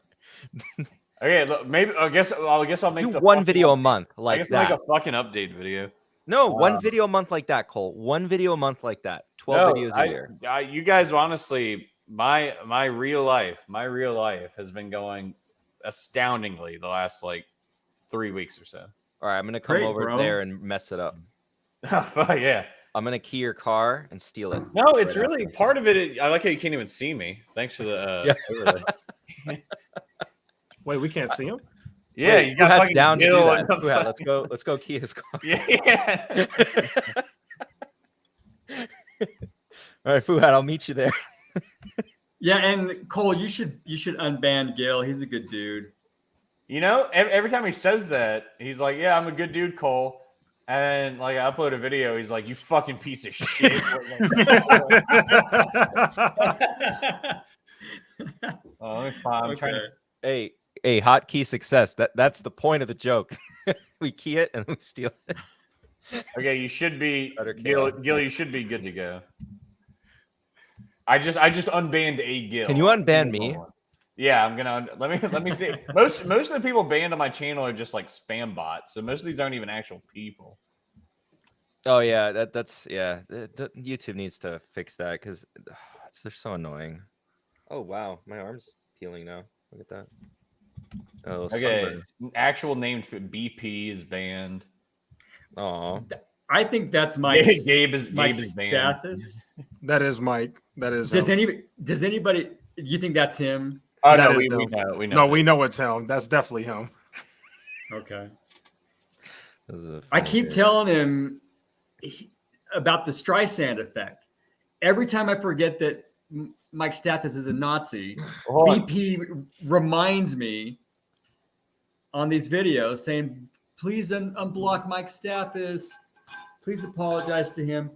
Well, hold on. Streisand. That name sounds kind of Cole. Well, I didn't say anything. Mike Stathis right, boys. just talking about the Streisand effect. All right, Yeah. Kid Freshy, thanks for coming on. All right. Thanks for the invite, guys. Anytime. You need to like do meditation. I think you got issues. I'll try that. You need to like chill out. Yeah. I'm open to that. I think you made it right. If you have a high stress job too, it really does help. Like, you know what you should try? It helped a lot. No, Cole, gosh darn it. Giving them. Yeah. No. So like you kind of mix in exercise too, hot yoga, because hot yoga is it's an exercise, but it's also quite relaxing. And usually the girls have like huge asses. I think this is just a trauma response from. Yeah. Anyway. A trauma. Wait. Hold on. What? It just leaves us with that. No, hint as to why. Turns out strongman's been arguing with a veteran suffering from PTSD. Strongman no. looks like my father. I grew up in a cult. Oh, what? So I didn't wait. Your dad is Jeremy? Okay, whoa. We're gonna make like a documentary here. So you grew up. What? Say that word again one more time, Fabio. Take another swing at that. What? What did I say? Oh, you just like you pause. You said documentary really weird. You like pause and it's like Documentary. oh yeah, that was kind of weird. Anyway, continue. Are you able to say like which one? Like now you got me on this whole no, thing. I don't have- want to get into it, but it's made me quite sensitive to being trusting of people and then having them lie. And so it makes me hypersensitive to calling out bullshit and scrupulous. And I think that's got something to do with it. I think you just described autism. Is that autism? I don't know, maybe. No, but there are forms of autism that make, you can be on the spectrum and like really hyper focus on one thing. Yeah. Like you can be highly functioning. But then again, Strongman does the same thing. He's going after these guys. So he's upset at liars and grifters, right? So I don't see what I'm doing is that much worse than what he's doing. I haven't made a channel, but I don't make tons of videos. I spend a few minutes a day commenting on his videos because it pisses me off. But I don't think it's that much of a problem. But I'm open. If you think I'm high strung and obsessed with it, I'm happy to acknowledge that and back off for sure. I want you. This is serious. This is dead serious. There's no jokes here. Yeah. How do you comment? Do you comment from your phone or from your computer? My computer. Computer. Okay, so that's a little harder than just deleting these. But I don't go on YouTube for 7 days. Like, don't even touch YouTube. I just on like the second day, I want you to notice where your brain is at. Notice how happy you are. I think you're onto something, and I think the being banned thing from Strongman is being very helpful the last couple of days because I know nothing I write is going to be seen, so I haven't even been on it. Was that really you going on everybody's channel asking to like be unbanned, or was that somebody pretending to be you? To be I forget what the comment was, but Echoes and Fabio, he wouldn't go comment on like people's channels, right? Asking like, I've never. No, that was absolutely him. I've never asked to be unbanned. It wasn't asking to be unbanned. Yeah. I simply. He didn't ask that, but yeah, he did. Weak man, know that stalker isn't me. Oh yeah, that was stalker, him. Okay. That stalker's not me. I think that is Stathis. Really interesting behavior. I think that's and. Stathis. Yeah, it wasn't me. But I don't know. And I don't know. I think it might be Strongman, to be honest. No, I think Stathis is the guy. It's absolutely. I think he's not cooking strong, up. man. He's cooking up drama. I think because he wants to ban Kid Freshie, but he knows 75% of his audience doesn't want me banned. So he's got to make something so despicable that everybody's like, oh yeah, you got to ban that guy. No, Kid Freshie. We literally know him. Anything and nobody would he do that? He wouldn't do that. No, he wouldn't. That's what I'm saying. We know him. If he did that, we would easily be able to tell. Like we know immediately. Like we know him pretty well. Like that. That's not him. He would. I'm not going to claim I know him that well. I don't know. Okay. I think I know him well enough to know that he wouldn't do that. And like, well, what I'm saying, Cole, is we don't know him well enough to know like whether he do it. What I'm saying is we know him well enough to know whether that would be him. Like we know his mannerisms, tendencies. We know how he talks. Like we can tell that that's not him on the text message. That's what I'm saying. I feel very confident it's not him. Yeah. Okay. I did call one of the numbers this morning, the one from Asheville, North Carolina. Yeah, fuck off. I do not promote. Yo, Strongman just answered this fake number he created, and he's like, Cole, hey, it's me, Strongman. I don't lie. I literally. I think you're like super confused. I think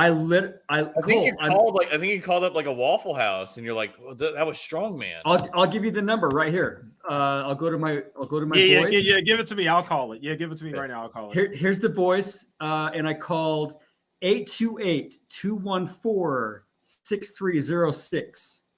Everyone call that number. I really hope Chris answered. I really hope. And somebody, I shit you not, somebody answered, and they went. They sounded like Strongman. They went, Just All make right, it hold weird. on. All right, hold on. Wait, All what? right, hold on. Hold on, I'm about to call right now. Hold on, I'm about to call right now. And there were birds in the background. What kind of birds? Because it's fucking Stathis. Like a parakeet or something. I don't know. Because it's fucking Stathis, and he saw you like. Okay, him. all right. Hold on. Everybody All right, quiet. let's see. I can't believe we're doing this.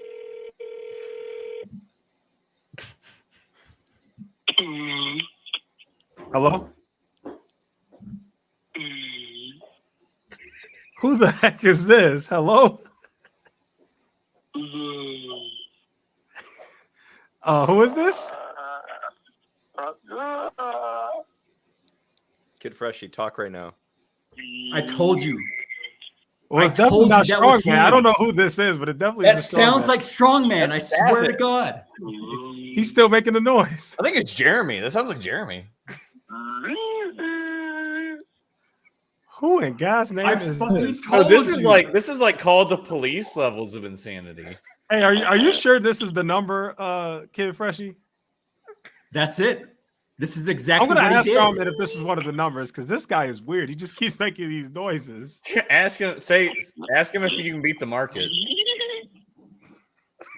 Does that not sound like strongman? No, this doesn't sound anything like him. I'll tell you what this Oh, he sounds hung like. up. I He hung fucking up. told you. I'll tell you what this I sounds told like. This you. sounds like in the Who next the 10 heck minutes. is The next that? 10 minutes, you're gonna see behind my webcam some dude in a jumper and a strongman mask gonna come grab me from behind and drag me off stage. I fucking told you. Okay, That's wait. the number I called. That's the Asheville, But North that didn't sound Carolina. anything like Strongman. Can we That just sounded clarify like how some weird- fucking scary? That's that legitimately abs- terrifying. He went,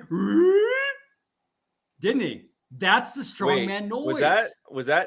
Was it exactly how you heard it, by the way? It was exactly what he Okay, did. so then that's not even like a person who responded. not that's somebody just you can answer. recording.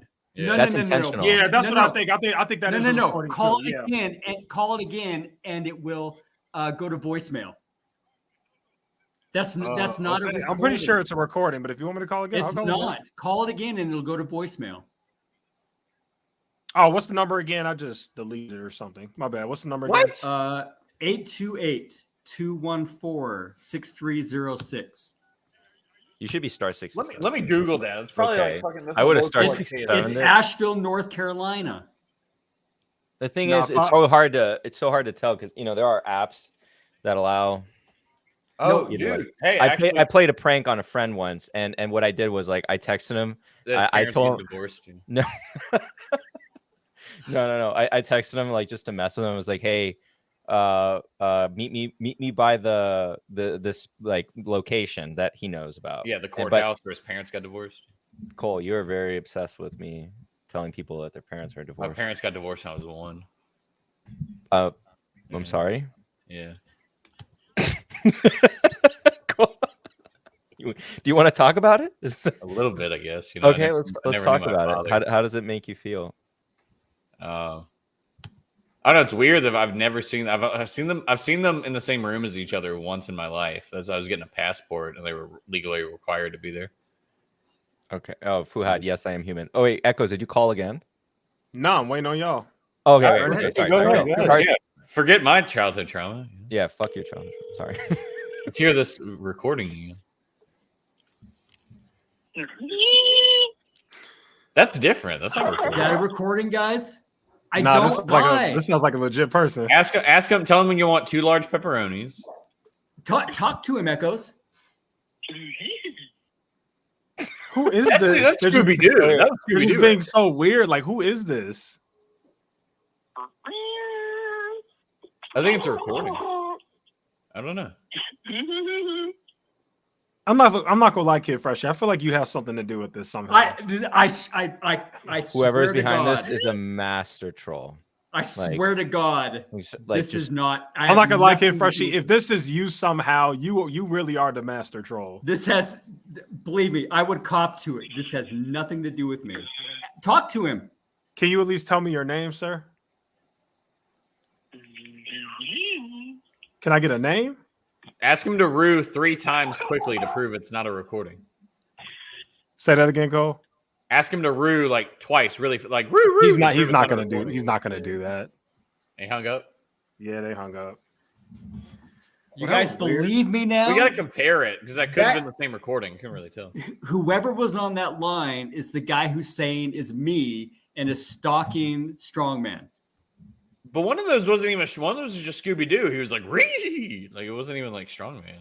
It sounded like, but those are noises he makes, right? Wait, Kid Kind of. Freshie, didn't he have other numbers that like texting him? What about those other numbers? Yeah. So Give me another one. 704 Oh my god. 289 0526. The votes completely like aren't overwhelmingly no, you can't end the stream yet.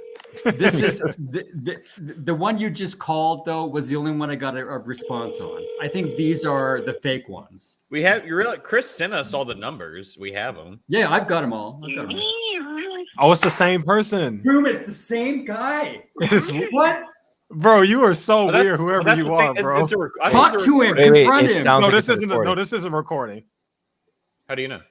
Talk to him. I Talk don't to think him. it's a recording. Hello. Ask him Yo. why he's impersonating me. Why are you impersonating Kid Freshie?